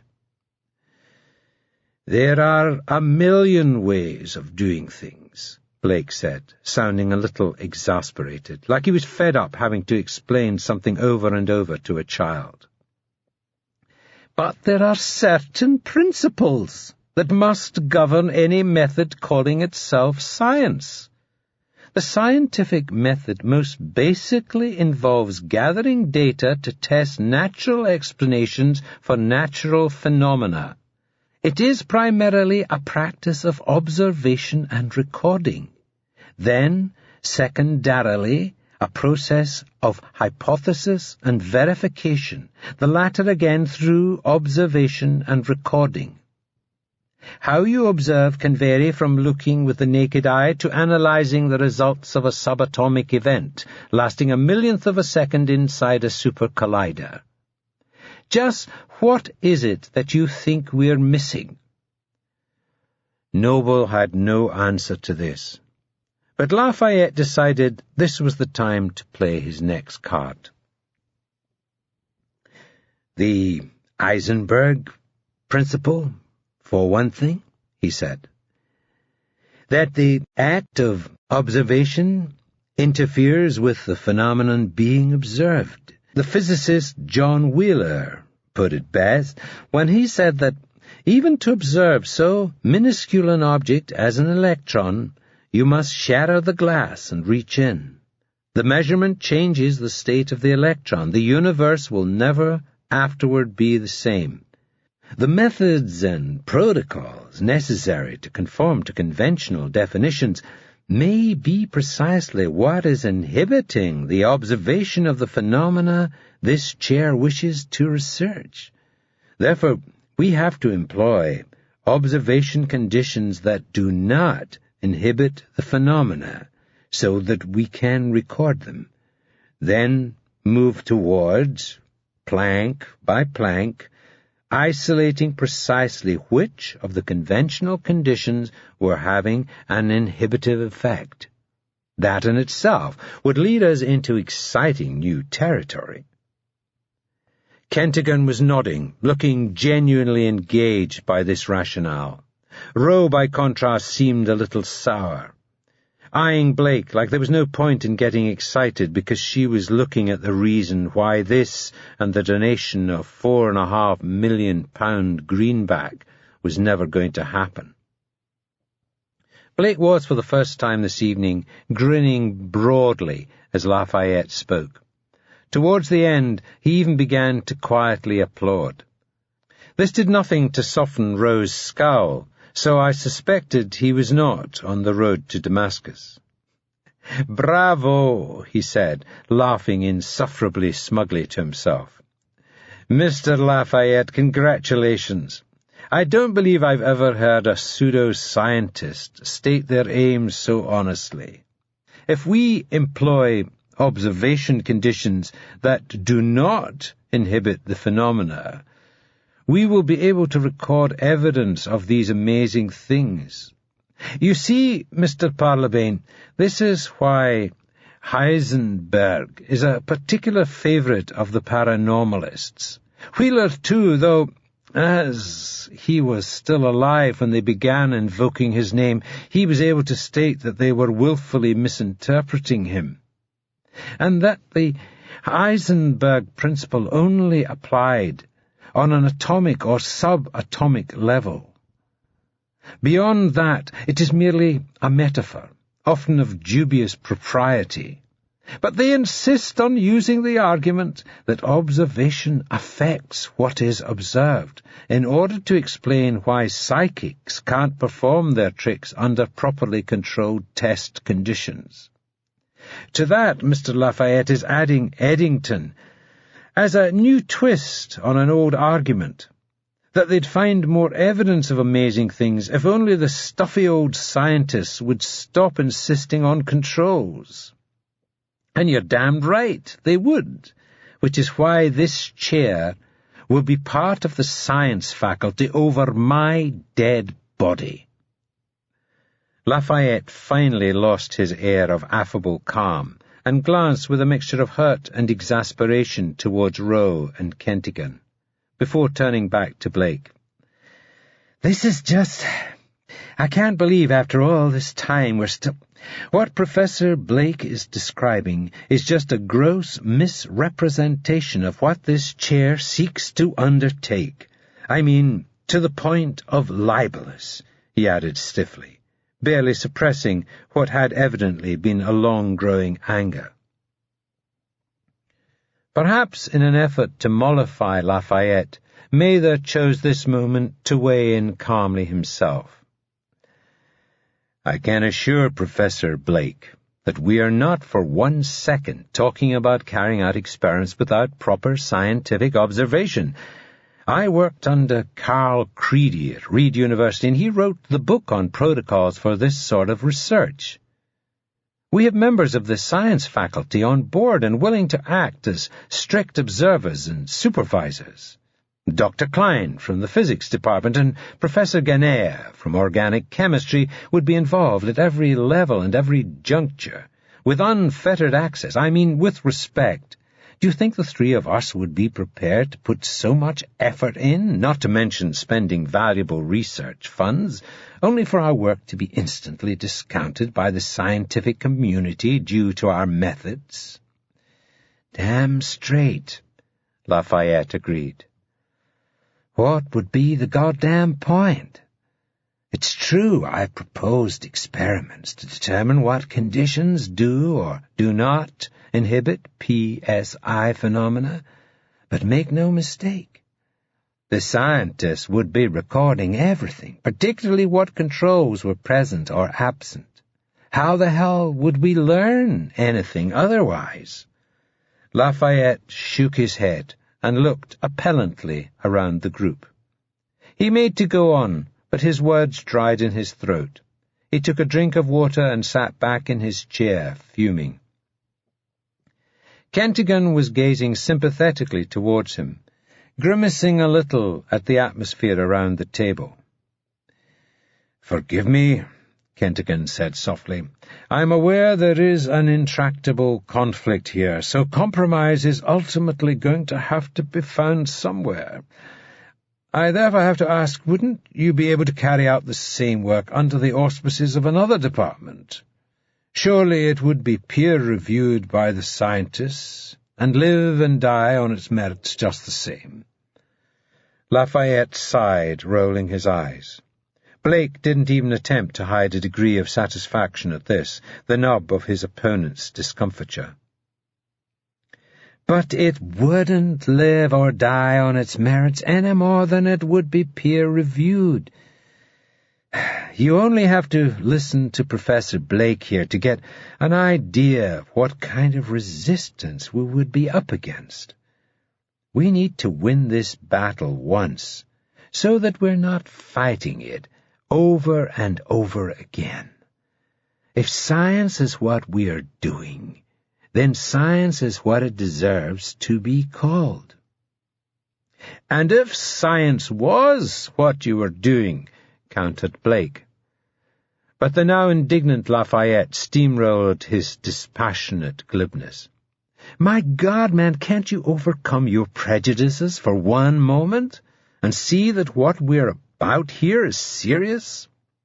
I'm the last one who needs to be told about the charlatanry this field has long been notorious for, but that is why I have endeavored to immerse myself in science, to cut through the bullshit and find out what is truly worth knowing. The history of science is also riven with paradigm shifts. Who are you to say that the next one won't come from a field you refuse to even contemplate examining? Tread carefully, Professor. I would remind you that the President of the Royal Society said, as recently as 1895, that heavier-than-air flying machines are impossible. That President was Lord Kelvin, after whom this very university is named." There ensued an uncomfortable silence, and not merely in response to Lafayette's temper. I saw Rowe wince on Lafayette's behalf as he spoke. His point had been a good one, but he'd tripped up at the end. She decided it would be better coming from her than letting Blake skewer him with it. "The university is actually named after a river," she said quietly, "and was standing here for centuries before Lord Kelvin was born. But that should not detract from the validity of Mr. Lafayette's point." Blake shrugged. "True," he said, "and Mr. Lafayette's point is also true. However, the history of science is also riven with daft notions that were soon forgotten about when their proposers failed to produce any reliable evidence to back them up. And if that is what we discover, then so be it," Lafayette said, opening his arms. "But it seems the difference between you and me is that I am prepared to find out for myself."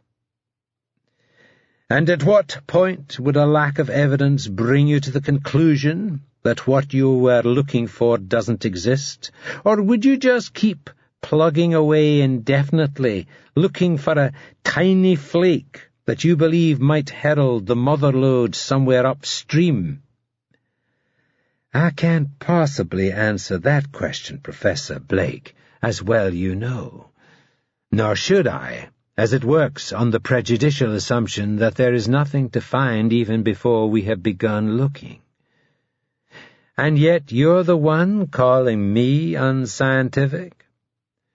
Blake seemed to be enjoying Lafayette's indignation. He reminded me of a big kid winding up his wee brother because he liked watching him lose it and didn't reckon he carried any threat. It wasn't pretty, and Rowe evidently wasn't impressed either. "I have to say you're not covering yourself in glory here, Niall," she told him.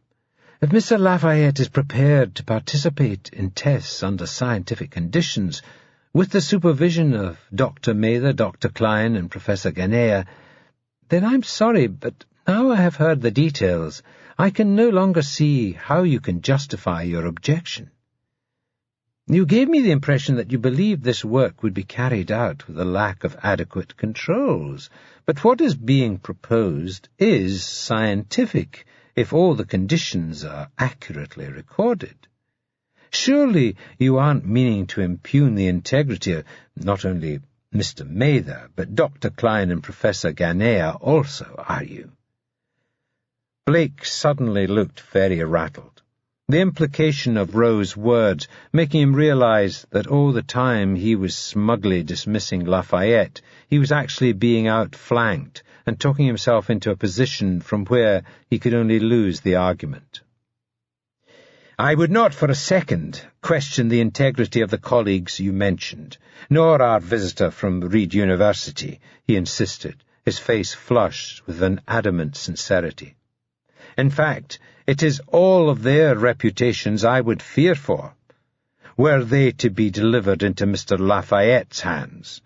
The benefactor behind this chair strikes me as over-enamoured with Mr. Lafayette, and consequently I detect a very real danger of the tail wagging the dog. I fear Mr. Mather would end up less in control of the procedures than he would wish to be, and than indeed he would believe himself to be. Mather's expression betrayed that Blake had bull's-eyed a not-so-minor insecurity. After all, Bryant Lemuel wasn't standing by to fork out millions because he was dead impressed with Ezekiel Mather. Scientists are easily fooled because they are logically minded and methodologically predictable, Blake went on. They would be highly manipulable in the hands of a skilled deceiver, which is what I believe Mr. Lafayette to be. Lafayette shook his head. I have already acknowledged the deceit that has gone before me in this field, but I should not be judged and indeed condemned for the sins of others. Quite right, Rowe agreed. Now you're accusing this man of dishonesty in research work before he has even begun to participate in it. Are you the one claiming to be psychic now? Shouldn't you wait until you have some evidence? Or is the scientific method not applicable to your decision-making process? I don't have any evidence, and nor will there be any. That's the point. I don't know how he does his tricks, which is why I, like Heidi Ganair and Rudy Klein, would be powerless to detect his deceptions, just as Mr. Mather has been powerless to detect them up until now. So you're saying you find a lack of evidence to be the most compelling argument for your case, weighed in Gillian Noble triumphantly. Is that not roughly the same rationale as you were ridiculing Gabriel for? The inability to detect legerdemain is what keeps conjurers and pickpockets in work, he snapped back. The inability to detect ghosties and ghoulies and other pseudo-psychic flim-flam is what indicates that one's instruments are calibrated properly and that one's brain is functioning rationally. Rowe, looking fairly disgusted at this last contribution, was waving a hand dismissively, unable to speak due to her mouth being full of wine. Her glass was draining pretty fast, in fact, and not in testament to the jollity of the occasion. Me, I was lapping it up, mainly because I was seated comfortably in the grandstand. A long pause ensued, the intractability of the impasse making further comments superfluous. The chirp and hum from other tables seemed all the louder against the silence, their laughter the sound of another evening somewhere else entirely. Only the clatter of our cutlery contributed to the wider hubbub. Mather looked disengaged, more than a hint of "I told you so" about his expression. Clearly he knew the stubborn ways of his fellow scientists. I looked at Sarah, expecting to glimpse that hidden naughty girl smirk she gave me when we passed a couple bickering in the street. The self-congratulation and vicarious pleasure of being apart from someone else's quarrel. Instead, she seemed deep in thought and genuinely concerned, the look she has when she's working out the best way she can help. Go girl, I thought. After all, she did have an investment in this, in that she worked in the faculty. She had stayed out of the debate, which in Sarah's case usually meant she was listening to both sides and was thus better equipped to digest the arguments. If anybody had anything to contribute that wouldn't simply be taking us back around the same circle, it would be her. That's what I thought before she started speaking inaudibly to Blake, anyway. They were whispering conspiratorially, though at first it didn't look like he wanted to hear any solutions, as the impasse suited his position just fine. However, I could tell he was curious, not least because he respected Sarah, or respected her more than he respected anyone else at the table anyway. I watched as the ire in his face was slowly dissolved, replaced by a twinkle of devilish mischief. I didn't like it, and not just because the devilish co-conspirator role at Sarah's side was usually mine. I think "There is a way around the problem," she announced quietly to the table. "Mr. Lafayette is prepared to submit to the conditions imposed by the chair's appointed scientific observers, but the concern is that the scientific observers will be deceived, largely because they are scientific observers. That about right?" Blake nodded, with a satisfied anticipation of someone setting the catch on a bear trap. Lafayette across the table looked surprised, and thus a little concerned that a new variable was about to be introduced. I was a little anxious myself, as I began to anticipate what, or rather who, that variable was most likely to be. "So it sounds like the perfect control would be the inclusion of an observer who was an expert in deception. You know, in scamming, underhand methods, subterfuge, crookedness, corruption, dishonesty. Basically, all the things you would want someone to be on the lookout for." Rose's eyes lit up, perhaps reflecting the imagined glow of that 4 million quid endowment, until moments ago locked forever out of reach by this Mexican standoff. "Can you think of anyone who might fit the bill?" she asked. The other dead guy with a story still to tell. "It's the more mundane stuff that freaks me out when I recall that day.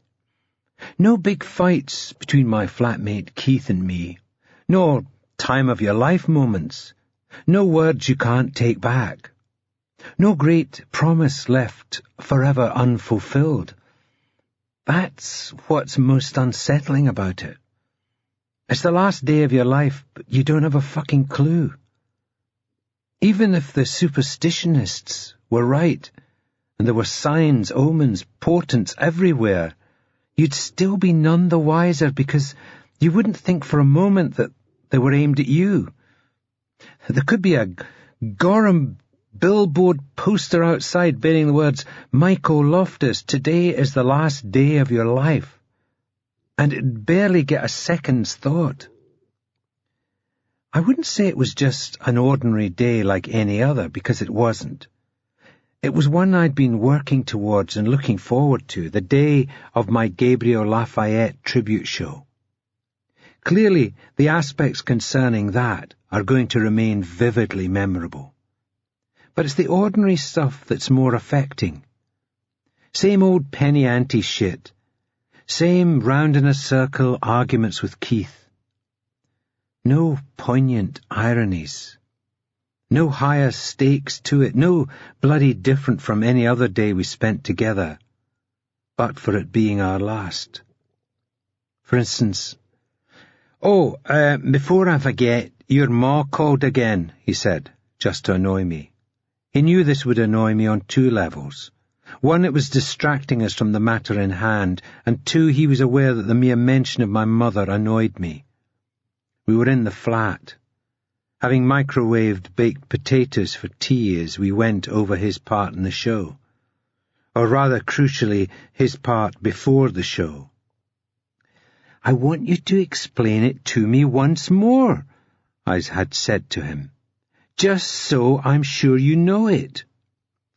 "I know it, Michael. For Christ's sake, how many times?" "It's all in the preparation, Keith. You can never be over-prepared. Tell me it again." Which was when he decided to change the subject.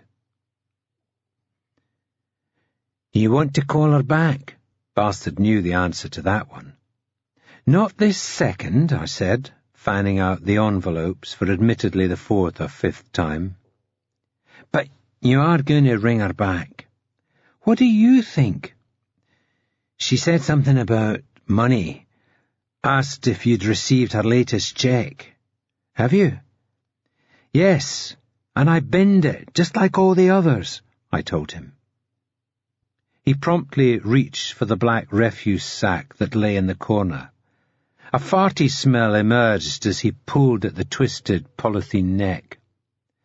"Don't be bloody stupid," I told him. It's ripped up." "Don't be bloody stupid. You're the one ripping up cheques. Didn't I just spot you 20 quid the day before yesterday? No, maybe it's me that's stupid. I'm giving out loans to jokers who can afford to throw money away." "I can afford to throw her money away," I said. "What I can't afford is to accept it. Too much of a cost to the soul." "You don't believe in the soul, Michael. You've gone on about that often enough." "You know what I mean." "No, I really don't. You say you can't afford to accept her cheques, but what the hell's paying your way here?" "My dad's money. He left me an endowment for going to uni." "He left your mum money too, didn't he? So couldn't you think some of her cheques is just her passing on more of his money, and then you could maybe nudge those 20 beer tokens back my way?" "No. She's a woman of independent means. It's her money, and I'm not bloody touching it, any more than I'm bloody phoning her back." We left it at that. Keith knew it was a no-go area. Superficial probing, the odd wind-up, and a polite modicum of genuine concern were as far as I tolerated his inquiries. He knew we didn't speak to each other, or at least that I wouldn't speak to her, but he didn't know much of anything else. He'd probably spoken to my mother more than I had over the past year or so, but I don't think it went beyond telephone pleasantries and message-taking. I couldn't see her volunteering any sensitive details any more than I could imagine him asking, and if he had found anything out, Keith wasn't the type to keep it to himself. He'd have got maximum mileage out of intimating that he knew something before exploiting the full head game's potential of the information itself. Which is not to put the guy down, any more than he'd consider obligatory. He'd have been very disappointed to think either of us would let a little thing like death get in the way of our mutual slagging contests. He wasn't lacking in sensitivity. It always amused me, in fact, that he never made the kind of sexual jokes and insults about my mother that he or I would about anyone else's. This was because he had begun to suspect that my mother really was a prostitute. Admittedly, I did very little to disabuse him of this. Indeed, I actively began to cultivate it, once I realized it made him uncomfortable and that he feared I would be genuinely vulnerable on the subject. It probably started due to my letting slip that our falling out was down to my long-term and increasing disapproval of how she was supplementing her income. Keith's list of possibilities for what this could be was undoubtedly narrowed by certain remarks disparaging her clientele. And after I realized his horrified misdeduction, I started referring to them as punters. It amused me, but more importantly, it also prevented him from digging any deeper into the subject. As far as I was concerned, the truth was far more shameful. We got back to the matter in hand. Keith, with exaggerated reluctance, demonstrated to my satisfaction that he did know the drill. In fact, he had demonstrated it to my satisfaction at least 3 times. But he wasn't the only one who enjoyed pointlessly annoying his flatmate. Not to mention the fact that it was also imperative he knew his role inside out. Like I said, you can't be over-prepared, even though you can be over-annoyed. "There," he said indignantly, "for the umpteenth time, I've got it. We're shiny, okay? Look, I know the show's tonight and everything, but can you chill about it a little, Michael? You're not the one who's going to be left looking a total twant if it all goes tits up. So why bother if you're so worried about it?"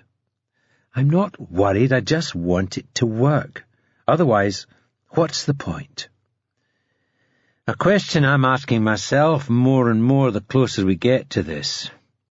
I agreed to help you out because I thought it would be a laugh. You're getting really heavy about it though, man. Way too serious, obsessive in fact. If you want to make miracles happen, Keith, you have to practice. and you have to pay extreme attention to detail. You want to call that obsession? That's your shout. But we're just quibbling over terms. Okay, I'll use another term. Zealotry. You're a man on a mission. Honestly, what does it matter if some people want to believe in ghosts? Or that Gabriel Lafayette can hear voices of the dead? What does it matter? I spluttered, revving up. Keith knew what was coming and had heard it enough times to opt for a change of tack. Yeah, okay, it matters. But seriously, Michael, do you really think that any of the people who believe in woo will change their minds just because of what you show them tonight? If just one of them does, it will have been worth it, I replied. To be fair to Keith's point, I didn't fancy the odds. Sure thing, he said, sounding conciliatory, humouring me. But it's a long way from how you sold me this caper. Remember? The crowd will gasp, you said. Men will applaud, women will throw underwear, and both will seek us out, as impressed as they are curious. I grinned. Well, there you go. I'm halfway towards making my point already. I've proved how easily one person can be fooled into believing the impossible. Yeah, I'll give you that one. Realistically, the notion of you pulling a bird would be more of a miracle than any feat of Lafayette's you could duplicate. True, I conceded, though not without mitigation. Can't fight those odds. Chicks don't go for science students. No, they don't go for science geeks. Minor but crucial distinction. They don't rate brains, that's what it is. They don't rate your hair, conversation, or attire either, safe to say. Come on, if you were a girl, would you go for you? You're an obsessively committed astrophysics student with a chronic SF habit, whose idea of musical eclecticism is downloading a Jimmy Eat World album to complement your exhaustive collection of old-school hair metal. You are a mass-production model science geek stereotype, Michael. Don't fight it. It's your destiny. And what the hell are you, Mr. GQ? No, I'm a science geek stereotype too. But I know my station, and I don't go bitching about it. I wouldn't call it bitching to expect one girl out there not to ignore me simply because I don't look like just another trendy clone. I know the score too. I'm not expecting an Inara to go for me, but shouldn't I be in with a chance of a second look from a Kaylee? There must be Kayleys out there. Kaylee liked brains. She was crazy for Simon, and he was a doctor. I don't think it was his brains she was primarily interested in. He was handsome and dashing and sculpted, as opposed to a scrawny drink of water in a ghastly old brown coat. Hey now, don't commit. You know why I wear that coat? Yep, and the reason you wear it is even more sad and embarrassing than the coat itself. It's a badge of your geekdom. I don't care. I feel right in that coat. Good, but it's babe repellent, dude.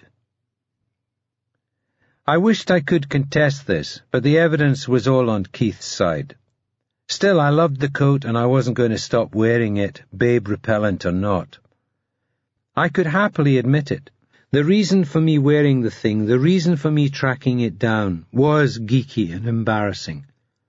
But was it any more embarrassing than the dozen or so guys you'd find in any given lecture theatre trying to dress like Brandon Flowers, or Alex Kapranos, or whoever the fuck was cool this fortnight? Well, evidently yes, but I didn't care. I embraced my geekdom. And Keith was right. I wore my coat proudly as its badge. I wore a brown coat because I was a brown coat. I was, Keith nailed that too, a science geek with a chronic SF habit, and my drug of choice was Firefly. Scoff away. I dressed to look like the atheist renegade hero of my favourite TV show. I knew fine, though I didn't agree with it, that this was socially less acceptable than dressing like the singer in your favourite band. But it was not a fashion statement, more a statement of philosophy, or maybe even a statement of intent. I wasn't just a science geek. I was a militant science geek. And that night I was staging the first orchestrated offensive of a guerrilla campaign. Keith and I got to the Union for 7, with the doors scheduled for past. I had booked the Gilmore suite on the building's first floor, its entrance opposite the doors to the gallery level of the debating chamber. The proximity to the site of Lafayette's now legendary performance of a year back was both intentional and unavoidable, the Gilmore being the only other room in the building with a raised dais at one end. It was also, unfortunately, a good bit bigger than I seriously envisaged I'd require to accommodate the likely numbers. I reckoned I'd be struggling to make back the hire of the room, especially as I doled out a number of tickets for free. But I knew I couldn't do this without a physical platform. There were a few other meeting rooms I could have booked, but I just couldn't see this working if I was simply standing on the carpet in front of a few rows of chairs. I didn't require the full proscenium arch, but I knew I needed the distance, the detachment of being even a few feet removed. This was largely about stagecraft, so it was something of a given to actually have a bloody stage. I knew it would help me shed some self-consciousness, as well as helping the audience relax too. A foot or so's elevation, plus preferably a microphone, makes it showbiz. Without those, it's just a guy standing up and talking in a room, at best a party piece. I was less worried about being out of pocket than about playing to a near-empty house. This simply wouldn't work without a minimum number, because it was all about the audience. Like comedy, the bigger the crowd, the better the odds that enough of them will find you funny for the material to take off. You only need to succeed with a few for it to cover the silence of those you failed. With what I was planning, the hit-to-miss ratio, as I intended to demonstrate, was actually even more forgiving. But if there was actually only 5 people there, I was fucked. I gave out quite a few freebies, for this and other reasons. There was a price on the ticket, however, so that the recipients of the freebies thought that they were getting something worth taking advantage of. Even at merely the price of a pint, it was enough to stop them chucking the briefs straight in the bin. While for those who would be paying, the fact that you were charging at all was psychologically crucial. On campus, in my experience, the words free entry translated to don't bother, this'll be rubbish and you'll be the only one there. I sound-checked the microphone while Keith shuffled a few seats into neater rows for a lack of anything much else to do. Then, at about 15, we went out into the corridor and were presented by the unexpected sight of a fast-building crowd. Ironically, given my intent and purpose, I had underestimated the popularity and fascination of Gabriel Lafayette. Best part was, from the chatter I was picking up, a lot of them were there because they didn't appreciate what was implied by the phrase, a tribute to the amazing magic of. This could turn ugly, I thought, but only if I do it right. Speaking of ugly, I could see the thick neck and watermelon head of Grant Nielsen standing against the far wall further down the corridor. He had been the first person I thought of when Keith asked me whether I believed I could change anyone's mind. Grant was an occasional drinking buddy of Keith's, the pair of them having been in the same biochemistry class in first year. His experience with Lafayette had been a revelation to him in more ways than the obvious. The guy had a lot of pent-up issues concealed beneath a hyper-masculine hide. and his encounter in the debating chamber had been the first time probably since early childhood that the guy had done anything but suppress his emotional side. Arguably, the credit for effecting that did have to go to Lafayette, but there was nothing supernatural involved. It all came from within. I'd tried to tell him that a few times, but no amount of evidence was ever enough. He always found a way of preserving his belief that Lafayette had received communication with his late father. In fact, it was my frustration at his ducking and weaving that had inspired me to demonstrate the truth rather than merely outlining it. I had once offered to tell him how the envelope trick was done, but he'd cut me off and changed the subject. Now there was no avoiding it. I gave him credit that he had pitched up and was prepared to witness something that was bound to challenge his preconceptions. Most believers in this crap, for all their professed faith, would go to great lengths to avoid anything that might sow the first tiny seed of doubt. But of course it was also possible that he was here in the hope of watching me fall flat on my arse. But either way, it was what this wee soirée was all about. I was less comforted to notice Laura Bailey also among the growing queue. She had been the first major recipient of Lafayette's otherworldly beneficence in the debating chamber, and the bastard had really hit pay dirt with her. Lafayette's fraternity mined for misery and pain, like Klondikers mined for minerals, and with her I feared he had truly struck gold. I saw her face that night, fragile, bewildered, shaken, euphoric and sad all at once, not to mention vastly, consumingly grateful. She was being used, but had no idea, far more vulnerable than she could ever suspect. I didn't know what she was doing here tonight, what she was looking for, but the sight of her made me a little less sure of the responsibility of what I was about to do. Grant was as thick-skinned as he was pig-headed, so I wasn't worried about the consequences for him if I did succeed in turning his newfound sense of wonder upside down. This girl, however, could be a butterfly on a wheel. She had lost a brother as a child, and then her mother also at a cruelly vulnerable stage. It was, I realized, the one aspect of what I was undertaking that I had utterly failed to consider. All the less forgivable considering it was where much of my moral justification was founded. Still, it wasn't like I was a comic with a slew of paedophile gags, suddenly realizing the audience might contain people who really were child abuse victims. Laura Bailey had been abused, but she didn't know it yet. I wasn't going to be joking about it, but I wasn't so sanguine about being the one who broke the news to her either. Anyway, there were at least 40 people waiting outside the Gilmore suite, with 10 minutes to go until the doors were even due to open. So I had no option of backing down. On top of that, Keith had already gone into action, handing out cards and envelopes. "Before you go inside, please take one of these cards," I heard him say.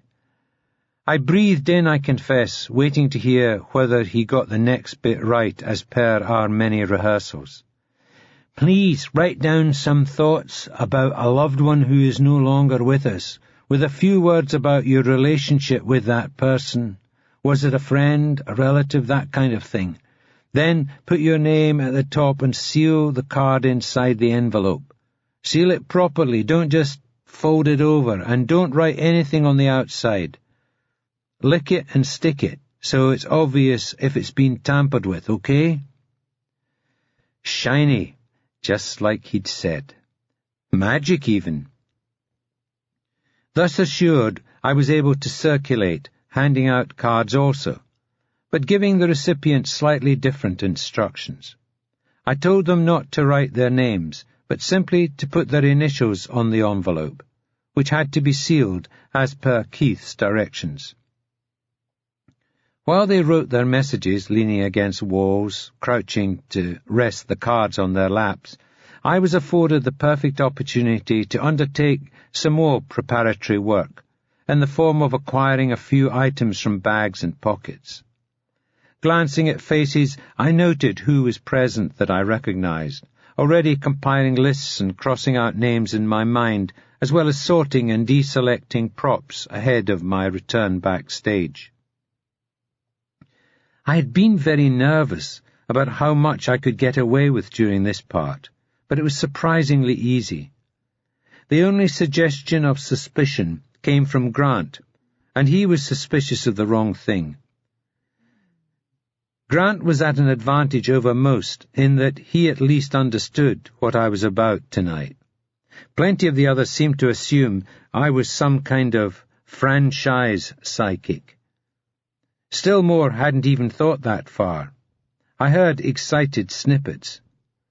"This is what we were asked to do the last time," suggesting some were here accompanying friends who had missed the Lafayette show a year back and had no doubt heard plenty about it since. "Hey, don't let him peek," Grant warned someone next to him. "He's trying to see what you're writing." This was a gift, something I really ought to have had Keith telling people, as nothing convinces the punters more than when they undertake an act of utterly misdirected vigilance to prevent you cheating. A big step towards making people believe you have special powers is having them convince themselves that they can't be fooled by mere trickery. I vehemently agreed with Grant, and further reminded both him and those who had heard him that the envelopes were to be sealed shut anyway. We opened the doors at about 7:35. Keith counted more than 50 people as I retired to the adjoining room to one side of the stage to prepare for my performance. It was a poky wee place, with little apparent purpose the rest of the time but to house a kettle, a few cupboards full of cups and saucers, tea bags, jars of cheap instant coffee, and a few packets of biscuits. It did, however, have a second door out to the corridor, which helped maintain that sense of showbiz.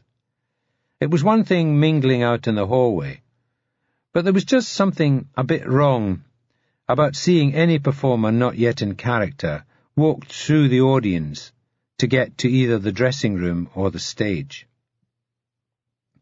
I shed my signature garment, slinging my beloved brown coat over the only chair.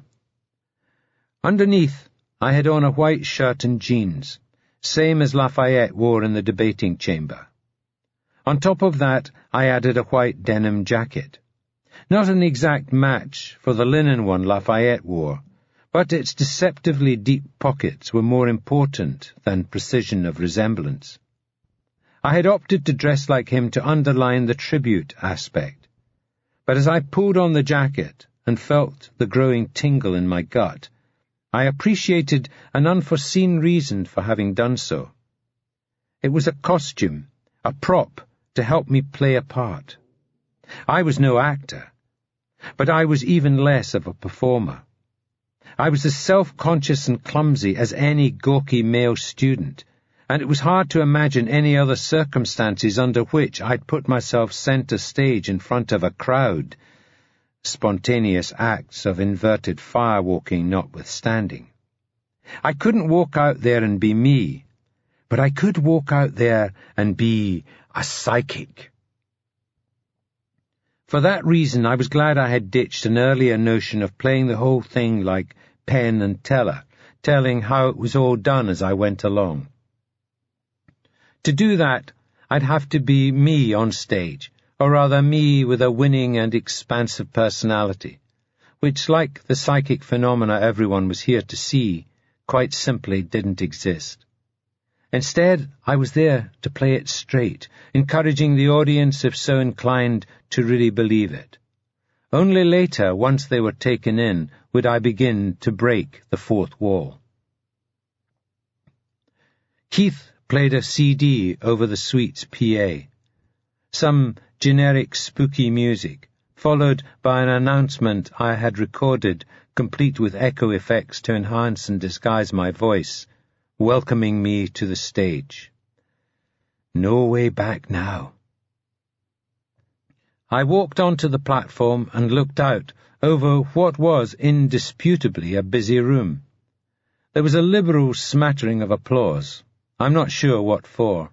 Maybe a Pavlovian response. Or maybe an appreciation of the man I was paying tribute to.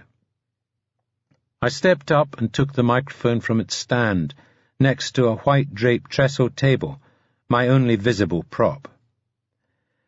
Good evening, ladies and gentlemen, and many thanks for coming here tonight. I spoke slowly and more deeply than normal. I didn't sound like myself. Nor did I much feel like myself, which was good, I decided. If I don't feel like myself, I won't feel self-conscious either. To that end, I avoided making eye contact with Keith, and for the early part with Grant or anyone else who knew me any closer than nodding terms.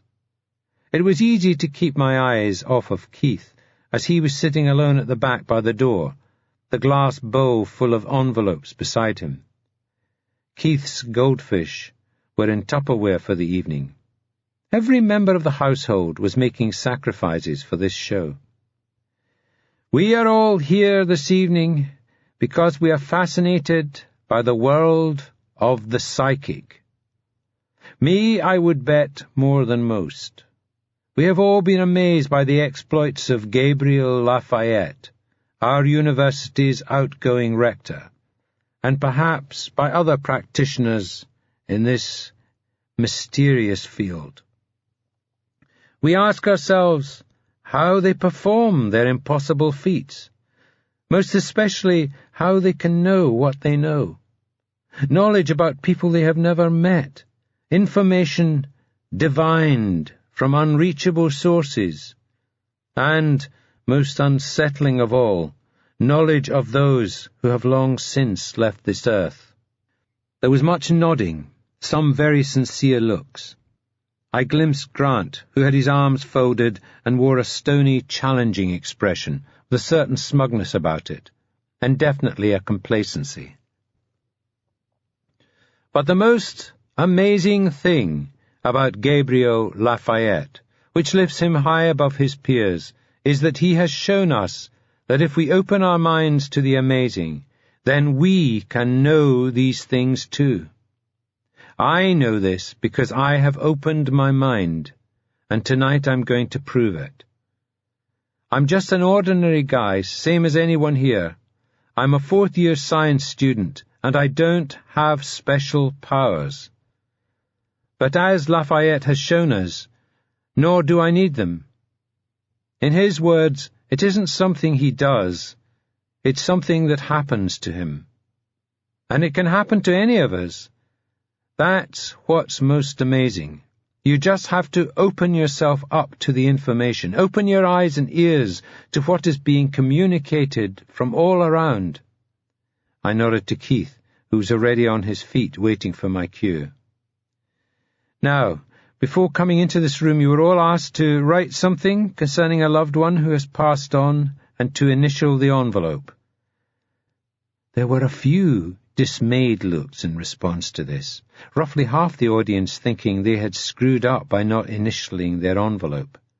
I put them at ease by adding, "This was so that I can't identify who submitted a particular envelope, and also so that their identity can be verified later."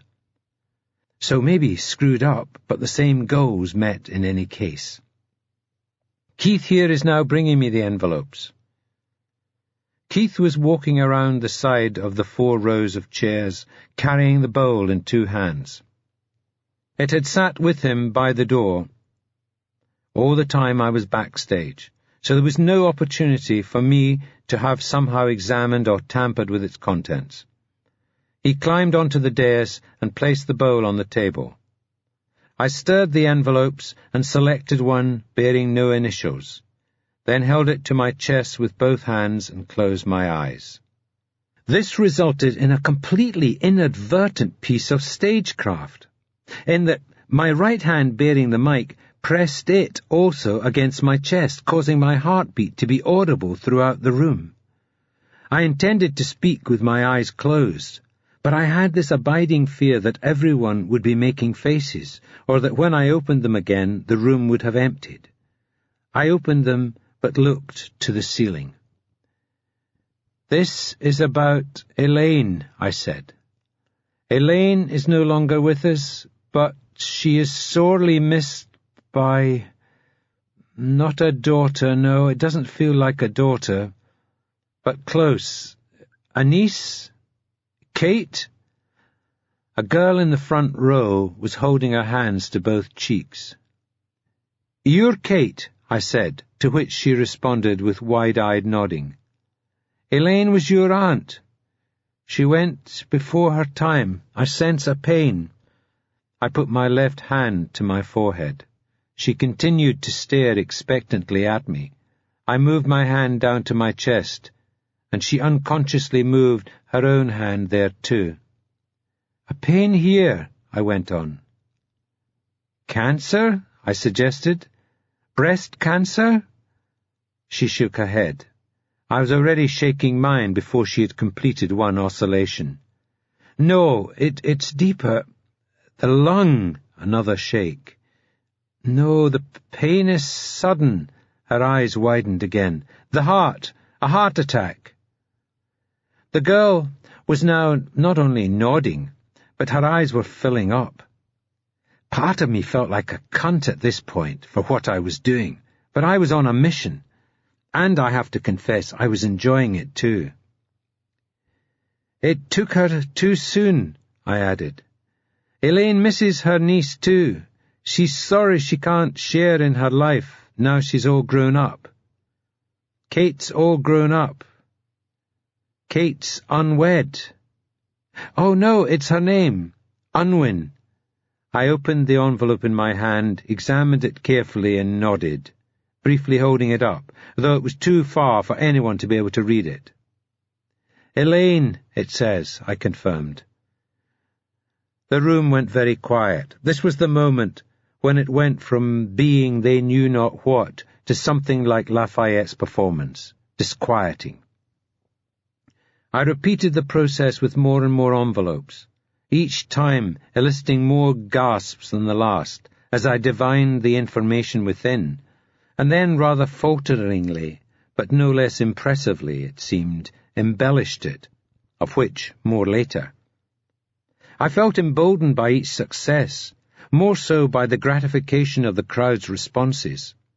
For the first time I understood why, other than money, people practiced this fraud. It was utterly exhilarating. The astonished audience were in two tiers of amazement. The first tier comprised those who were amazed simply because I knew the names written inside sealed envelopes that had never been out of their sight as they sat in that bowl. The second, further amazed tier comprised those who had been instructed merely to initial their envelopes, and were thus unaware that the names of these audience members had been written down at all. Lafayette had had at least 4 staff working the foyer. I guess 25% of the cards would have had full names on the inside, and those would be the ones he'd pick, easily identified because they had no initials on the outside. That ratio also allowed him to implement another discrepancy that my 50-50 would not forgive. Most of his audience, as well as leaving off their names, were told to write a question, not a statement, nor were they asked to supply any further details. Thus, 3/4 of the audience were primed to be even more astonished. The remaining quarter would be unaware they had received different instructions until Lafayette reminded everyone what they had been asked to do, at which point they would tend to assume that they had misheard or wrongly implemented the instructions. They would also assume themselves to be in a minority far smaller than 25%. "Silly me, I goofed it up," they'd each think. But what would it matter what was written down, names or initials, if the envelopes were sealed shut anyway? Well, the answer is a technique that's been going around as long as there have been gullible people to astound with it. It's called the one-ahead method, and it works like this. While everyone was taking their seats, Keith surreptitiously removed one envelope, non-initialed of course, and brought it to me backstage, where I opened it and examined the contents, committing the names and other details to memory. When Keith brought me the bowl, I selected another uninitialed envelope and held it to my chest, while pretending to divine Kate Unwin's information. Then, right in front of everybody, I opened the envelope and read the details I would need for my next psychic feat. I didn't lie to anybody, though, did I? Said it right up front. You just need to open your eyes and ears to the information that's all around. There was no information about Auntie Elaine's cause of death. That was merely a clumsily executed but nonetheless successful example of what is known in the trade as cold reading, whereby you look for cues and offer the person prompts. One way or another, they end up telling you what you need to know, but you get the credit for divining it. When it comes to a subject such as cause of death, cancer, heart attacks, and car crashes are always the best place to begin fishing. The head and chest are the two areas most likely to be associated with the fatal injury or affliction. So I put my hand over each in turn and looked for the cues. In Kate's case, it took me several guesses to reach the right one, but they always forget the misses as soon as you've scored a hit. I winged it with some more extremely ropey cold readings for the first few cards. I was going down a storm, but privately cursing my luck at the names I was drawing. The audience was so impressed with me knowing what was inside the sealed envelopes that they failed to notice how shambling I was with the other information, but eventually I pulled out a plum and was able to really turn on the magic. I hadn't given out free tickets merely in the hope of boosting the crowd, and I certainly hadn't given them out indiscriminately. Strictly speaking, I hadn't given them out at all. Keith had, so the carefully specified recipients wouldn't recognize their donor as the same person who had, a few months back, got them to fill in a confidential survey for my psychology coursework on the subject of bereavement. I did this before the end of the previous term, guessing they'd have forgotten all about it and me over the summer. A lot of lead time, I know, but something like this takes careful planning and fastidious preparation. Besides, when I came up with the notion, largely in response to hearing about Bryant Lemuel's proposed total bollocks chair, third term was almost over, and everyone was about to bugger off for the summer. The survey was confidential, so they weren't asked for their names, but it was easy enough to find out, sometimes even as I stood by waiting for them to fill in their answers. What they were asked included the following. Which person's death hurt you most and why? What did he, she die of? What was your relationship to them? What do you remember most about that person? What would you say to them if you could give them one last message? What do you think they would say to you? Sneaky, underhand, and a bit creepy, I know, but that's psychics for you. I had counted 7 of my survey respondents outside in the corridor and had avoided them so that they would get their cards and instructions from Keith. Therefore, the only probable feat I managed on that stage was randomly opening so many envelopes before I got to one of theirs. Best not dwell on this part. The details aren't important. I admit I got a buzz from doing the one-ahead billet reading, and a genuine adrenaline rush from the, albeit negligibly, more risky cold reading. This, however, was what is known as hot reading, and even though I undersold it, it just felt wrong. I felt like I was, at best, intruding on what should be private, at worst, violating something sacred. There were, as I said, 7 of them I could have inflicted this upon. The luck of the draw dictated that the subjects were a girl called Jessica Nyman and a guy called Philip Begg. I made both of them cry. Not weep a little, but seriously cry, full-on sobbing, even the bloke. I caught the eyes of both Grant Nielsen and Laura Bailey during these readings. Grant looked confused, the complacency gone, a lot of questions going through that outsize head of his. Laura Bailey's eyes had welled up, as though she had been my subject. She didn't appear distraught, just deeply sad to the point of grieving. Perhaps the apparent impossibility and sheer poignancy of my divinations was bringing back how she had felt next door in the debating chamber. If so, I hoped she had brought plenty of hankies, as she was likely to be far more upset when I got to the evening's genuine revelations. Before that, though, and to sweeten the pill, I took things into less emotional territory. Lafayette, like every good showman, knew that you had to go out on a high, hence the firewalking finale. In my case, as well as having some more tricks literally up my sleeve, I reckoned that putting everybody in lighter spirits would lessen the chances of one of the people I had distressed kicking my head in when they found out the truth. Gabriel Lafayette talks about a field, or a fabric, through which certain vibrations travel, I reminded them. And we can conduct those vibrations, in his case as a kind of sounding board, or even a stylus, in order to receive messages from another plane. However, some practitioners in this field have experienced phenomena that suggest this fabric can be the conduit for not merely energy, but actual physical material. Just like telephone lines used to be thought of as merely a conduit for spoken words, now we can use them to transmit the information that becomes pictures and videos. Objects have been known to travel across these planes, between what are known as points of bilocation, disappearing from one place and reappearing elsewhere.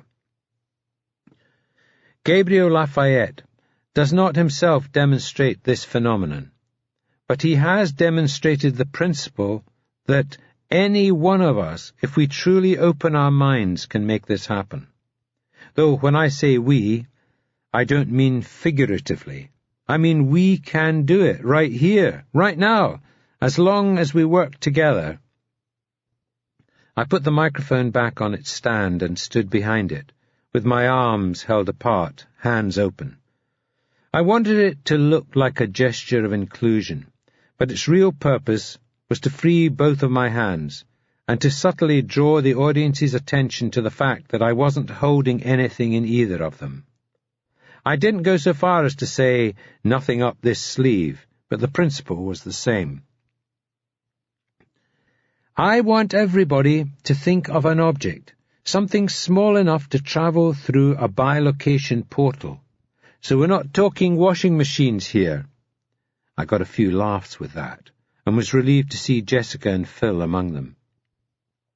Their emotionally overwrought states meant they'd probably have laughed at a door shutting right then, as it provided an outlet, but it lessened the immediate danger of the aforementioned kicking.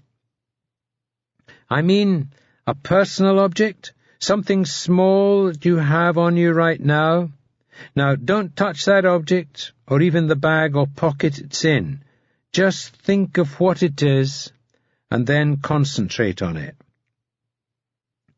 I gave it a moment, then added, Of course, we'll improve our powers if we are all thinking of the same object.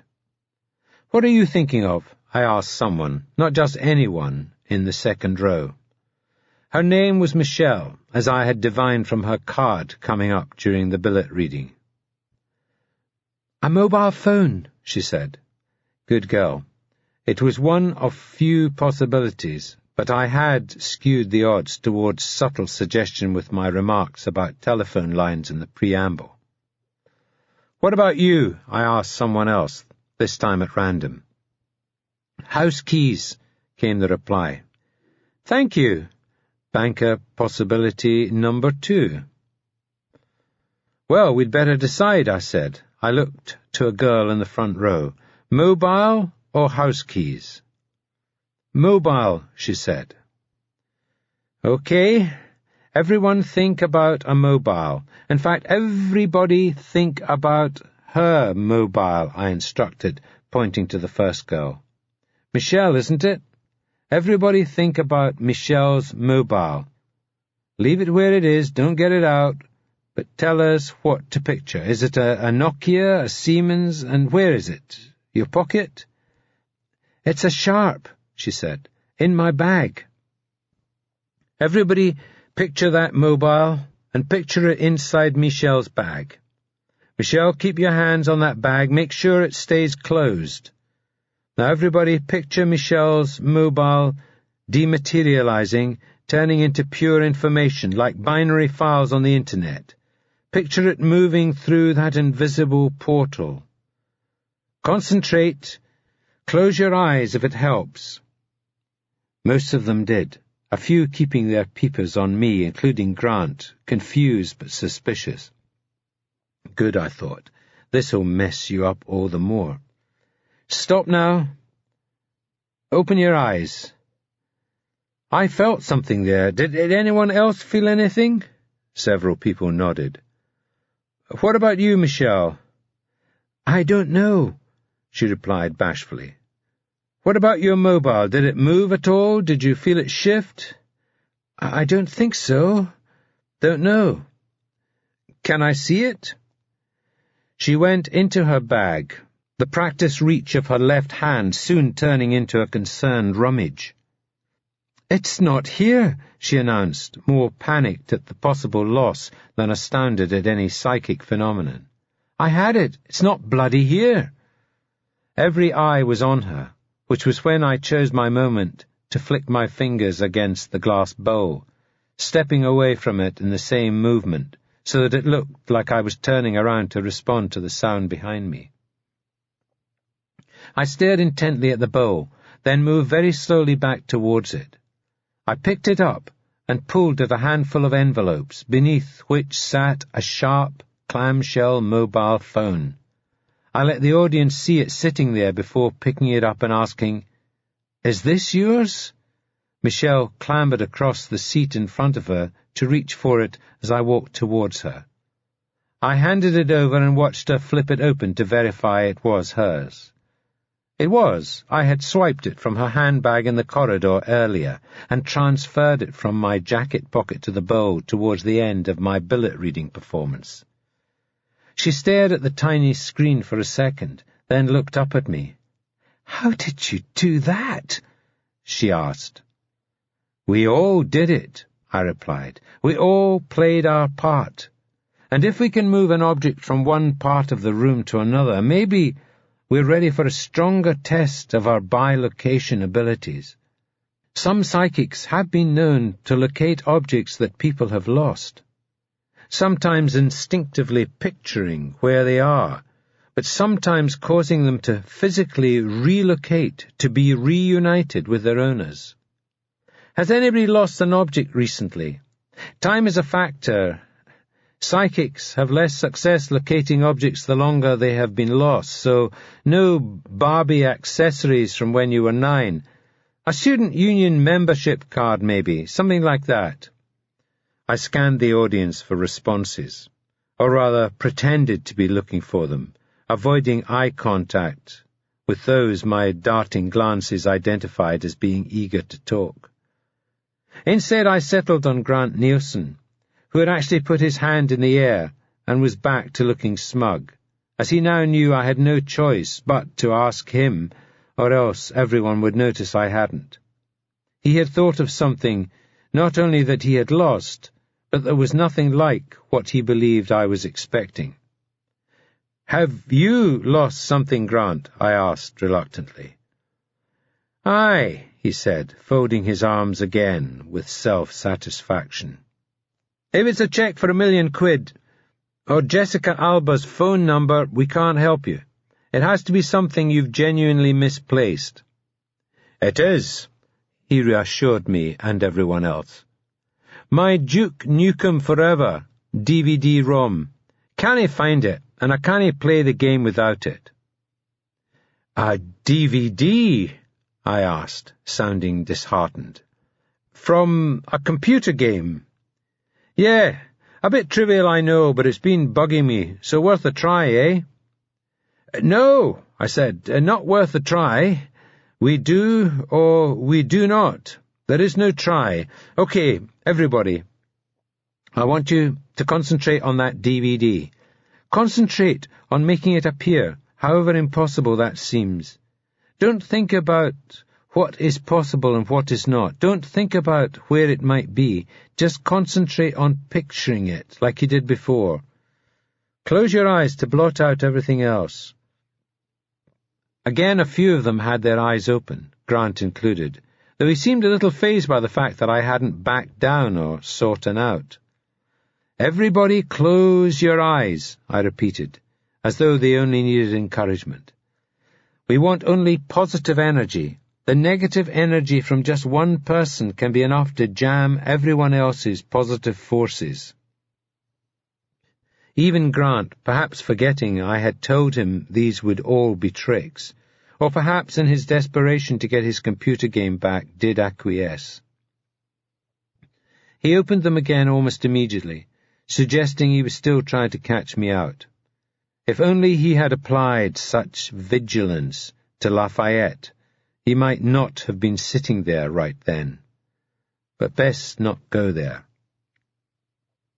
I picked up the bowl again, though this time there had been no chime. I rummaged around in it for a moment, then, shaking my head, held it out in front of me with one hand for the audience to examine. With their eyes upon it, my free hand, behind my back, flipped Grant's disc into the air over my head.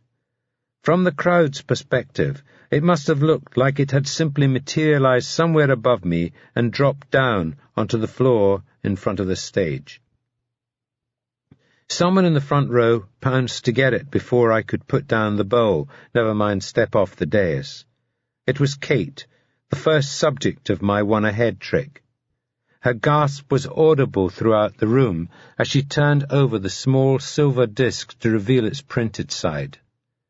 Grant was on his feet, hand out, to demand the DVD as she read the name aloud. Duke Nukem Forever. He gaped like Keith's goldfish, unable to respond verbally at all. Kate relinquished her hold on it, and he took the DVD in his hands, like it was some artifact of power, and not merely a computer disk that Keith had swiped on my request from Grant's flat when he was round there a week or so back. Keith had done superbly well.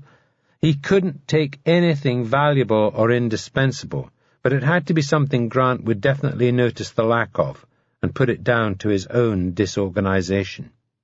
The audience seemed just as dumbstruck.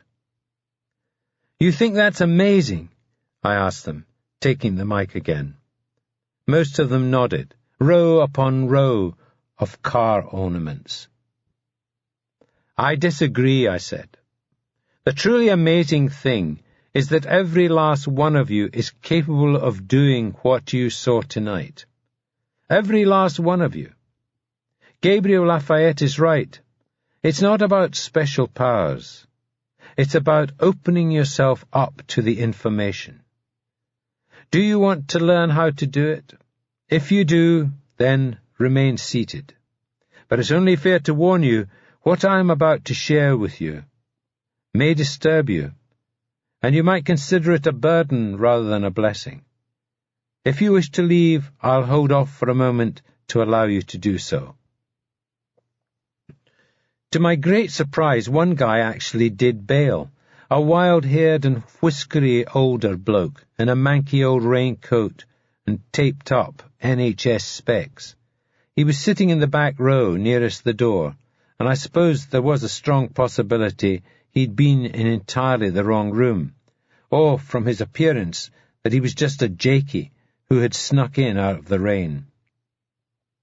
As for the remainder of the audience, nothing was going to move them from their seats, particularly the ones who truly believed I was about to teach them how to be psychic.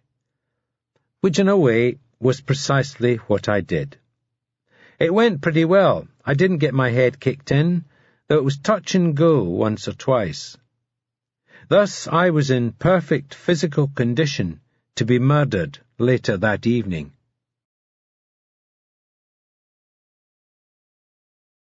A master at work.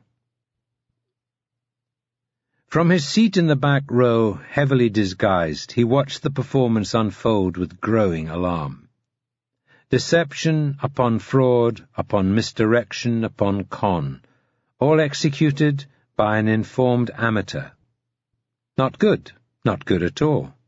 A proliferation of people practicing the same shtick was the last thing he needed on this campus right then. A tribute to Gabriel Lafayette, indeed, if they only knew who was sitting right among them.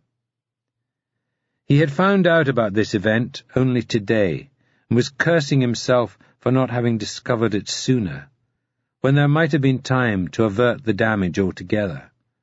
Now his options were down to mere limitation. His own fault, he knew. Too much time in the ivory tower, concerned with setting up the chair, removed from the chatter thoughts and even thoroughfares of the students. I walked to the underground, instead of taking the car to and from his rented flat, would have been enough. The posters were on half the lamp-posts he'd passed on his way from the quadrangles to the student union. As it was, he'd only seen the advert in time at all, because it had been anonymously slipped under the office door this morning, unquestionably intended as a taunt. He didn't need to wait for the second part of the show. He'd seen more than enough to understand what this could lead to, and with battle lines already drawn over the chair, it wasn't difficult to envisage the long-term ramifications. He had to act. Deep down, he had known this from the moment he saw the flyer.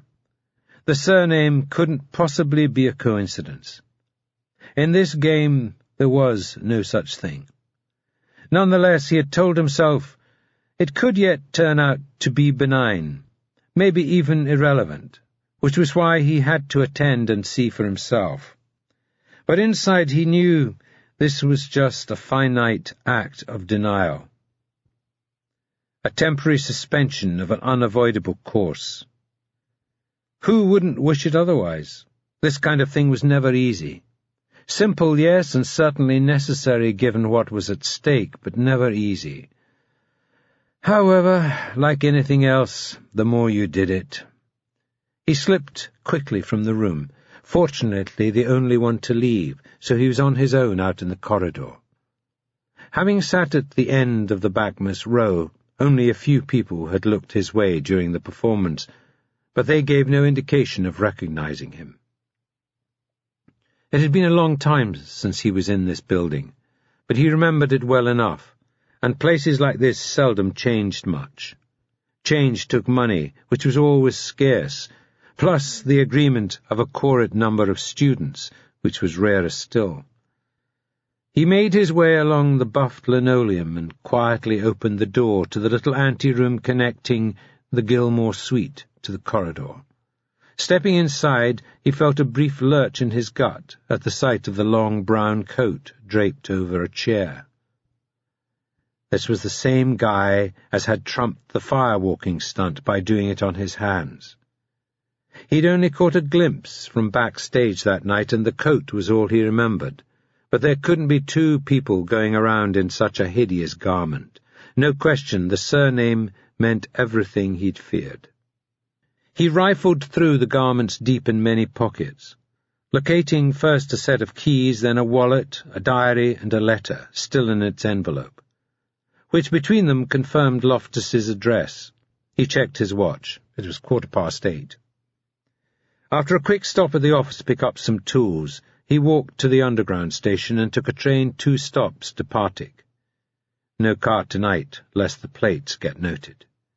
No taxi either. No friendly driver to recall the address or a description of the fare he'd dropped outside, disguise or no. The accent would be plenty, and he was rotten at disguising that. He passed at least half a dozen posters advertising the event still in progress, tried not to think of the if-onlys. Look on the bright side. This way he knew for a fact the guy wouldn't be home.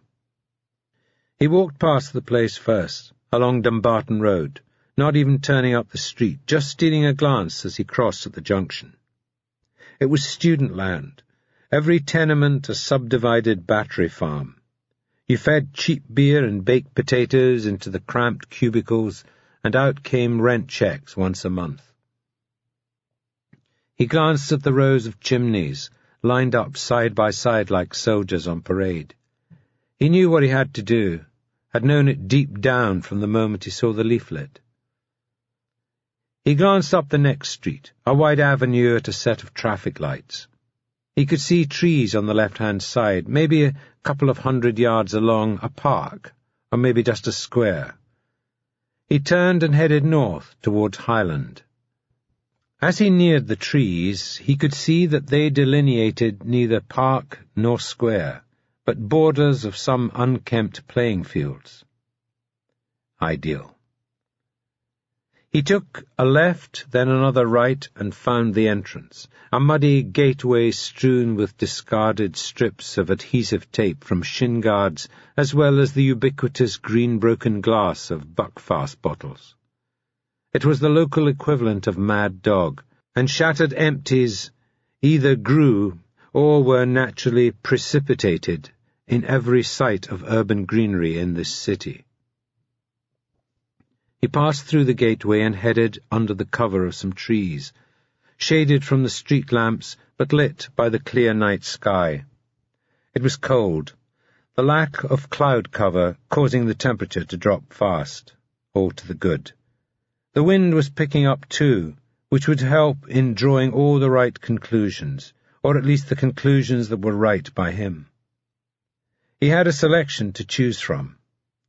While it wouldn't be strictly accurate to say that they grew on trees, that was nonetheless where you found them. They never appeared on a Cluedo card, but in practice hands they were as effective as any object that did. He climbed a few feet and dislodged the largest one he could reach. It dropped to the grass beneath him almost silently. As he stepped back to earth, he felt something stiff under the sole of his foot and looked down.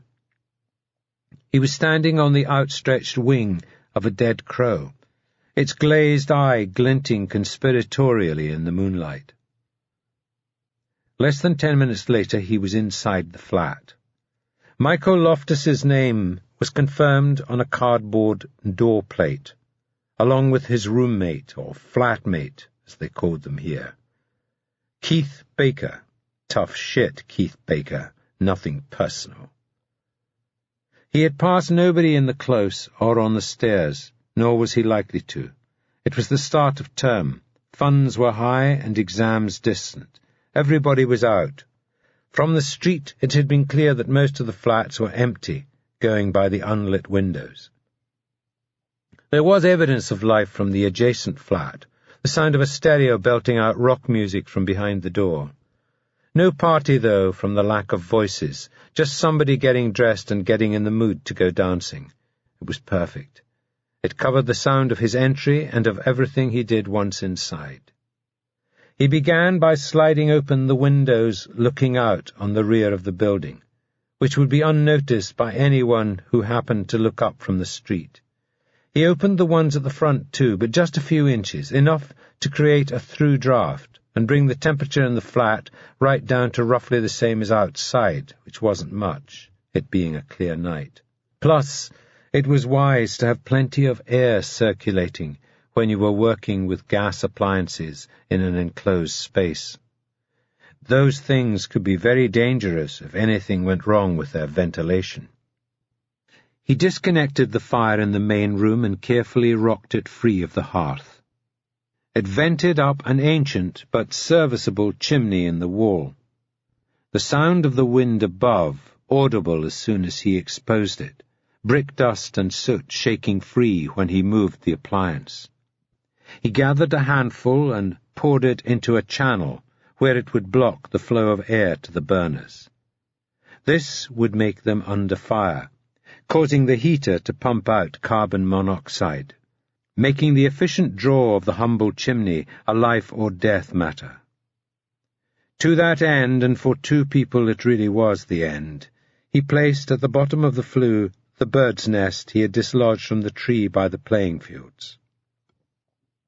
Then, for good measure, he placed on top of that the dead crow, which one could say he had brought along as a bad luck charm. Not that a man like him was superstitious. He reconnected the fire, then sought out a brush and shovel, sweeping up the spilled dust and grit, and shaking it into the black polythene sack the tiny kitchen had by way of apology for a bin. Next he closed all of the windows again as tightly as they would permit, remembering also to remove the battery from the flat smoke and carbon monoxide detector, and replacing it with a depleted one. He placed Loftus's keys on the hall carpet beneath a coat hook, where they could have plausibly fallen from his pocket, before taking a tea towel and wiping down everything he could remember touching. His death trap set, he quietly let himself out, then went home to his bed, where he could sleep secure in the knowledge that Michael Loftus and Keith Baker would soon return to their freezing-cold flat, turn on the living-room fire, brew up some tea, watch some late-night TV, then nod off where they sat, and die silently in their sleep.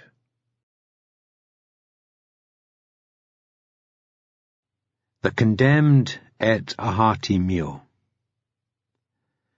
Grant had sprung for a few bags of crisps for us, while he was up getting the next round. A very welcome bonus, as my baked potato was starting to seem like a distant memory, and the first pint felt like it had been administered intravenously.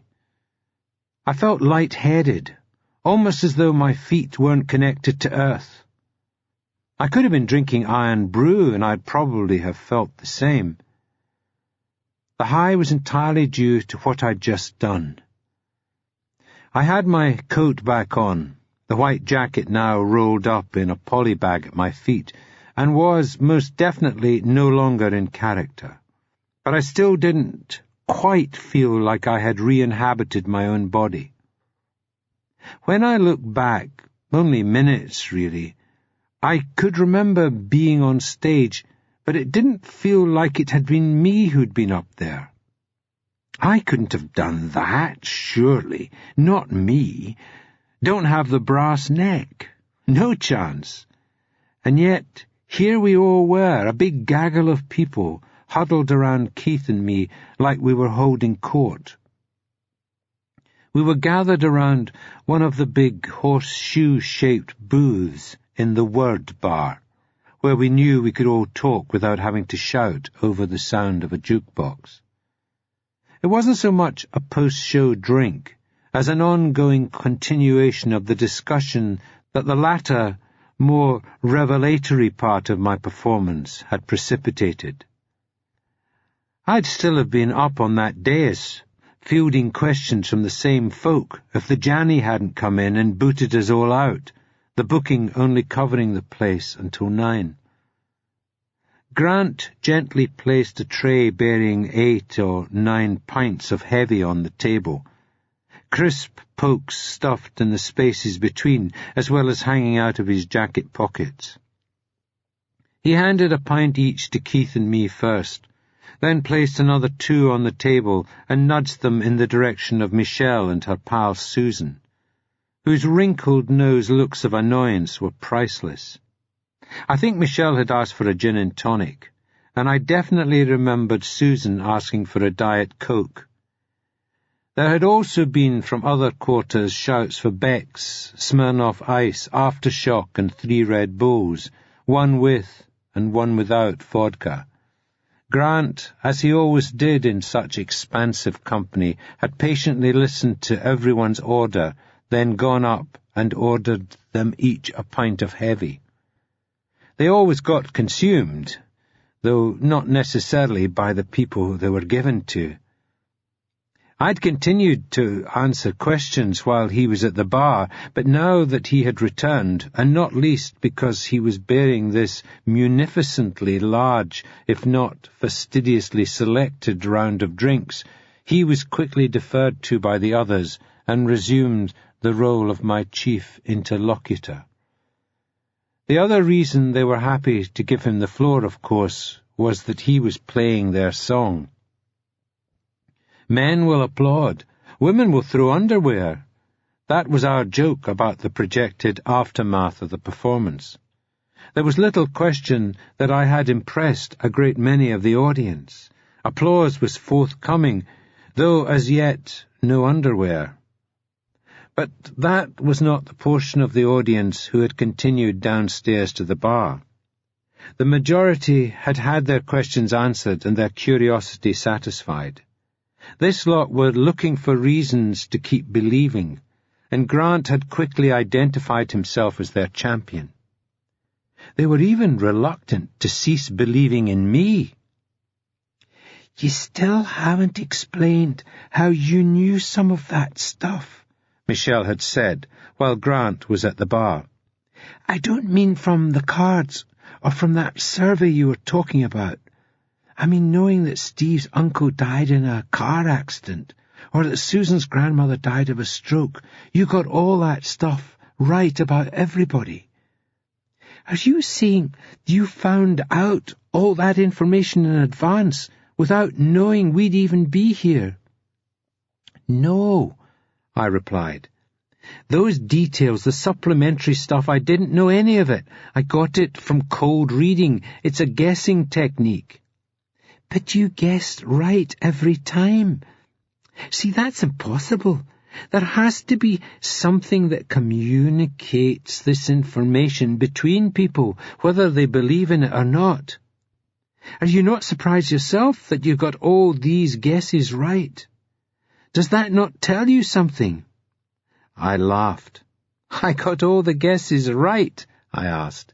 "Yes," she insisted. "Who else thinks I got all my guesses right?" "No, scratch that, it's too black and white. Give me a rough percentage." 80%, I'd say," ventured Susan. I looked around the table. "More like 90. 75 at the lowest, 85, and so on." "Keith," I demanded finally. Keith produced a sheet of paper from his pocket and placed it on the table. "This is the cold reading scorecard Michael made me keep.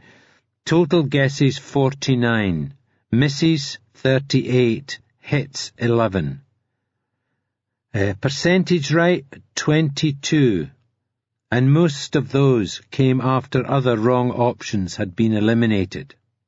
Not to mention the many non-verbal cues you were all giving me." "No, those numbers can't be right," Michelle responded. "I don't remember you getting anything like that much wrong." "Which is exactly how it works," I told her. As some people shifted along to let Grant back into his seat, I spotted Laura Bailey sitting at the next table on her own, listening in but seemingly reluctant to join the group. She was still my ghost at the feast. "No, I'm not meaning to take anything away from you, Mikey," Grant said. "But all you've actually proved tonight is that you're a pretty nifty magician, not to mention a thieving bastard." "I'm not a nifty magician. I'm pish, in fact, but that's my point. I've proved that anybody can do what Gabriel Lafayette does." "But you haven't proved anything about him," Grant countered. "Just because you can create the effect of what he does by using tricks doesn't mean he's using tricks." There was much nodding around the table. "In fact," Michelle added, "from what I've read, Lafayette couldn't even do the tricks you did tonight, 'cause he's got a memory like a sieve. I saw it in a newspaper article. He admits it himself. He's hopeless at remembering things, needs umpteen takes when he's doing his straight-to-camera stuff for his TV show." What you did tonight required you to remember tons of details about lots of different people. There's no way a guy with a dodgy short-term memory could do that. And what's your source for this apparent affliction? I asked. I told you it was in the paper. It's been mentioned a few times, actually, she added with a satisfied certainty. I'm sure it has, I agreed. I'm also sure Gabriel Lafayette has a better short-term memory than anybody in this room. But wouldn't it put everybody off the scent of his trickery if he made out otherwise? You've no proof of that, though. Grant jumped in, seizing the moment.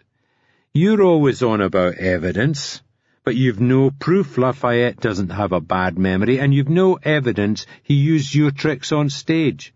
You can't disprove his powers. All you can prove is that you can replicate his feats, and that doesn't mean his were achieved the same way. Yeah, ventured Michelle. Hollywood special effects can create the wooden horse of Troy or the flight of the spruce goose.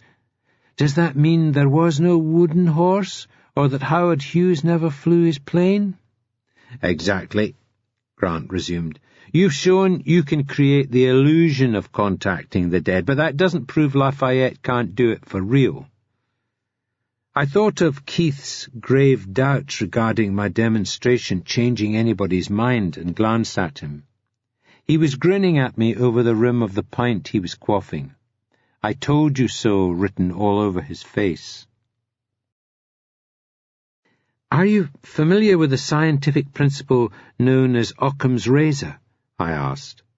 Grant laughed and pointed to his watch. 23 minutes, he announced. Susan wins. I said inside 20. She said more than 20, but under half an hour. For what? Until you mentioned Occam's razor. Prick, I said, less than graciously, though I couldn't help but laugh.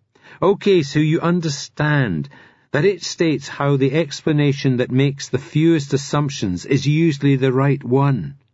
I ask you, now that I've shown how anybody can create the illusion of reading minds or contacting the dead, doesn't my explanation for what Lafayette does make fewer assumptions than yours?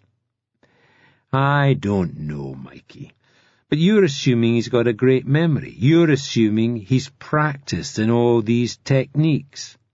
You're assuming that he had the time and wherewithal to go digging deep into the backgrounds of complete strangers in a city he had barely visited up until then, just so that he could impress a crowd who already thought very highly of him. Occam's razor states that the simplest explanation is usually the right one. Yours is a pretty convoluted affair.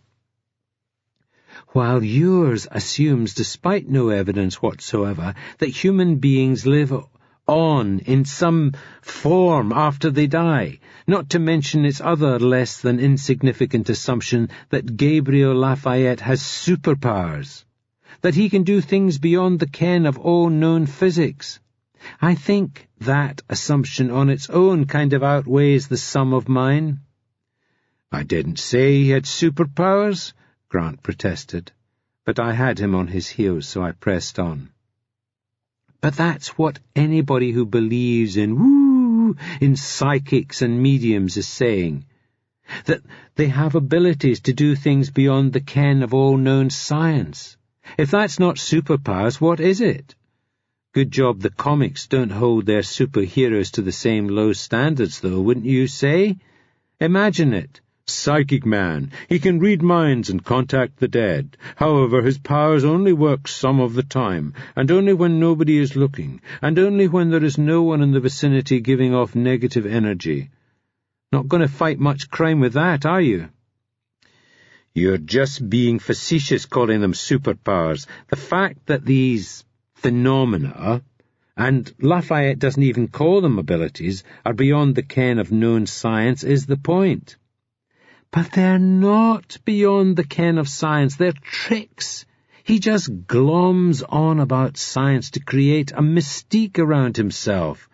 Christ, the biggest irony is that conjurers and mentalists used to pretend that what they were doing was magic and sorcery to that very same end. His gimmick is that it's not magic, but some unexplored realm of science. But it's a gimmick, nonetheless. Listen, Michael, Grant said, his register and mode of address now more solemn. You put on a hell of a show tonight, but the difference between what you did and what Lafayette did is bigger than you could ever know, because it's in here. He put his hand on his heart. I knew what was coming, and I was about to lose. I couldn't convince him about the matters I had solid evidence for, so there was no chance of making any headway in this subjective and thus entirely immeasurable territory. I felt something that night, when he was getting messages from my dad. I felt my dad's presence like I hadn't done since I'd been standing beside him. That's not something you can achieve with gimmicks and tricks. You can't fake what someone else is experiencing. So why were some of the people here tonight in tears? You were dealing with emotive issues about people's lost loved ones. But I'm not talking about just coming over all emotional. I'm saying I felt my dad in that room, right beside me. I don't doubt you did. Lafayette made you think about him more intensely than you had done for years, made you think about all the difficult and complicated things that still lay between the two of you. No, he said stiffly, shaking his head, his face stony. I know what I felt, and it was something else. This was where psychic man Lafayette and his fellow superheroes drew their greatest power, the need to believe. It was futile, but I felt obliged and compelled to try and make him see sense. It was something else, all right, something incredibly powerful, your love for your father. Don't give away the credit for that to someone else. And what about Bryant Lemuel's love? Asked Susan, politely but forcefully. Was that so strong that 6 witnesses have testified they heard his dead wife's voice up at Glassford Hall? Or are you going to show us how Gabriel Lafayette faked that? They've got it on tape, added Grant. Hard evidence. What do you say to that?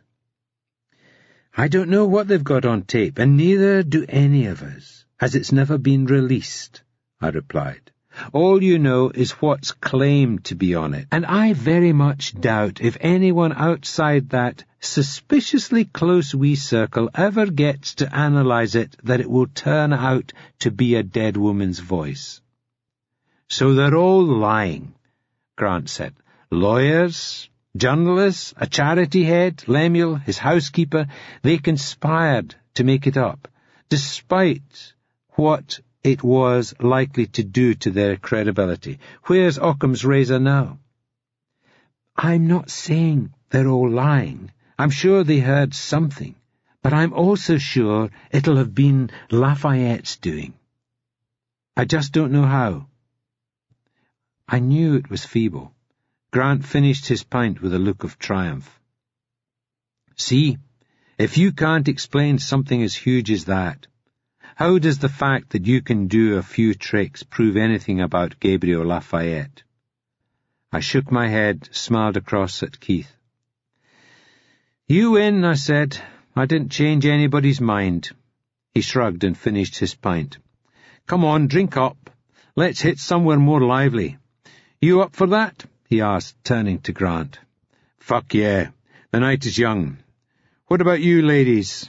Michelle and Susan cast a glance at myself and Keith, at which point the coach turned back into a pumpkin, and we turned back into social suicide.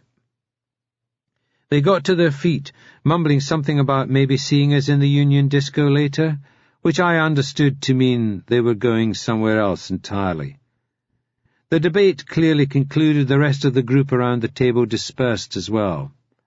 I downed the last of my heavy and was about to get up when I saw Laura Bailey slide almost apologetically into the other side of the booth. She glanced at Grant and Keith, both standing holding their jackets, then back at me. "Oh, sorry, if you're just leaving." "You want the booth? No problem," I told her, though as I said it I realized the place was half empty, no shortage of seating. "No, I meant I didn't want to hold you back." From what, I thought, looking at who was waiting for me.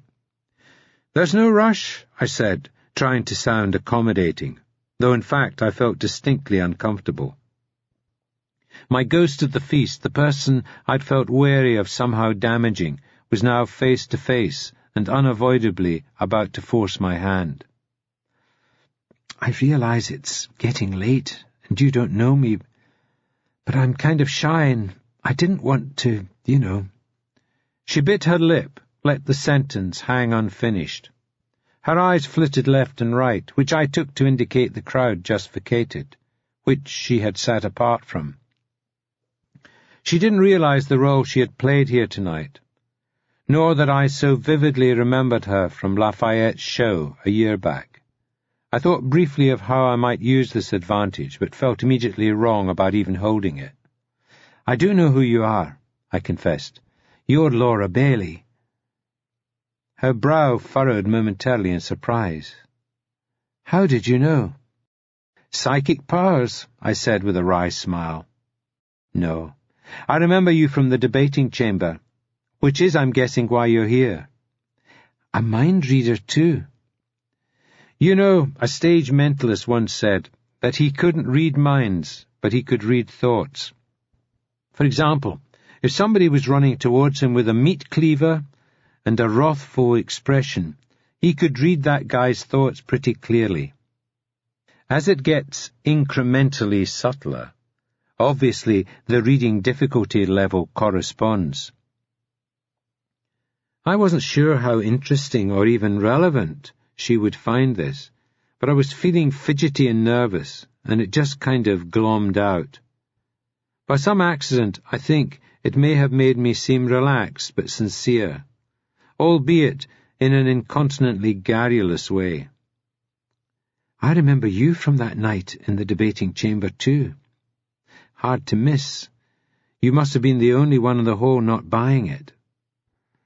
"I'd like to think otherwise, but I reckon that's probably depressingly true." She stared intently at me, almost accusingly. "You must think I'm an idiot," she said, sounding vulnerable, even embarrassed. "I don't," I told her quickly. It wasn't the kind of question you could let the jury deliberate on, or you were answering it without opening your mouth. Guys like Lafayette wouldn't be successful if they could only fool idiots. She nodded, immediately more relaxed, some unspoken doubt or worry dispelled. "Thanks," she added, after a moment's quiet. Keith turned away from Grant and leaned into the booth at this point. "Look, we're going ahead," he said. "Leave you guys to it. Give me a buzz in a wee while, and I'll let you know where we've ended up, okay?" I looked from him to Laura and back. Yeah, a buzz, sure." Laura smiled a little at my state of fluster. "Can I buy you a drink?" she asked. Yeah, sure. A pint of heavy would be, No, hang on, I should, let me... But she was on her feet and heading to the bar. I watched her walk away, then was distracted by the sight of Keith and Grant on their way to the door. They were looking back at me, nodding towards Laura and making thumbs-up, get-in-there gestures. I felt myself blush and looked away, fixing upon the table. I'd be getting no end of ribbing about this later, and could already hear them laughing as they went out the door. I looked up and watched her as she ordered drinks. To say she was out of my league didn't really narrow it down as far as campus female taxonomy went. In fact, I wasn't sure I could actually be said to have a league. I didn't even know how to play. But she was pretty by anybody's standards. Not a goddess, not an Inara, but definitely a Kaylee, which, in a way, gave an even harsher sense of perspective, as just looking at her made me confront the fact that here in the real world, even the Cayleys were way out of the reach of the geeks. But tonight, however, tonight I was at least talking to a girl for a change. And she was even buying me a drink. It was like being a normal student for a while. She came back with the drinks and slid into the booth alongside me this time. I put both hands around the cold glass of the pint, for want of knowing where else to put them. Crippling self-consciousness was preparing for attack, I knew. Laura leaned back in her seat after taking a long sip of red wine. "You can tell me if I'm out of order, and you can leave if I'm boring you," she said. "In fact, I'll leave if I'm boring you, and I'll know I'm boring you, so don't be polite. It's just that... Okay, I realize this is weird. We don't know each other. But I feel like you're the one person I can talk to about this." "Consider me officially very intrigued. Fire away. I'm a good listener," I assured her. "An even better one with a pint in front of me." Laura smiled, though a little anxiously, looking slightly vulnerable again. Then she took a big gulp of wine and began to talk. "As the good book says, I was lost. But now I'm found," she began. "That's what it feels like anyway. Or if not found, then at least in possession of a half-decent map, and no longer holding the bloody thing upside down in typical ditzy Laura mode." She talked and I listened. That's how it went.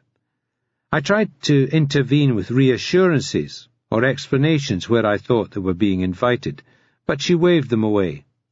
She wanted to tell her story, just how it looked from her point of view. I understood. When it comes to these matters, perspective is everything. Besides, she could have the floor all night as far as I was concerned.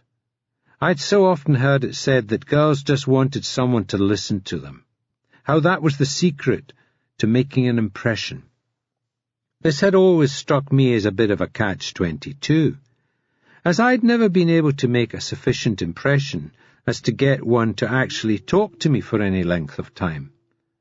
So just sitting there, being the one she was telling all this to, made me feel, well, something quite amazing.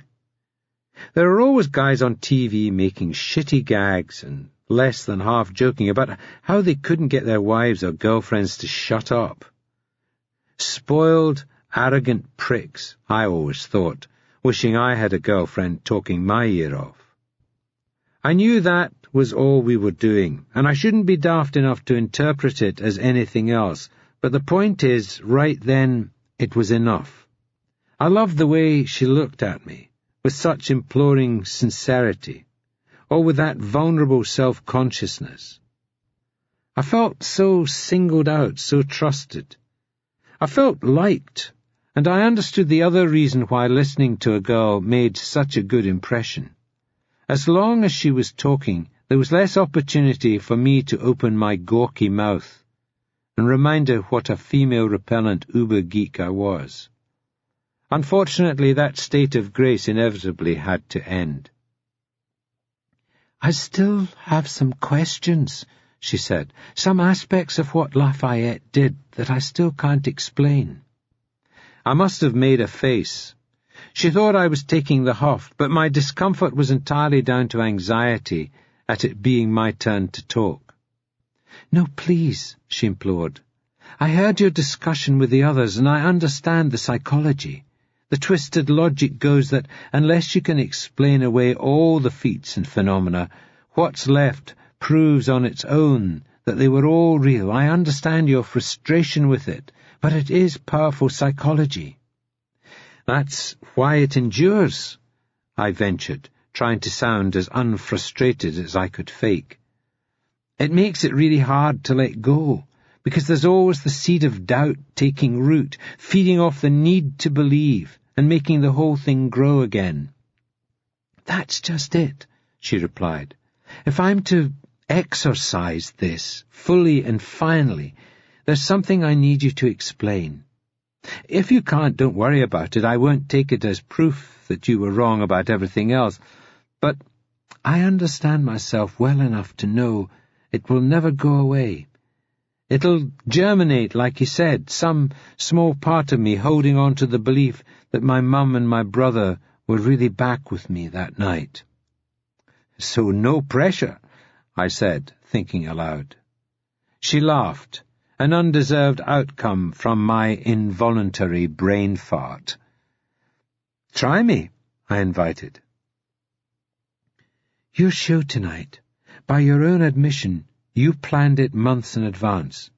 You were able to find out all that information using your questionnaire, then played the odds and managed via free tickets to get a certain percentage of the people who filled it in to come along tonight. I nodded. Lafayette's performance was spontaneous, she said. It was just supposed to be a thank you speech and maybe a talk. He wasn't planning to do anything else.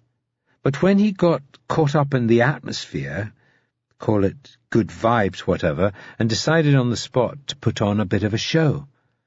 Now, I know from what you've shown me that he could do the billet-reading tricks at zero notice, but the things he knew about me and about Grant...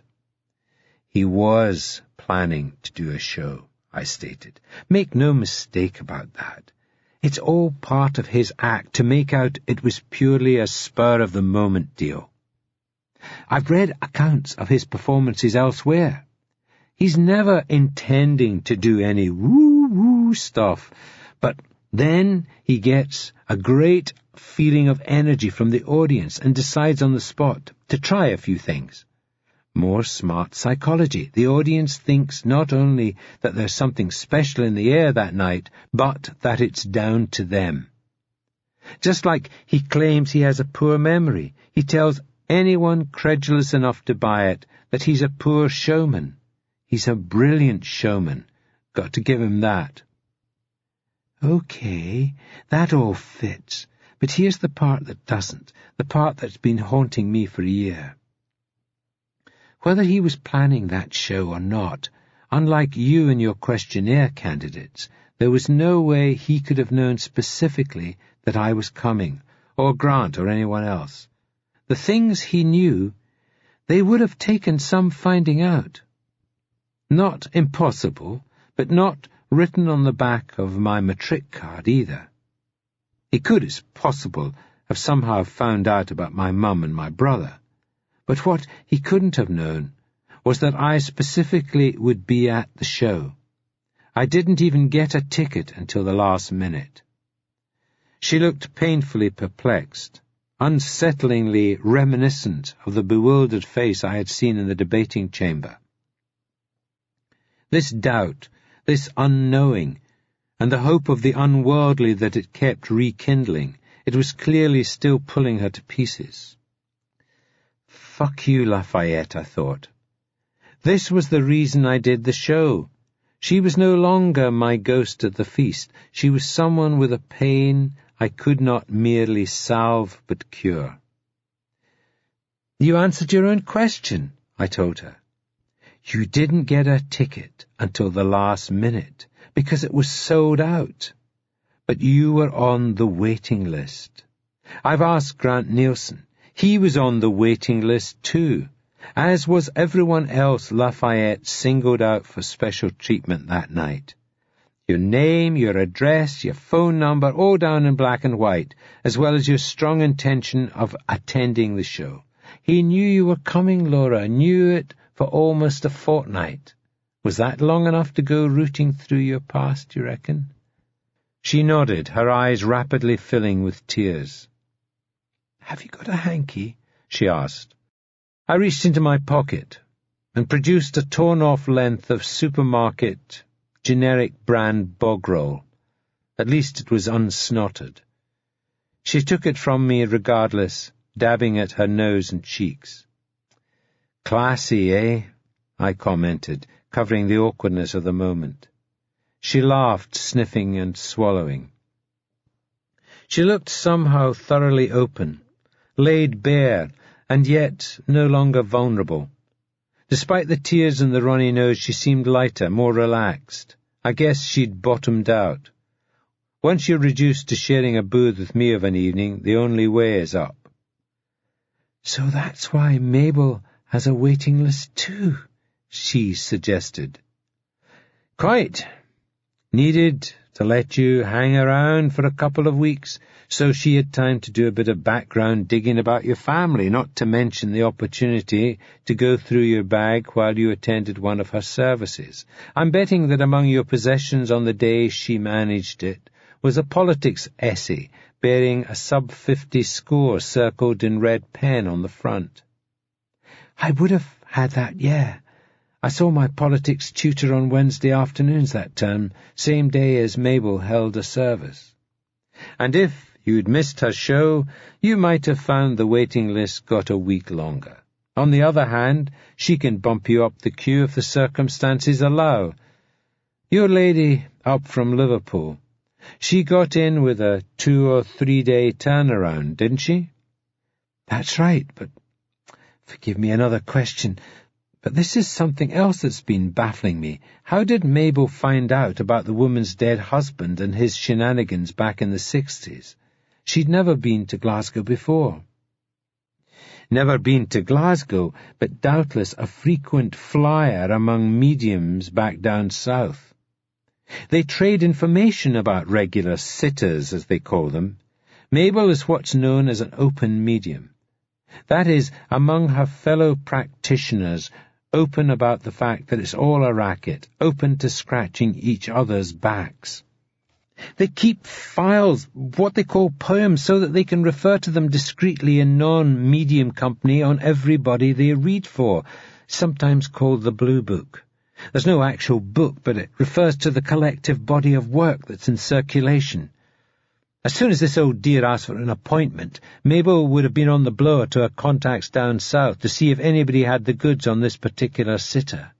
Somebody comes up trumps, and shazam, by a happy coincidence, Mabel can suddenly squeeze this lady in at short notice. The old dear's then blown away by the fact that this woman she's never met, in a city she's never visited, knows all kinds of stuff about her past. Your name will be on a poem now, too. Wouldn't be surprised if somebody, maybe even Mabel herself, quietly noted it, and a few others in the debating chamber. Jesus, I didn't realize it was so organized. Mabel's set-up seemed so ramshackle. All the more reason for her congregation to donate generously to her new church fund. Most mediums have got some kind of project on the go. You could donate £1 million, but it wouldn't go towards buying one brick, unless you count the house Mabel's planning to retire to in some sunnier clime. Laura sighed, looking to the ceiling, then back at me. All politeness aside, you really must think I'm an idiot. Anybody can be fooled, especially when part of them wants to be. Lafayette did his homework on you and knew which buttons to push, knew where your hurt resided so that he could tap into it. When I looked at you in the debating chamber, you're right, it was pity, not scorn. Scorn I reserve for the unsinkable rubber ducks. She laughed, her eyes flashing with an intrigued delight. It was like having my ego electrified. The what? Unsinkable rubber ducks. It was coined by James the Amazing Randee, a Canadian magician and world-renowned skeptic, to describe people who are determined to go on believing in woo, no matter how much evidence to the contrary you present them with. Do you mean like Grant Nielsen and the people who are sitting here tonight? Yeah, with Grant it's partly that he's pig-headed and loves an argument, as much as he hates admitting he's wrong. Plus, he thinks it's all a laugh. The stuff with his dad touched him and surprised him, which is why he's so defensive of it. But other than that, he can't see why I take it so seriously, which is why he keeps coming back to wind me up. Keith doesn't understand it either. Everybody keeps telling me it's only a bit of fun. What does it matter if people want to believe this nonsense? If it gives them comfort, who am I to try taking that away? Keith says I'm becoming a zealot. Maybe he's right. Maybe it's a sign I'm going nuts that I seem to be the only one who thinks this stuff is dangerous. You're not the only one who thinks that, she said, and she placed a hand on my arm. Some part of me threatened to explode, as if my body could barely contain whatever energy had been released. Not anymore. Christ, I got so messed up by it all. I feel like setting up a survivors group, but at least I'm through it now. I have survived. No small thanks to you. She gave my arm a squeeze. I told Keith that if I changed just one person's mind, it would have been worth it. It was the first thing that leapt into my head, at a time when I desperately needed to say something, both to cover up the fact that I was melting inside and to prevent me from articulating that particular sensation. Even I thought it sounded cool, but it was sheer jamminess. On the downside, it kind of killed things for a while, like I'd brought the issue to a natural end. And she took her hand away, which served to underline that the moment was over. We sat not saying anything for a while, sipping from near-empty drinks. Once again I got the feeling that a spell had been broken, and a number of footmen's uniforms were now lying discarded at the front door, each one empty but for a bewildered-looking rodent. One of the barmen shouted for last orders. Until then, I had never understood why Cinderella ran. What would it matter what she was wearing? The prince had seen the person underneath. But that's not something you're likely to feel very confident about when, all of a sudden, you become aware you're back in rags, or a big geeky brown coat. "So how do you know so much about all this stuff?" Laura asked. "Oh, that's a story for another day," I said, offering a polite out from what I took to be merely a polite inquiry. She looked at her watch, which seemed to confirm as much. "Well, in about half an hour, it'll be another day," she said with a shrug. I was still trying to decode what the shrug was intended to convey when my mobile rang. "A text from Keith," I reported. "They're in Club Shub." "Oh, well, I'd better let you catch up with your pals," she said. Which sounded to me a lot like, "Please go and catch up with your pals." It was ending, but it wasn't ending in shame and acrimony, a major plus as far as I was concerned. Maybe it was the drink, the residual feeling of a hand on my arm, I don't know. Maybe a reckless death wish to precipitate the aforementioned shame and acrimony and get it over with. Whatever, it came out before I could believe I was saying it. "Do you think I could see you tomorrow?" I asked her. She smiled. The last thing I remember is trying not to fall asleep. Fighting it, even as my eyes closed, because I wanted to eke out every last moment. She said we'd have tomorrow. I should have surrendered willingly to hasten the dawn and all that it promised, but I didn't want the night to end. Part 3.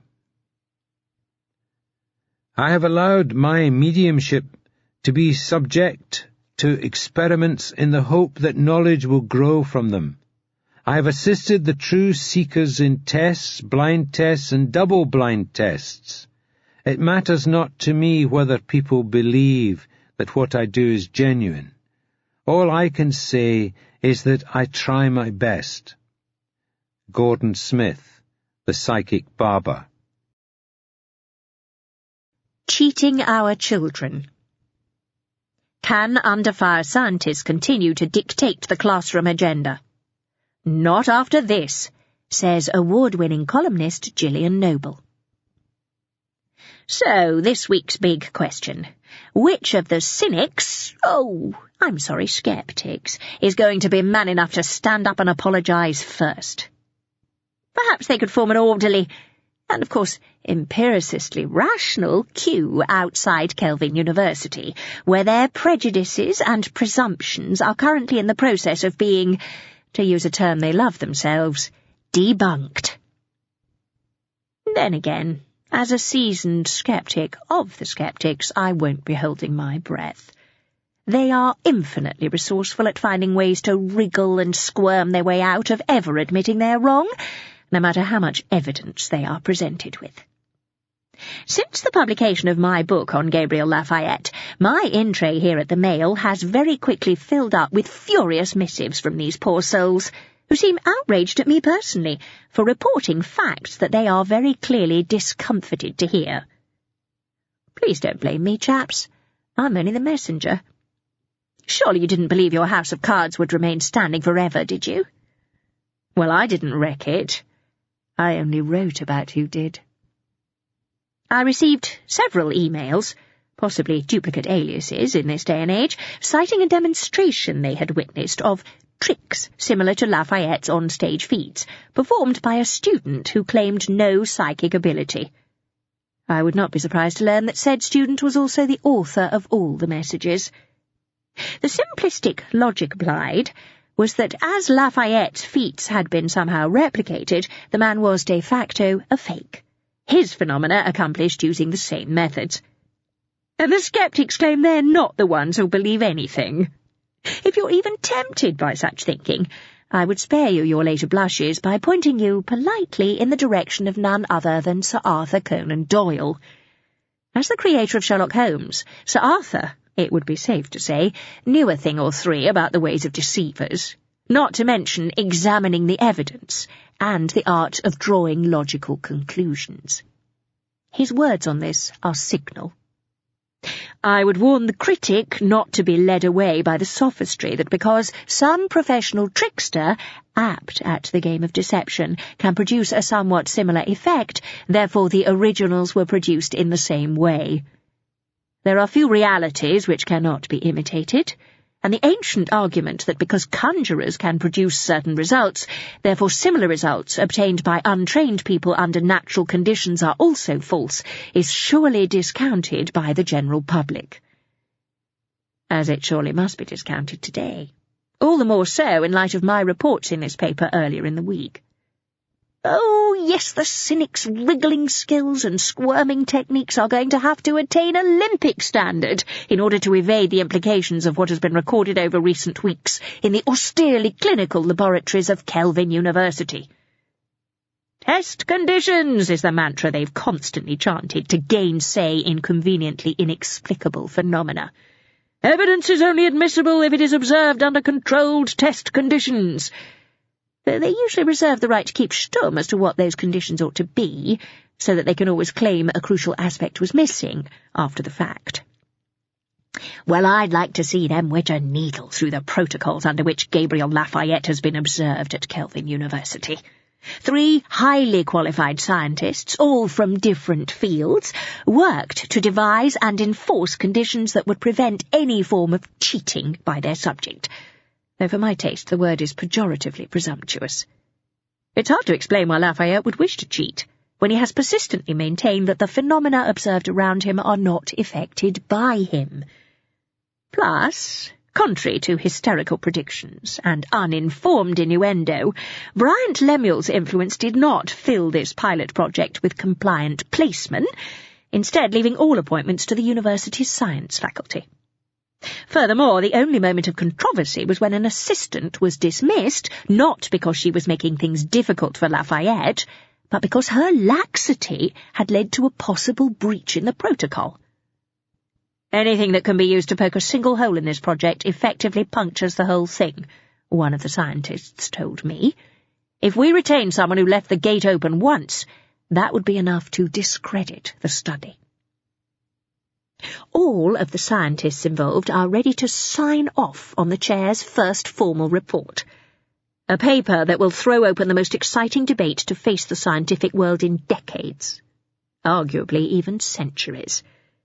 Events took place, observed and recorded under the strictest security, that demonstrate incontrovertibly the influence of forces outwith the realm of modern physics.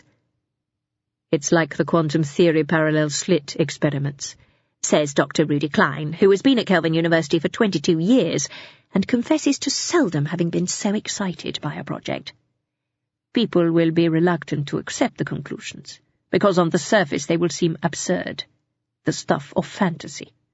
The same thing happened when it was suggested that the effects observed in parallel slit experiments were caused by the influence of shadow photons in parallel universes. Now that explanation is increasingly becoming an accepted orthodoxy. This could be the beginning of a paradigm shift.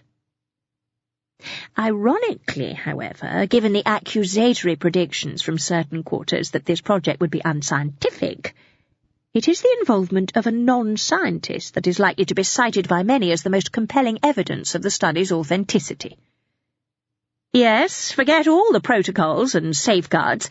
The real clincher is that no less an arch-cynic than Jack Parlabane, a man who sees conspiracy and deception in his cornflakes of a morning, has been casting a paranoid eye over all proceedings, and despite being a convicted criminal, and thus eminently qualified to root out slicket and dishonest practices, has admitted that he has detected none.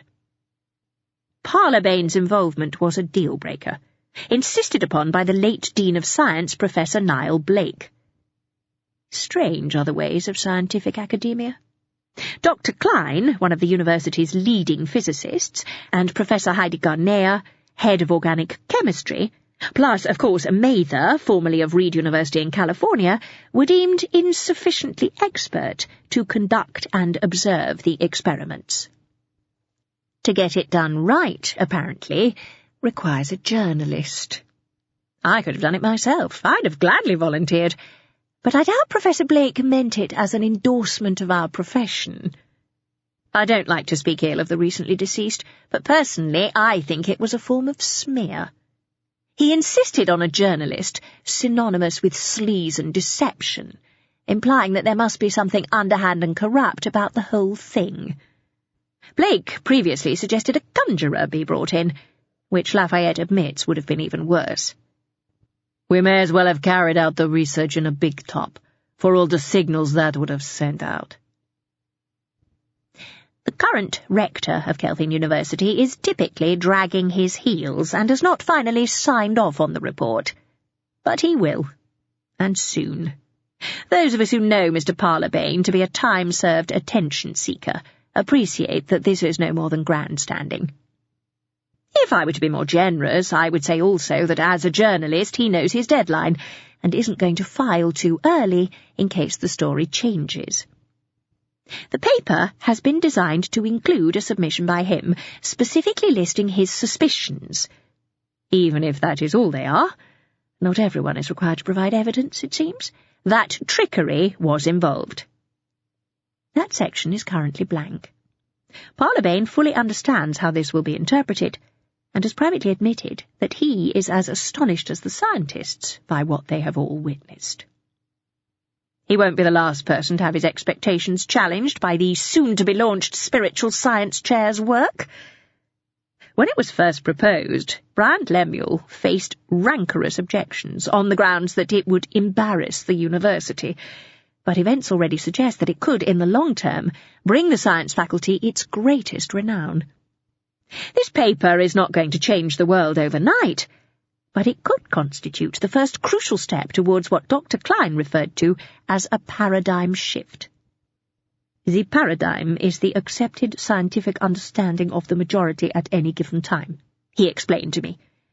The pre-Copernican acceptance that the planets revolved around the Earth, for instance.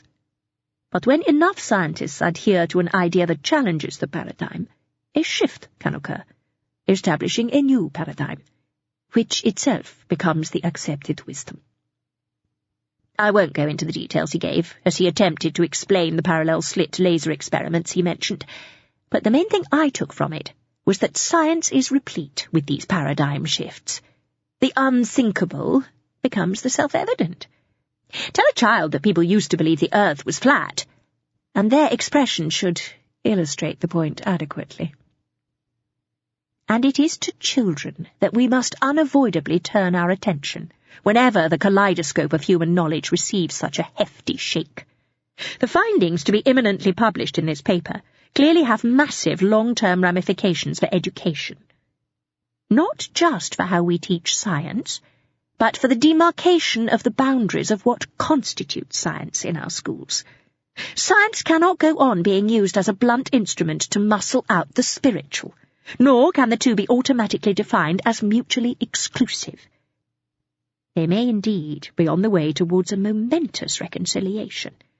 If scientists can observe proof of hitherto unquantified forces, forces that have staggering implications for the existence of life after death, then what other miracles and impossibilities, long ridiculed by the empiricists, may yet be ratified by the empiricists' own criteria? Lemuel, whose generous endowment made the spiritual science chair possible, is monitoring these developments with less a giddy sense of excitement than a wry nod that says, "I told you so." It's exciting news, but in truth it's no more than the latest example of how the scientists' assumptions can be wrong, he told me yesterday. So I have to ask, how can we then let those same scientists and those same assumptions govern what is taught in our schools? When they're not being caught out like this, they're busy changing their minds about what was written in stone the week before. They tell us that this is how science evolves. Sounds like they want to have their cake and eat it to me.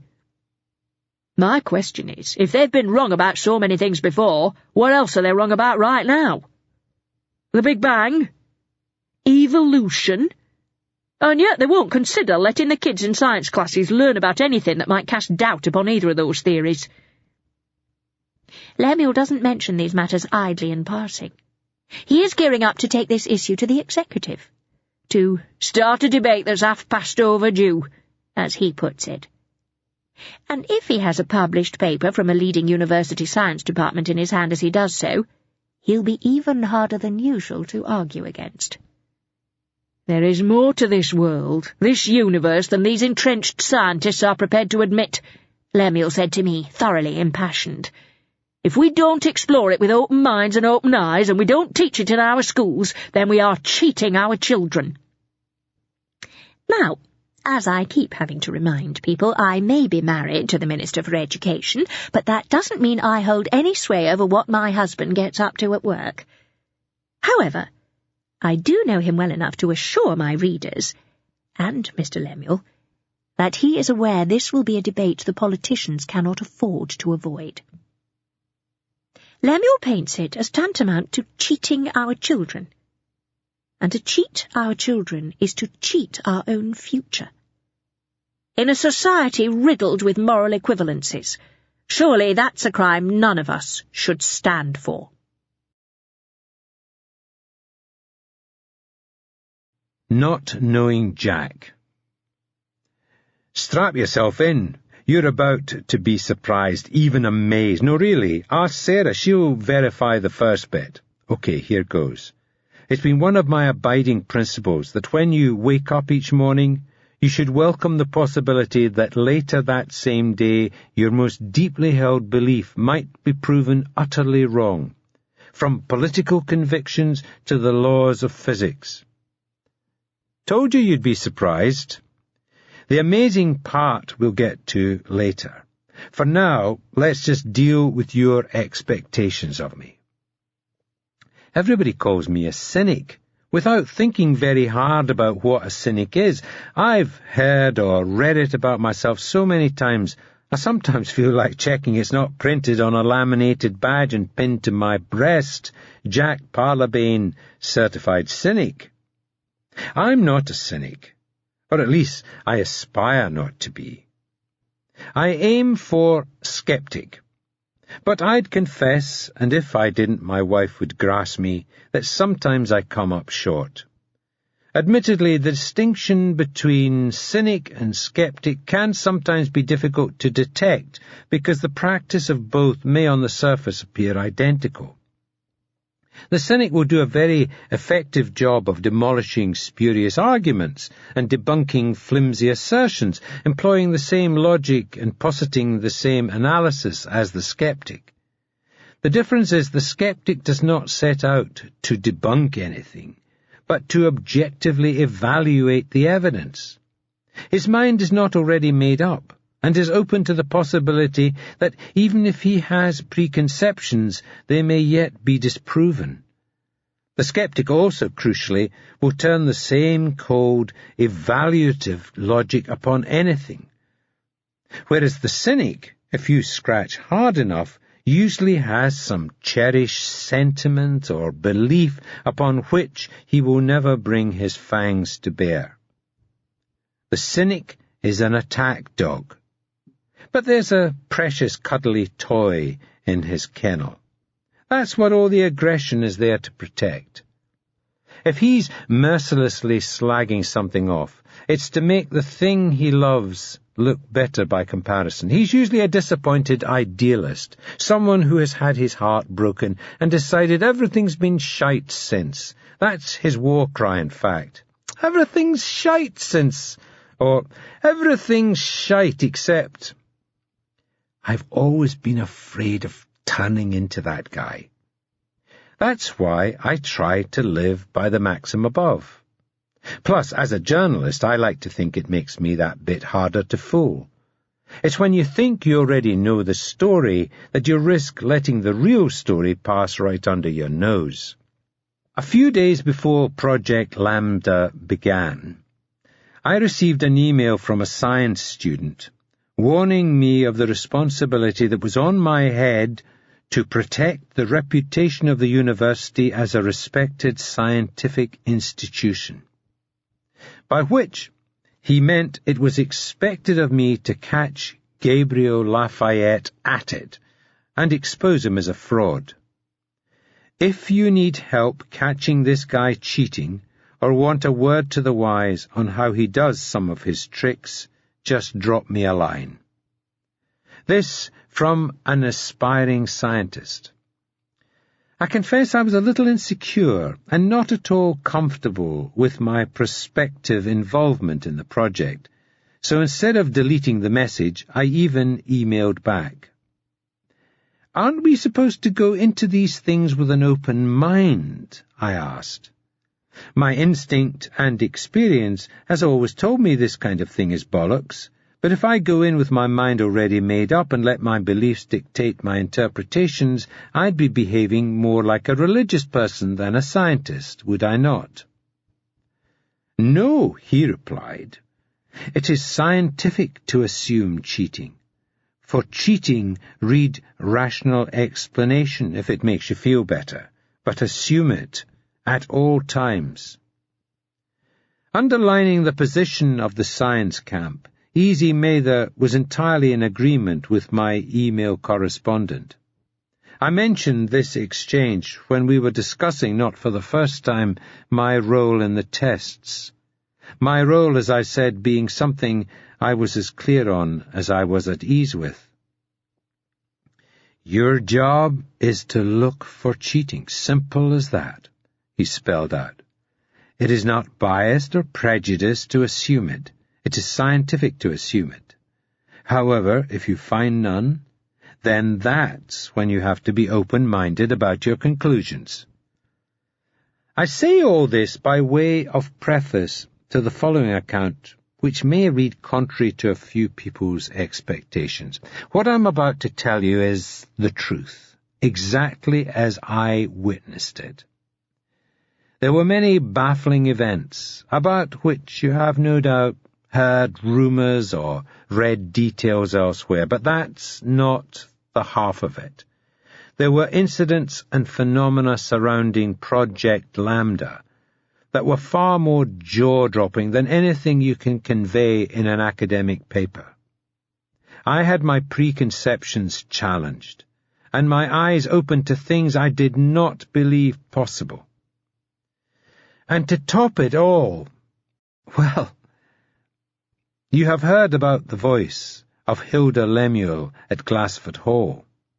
But believe me, that's nothing.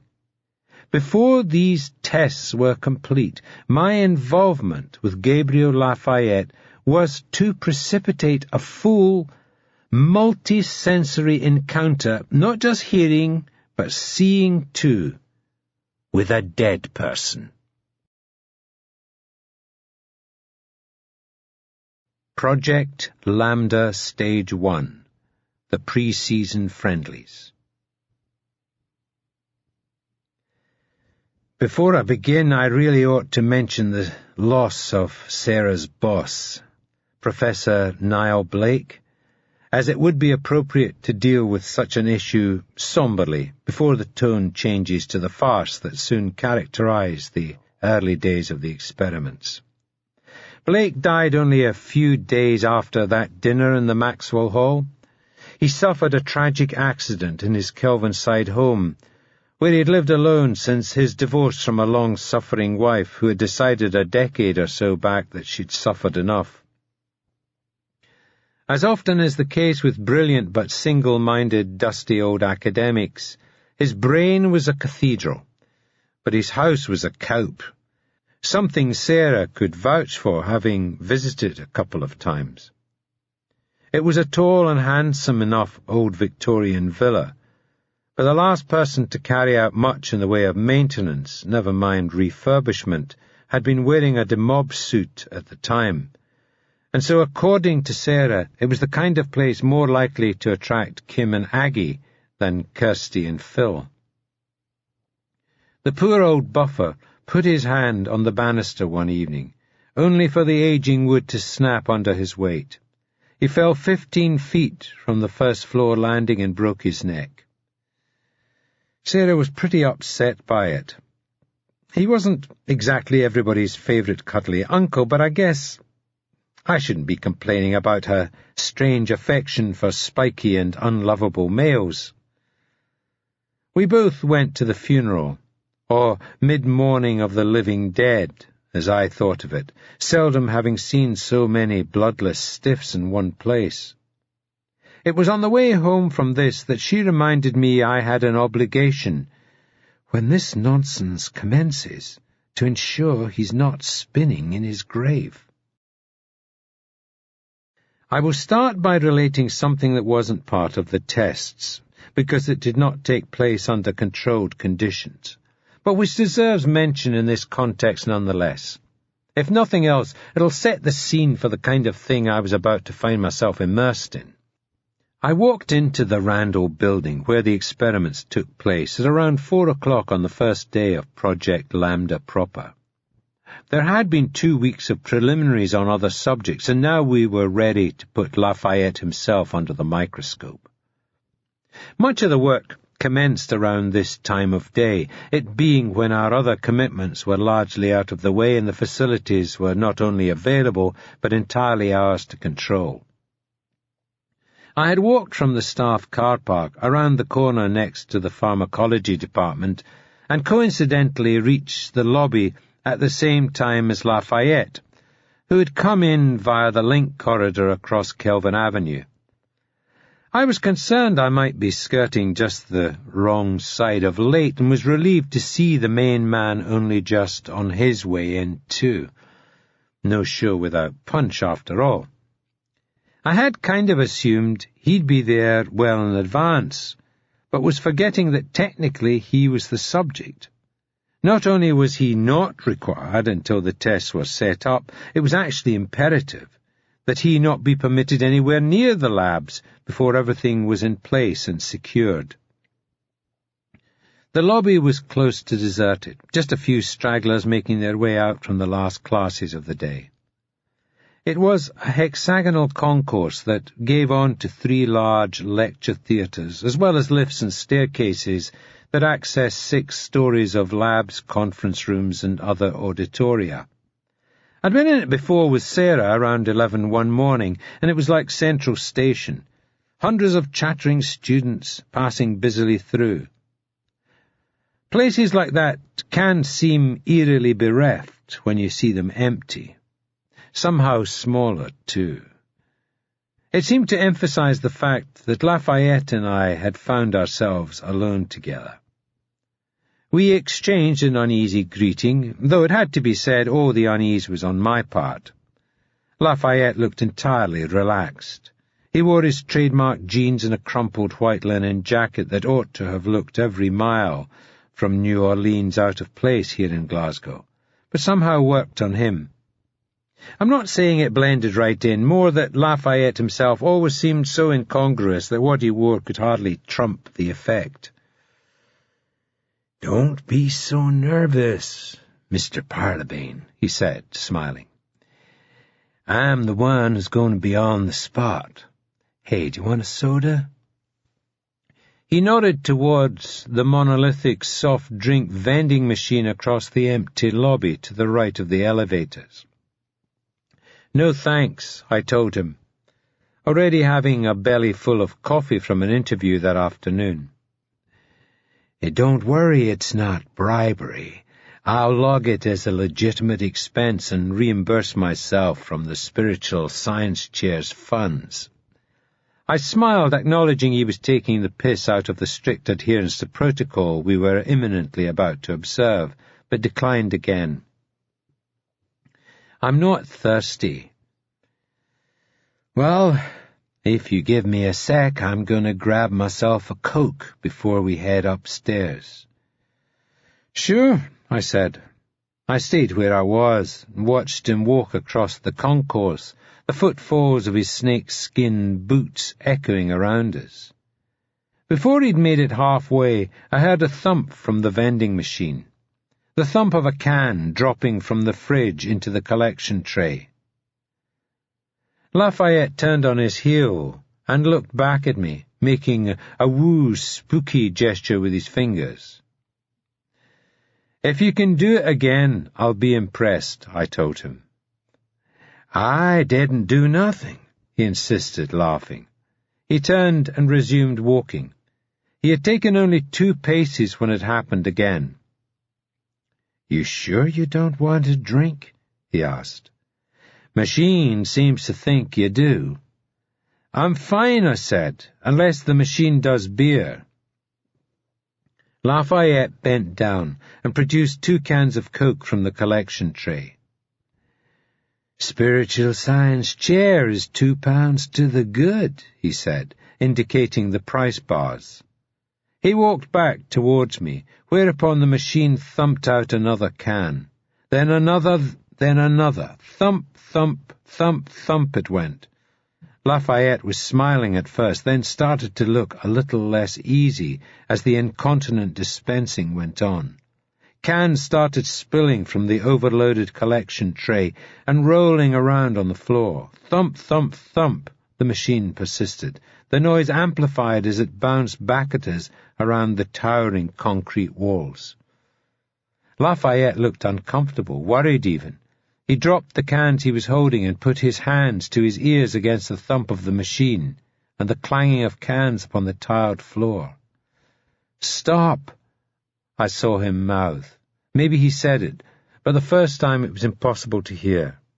"Stop," he stated more audibly, closing his eyes. He repeated it again, getting louder, then finally yelled it in a register that leaned just the right way between commanding and desperate.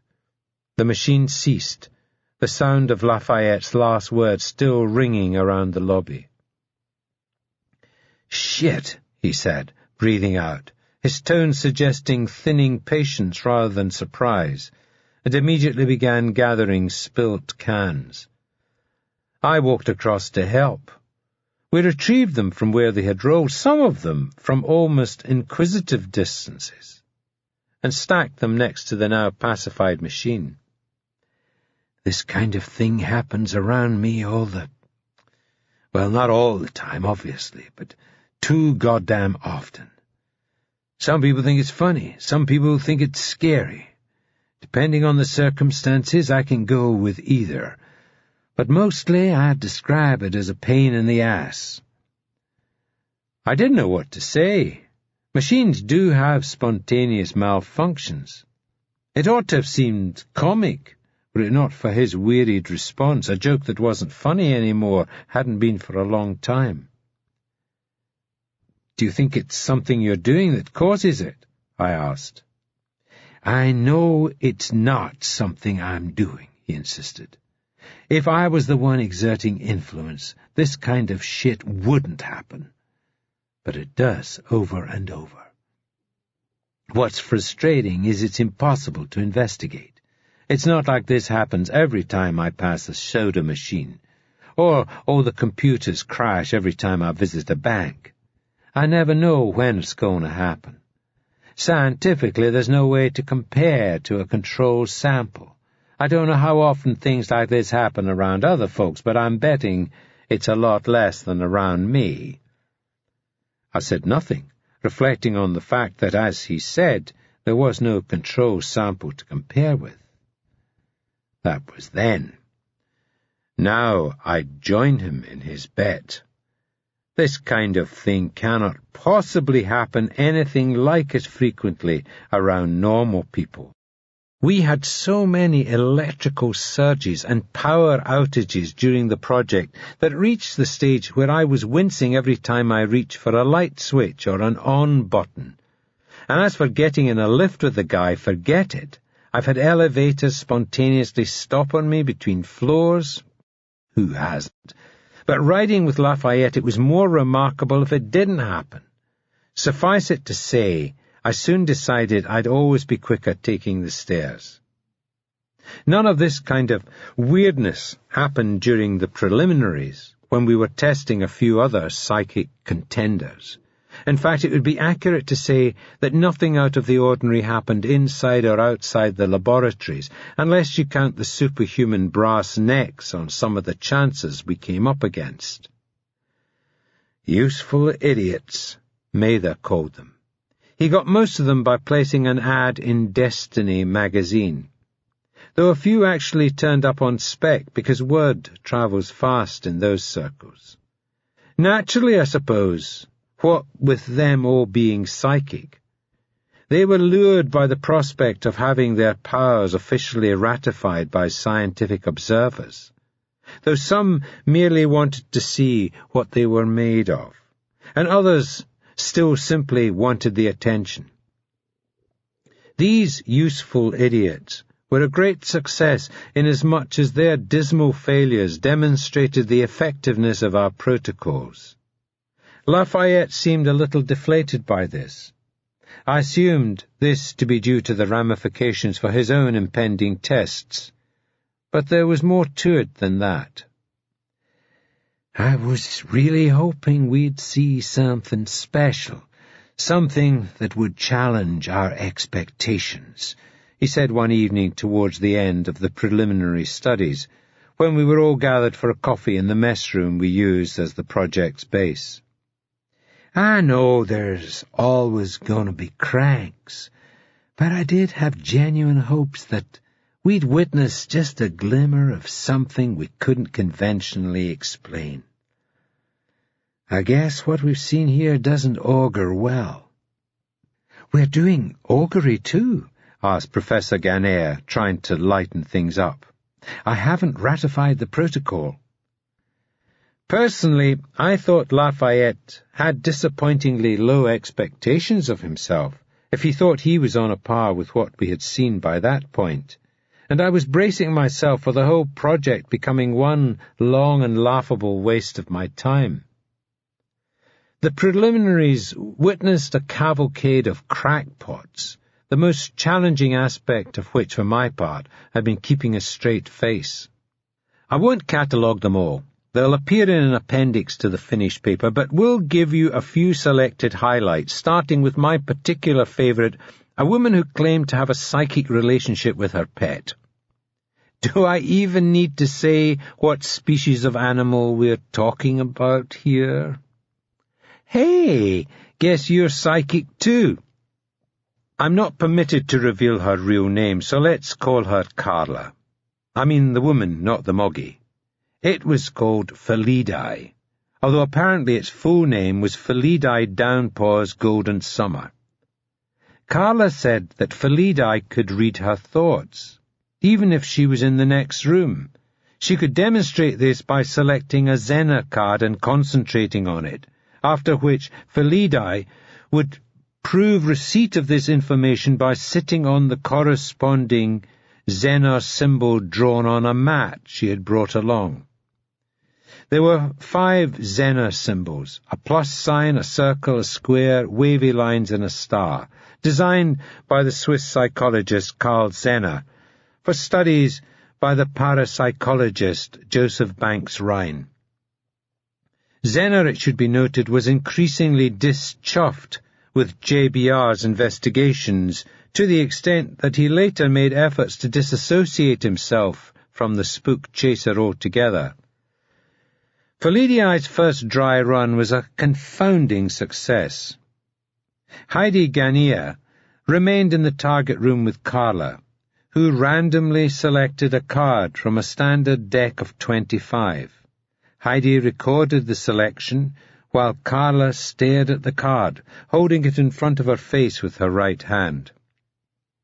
Her left, Heidi also recorded, was largely occupied with wiping her nose, as she claimed to be suffering from a head cold. The target room was, in this case, a windowless lab, offering no means of signalling to the cat, audibly or visibly. The receiving room being a second windowless lab, 2 doors down the same corridor. Mather had suggested the rooms be more remote, at different sides of the building, or even on different floors, but Carla said she and Felidai's psychic connection was strongest at short range. She also insisted on being the one who picked up Felidai from the target mat after each test, giving her a cuddle to keep the connection warm, as she put it, before returning her to her transit box. We were warned that if anyone else handled the cat, or indeed the mat, it would interfere with the psychic wave signals or something. I heard so much bollocks during the preliminaries I can't precisely remember. We let her have her way, though I noticed Mather did run a hand over the mat each time she left the room. I was in the receiving room with Mather and the feline telepath, the American charged with opening the door of the transit box whenever the green bulb lit up to tell us Carla had begun transmitting. Rudy Klein was in the monitor room watching closed-circuit feeds from both labs. I must confess I had visions of us staring at the cat for ages, waiting for the wretched thing to even approach the target, but each time we got the go signal from the other room, Felidai scurried swiftly to the mat, walking up and down a bit, then curled up snugly on one of the symbols. We did it a pre-agreed 6 times, and Felidai scored an emphatic, statistically inarguable 100%. Carla seemed dizzily triumphant, less so when she was reminded that this was merely the dry run. How many times does Felidai have to accurately read my mind before you're convinced? She demanded, as we sat watching playbacks in the monitor room. Or do you wait until she gets tired and starts to get it wrong, then call that the real run? We did tell you several times that the first 6 tests were merely to allow us to establish the correct protocol, Mather said. Technically, they were not controlled conditions. But you had witnesses in both rooms, she protested. Her cat's psychic powers were clearly a sight stronger than Carla's memory. All of this had been spelled out to her, and she'd readily agreed. Go get Felidai a bowl of milk and grab yourself a coffee, Mather told her. We shall be ready to recommence in about half an hour. There's a cafeteria across the link corridor. Carla hesitated a moment, then said, I just need to get her mat. The mat will be perfectly safe, Heidi assured her. We'll be right here. No, you don't understand. Felidai has to stay close to it so that she can remain familiar with the symbols. These are human symbols, so she's not only having to read my mind, she's having to interpret the meaning too. These would be like Chinese characters or hieroglyphs to you and me, not ABC. You could take a deck of Zena cards, Rudy suggested. No, just take the mat, Mather said. We need to give Felidai every chance, or the experiment wouldn't be fair. Carla nodded with relief and headed purposefully for the door, Once she'd closed it behind her, I noticed Mather was grinning. "Doesn't want us touching that mat, does she?" he asked.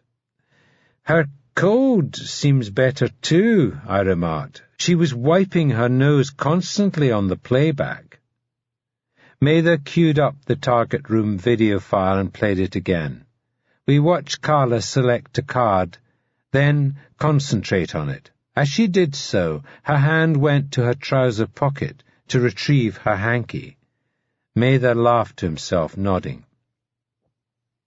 When Carla returned about 20 minutes later, Heidi informed her that we had one minor alteration to the protocol.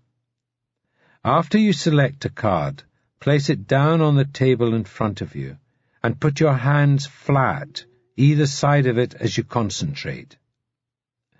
"I'm sorry," she said, "but I've got a terribly runny nose just now. I keep having to wipe it." "That's fine, but if you need to wipe it between selecting the card and completing the transmission, we'll have to call it void and ask you to select a new card." There followed some quality squirming. At first I didn't understand why nobody just outright told her we had sussed her method. But it was a salutary lesson in how stolid the woo peddlers are prepared to brazen it out, even in the face of certain defeat. On the first run of tests under the new protocol, Felidae not only failed to score any valid hits, she failed to settle on any of the symbols at all, instead wandering up and down and occasionally looking towards the door for her beloved owner. I say valid hits, because on 2 occasions Carla did reach for her pocket when she thought Heidi wasn't looking. At the conclusion of this run, she was asked to produce whatever was in her pocket. She refused, which was her right, but Mather told her he knew anyway. The mat had 5 embedded heating elements, 1 under each symbol, and she had trained the cat to settle on whichever one was warm, something any comfort-loving cat wouldn't need much convincing to do. She had a short-range transmitter in her pocket, controlling which element warmed up once she had selected a Zener card. Hence her insistence that the 2 labs be close together and on the same floor. Upon having this spelled out to her, Carla said she had no idea what Mather was talking about, and promptly left, mat under one arm and cat box under the other. Within the month she had turned up in Destiny magazine, claiming Felidae's abilities had been verified under laboratory conditions at Kelvin University, and quoting the dry run results as proof. I wrote to the magazine giving a more detailed account, but they failed to print the letter. Right enough, I guess Santa Claus magazine wouldn't print any inconvenient testimonies from confessing parents either. Carla was at least a motivated improvement upon some of the dismal efforts we were presented with. We saw 2 separate table tippers, folk who claimed they could call the spirits forth for no nobler reason than to sugar a table. This was effected by paranormal forces, we were told, because those calling up the spirits would be seated with their hands flat on the table at all times.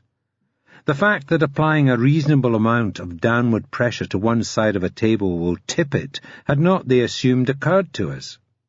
One even claimed to be able to make the table levitate, which he achieved by getting the outside edges of his brogues under a leg each and pushing down with both hands. The levitator left rather huffily after we took him to the monitor room and showed him a close-up playback of his footwork, but he did at least seem prepared to admit the game was a bogey. The other tipper remained more resolutely self-deluded. Rudy drew a large square on the table in thick felt pen, about 6 inches in from the edge on all sides, then asked him to call up these ghostly furniture molesters while keeping his hands inside the lines. Further tipping failed to ensue. Indeed, he wouldn't even try, because placing your hands inside an enclosed shape is a form of containment. It keeps the spirits out as surely as if it wasn't merely a two-dimensional shape, but a lead-lined box. A second table was produced, minus the markings, and the tipper was instructed to keep his hand 6 inches in from the edge at all times. Nothing happened, despite the absence of the inescapably secure two-dimensional spirit-proof chamber, but this was apparently because we were giving off bad vibrations. The spirits don't like the idea that they're being tested, and they especially don't like the idea of proving themselves to non-believers. We also saw a bloke with X-ray vision, who could tell us what Zener cards he had drawn despite being blindfolded. We were allowed to examine the blindfold and even asked to try peeking through it in order to verify that the material was opaque. X-ray man then asked Mather to tie on the blindfold, the American being the burliest looking, and therefore most able to render it tight and secure. Then he began drawing Zener cards, placing his selections face up on the table in front of him, before accurately identifying each of his first 5 picks. The X-rays failed him when Mather held a sheet of thick paper immediately under his chin, thus blocking his line of sight through the gap that is naturally created in any blindfold by the material stretching across the nose. It was funny, if mildly embarrassing, to watch him jiggle his head around, ostensibly to better channel the psychic forces, but in reality to sneak a peek past the obstacle. Mather removed the paper only once he had made a consistently wrong guess. I almost felt guilty about the fact that the guy couldn't see what Mather was doing, like making faces at a blind person, but then reminded myself that he was the one effectively calling us idiots. In between his 5th wrong call and his 6th and final selection, Mather wrote the word "caught" on the sheet of paper. He whipped off the blindfold and stormed out after that, so I took it that he'd been able to read it clearly enough. Finally, I must confess there was one subject who was there at my own admittedly disingenuous invitation. Her name was Miriam Gelachtley, and I think it's fair to name her because she's frequently elbowing her way into the media spotlight as the homeopathy racket's main rent-a-gub north of the border. She was particularly conspicuous when a large number of senior doctors co-signed a public statement recommending that homeopathy receive no further NHS endorsement as a legitimate medical practice, largely on the grounds that it doesn't actually work, and its advocates can produce no clinical evidence to support it. The mere advent of the spiritual science chair seemed to have been received as a beacon of opportunity for all manner of credophiles. So I guessed rightly that Miriam would come a-running if I dangled the prospect of an alternative analysis of the efficacy of homeopathic remedies. By alternative analysis, I accurately predicted she would optimistically assume I meant alternative to analysis. When she turned up at the lab, she gave us a sprawling prepared presentation, relying heavily on anecdotal evidence, where it wasn't relying on skewed statistics, unfounded claims, and outright porkies.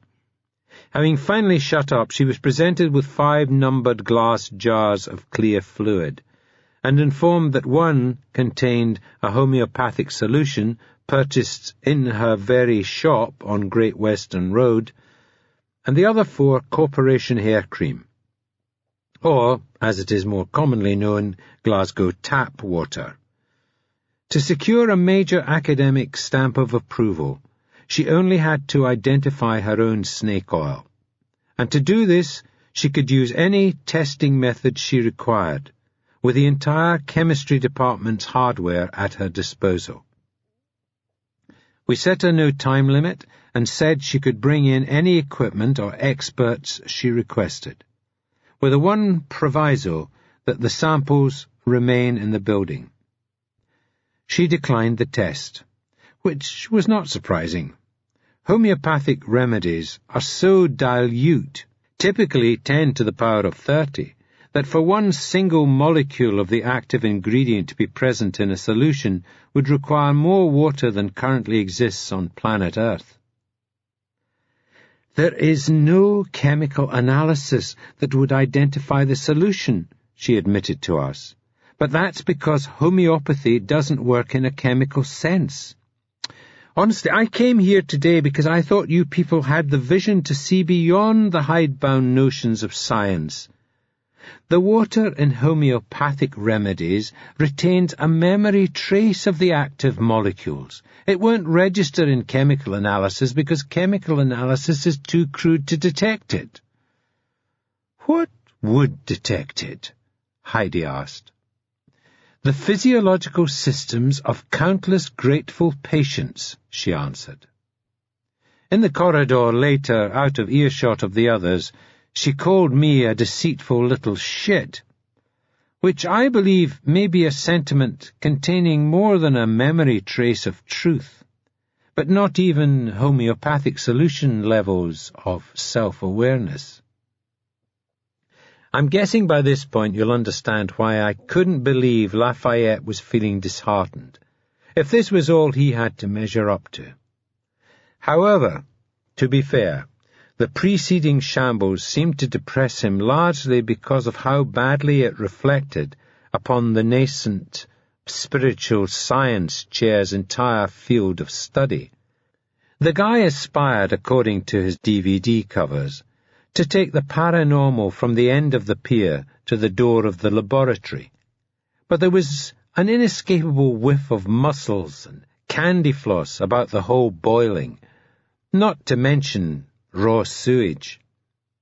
However, it was actually the least embarrassing of our preliminary subjects who really seemed to cause Lafayette the most unease. He was the short, balding, middle-aged bloke, with an inquiring look and a restlessness about him. He gave the name Colin Playfair, which struck me as pseudonymous straight away. He had quick movements and darting eyes, plus a controlled economy of movement that reminded me just enough of my friend Tim Vale to make me suspicious. Tim was a spy. Can never say the past tense for certain with these guys.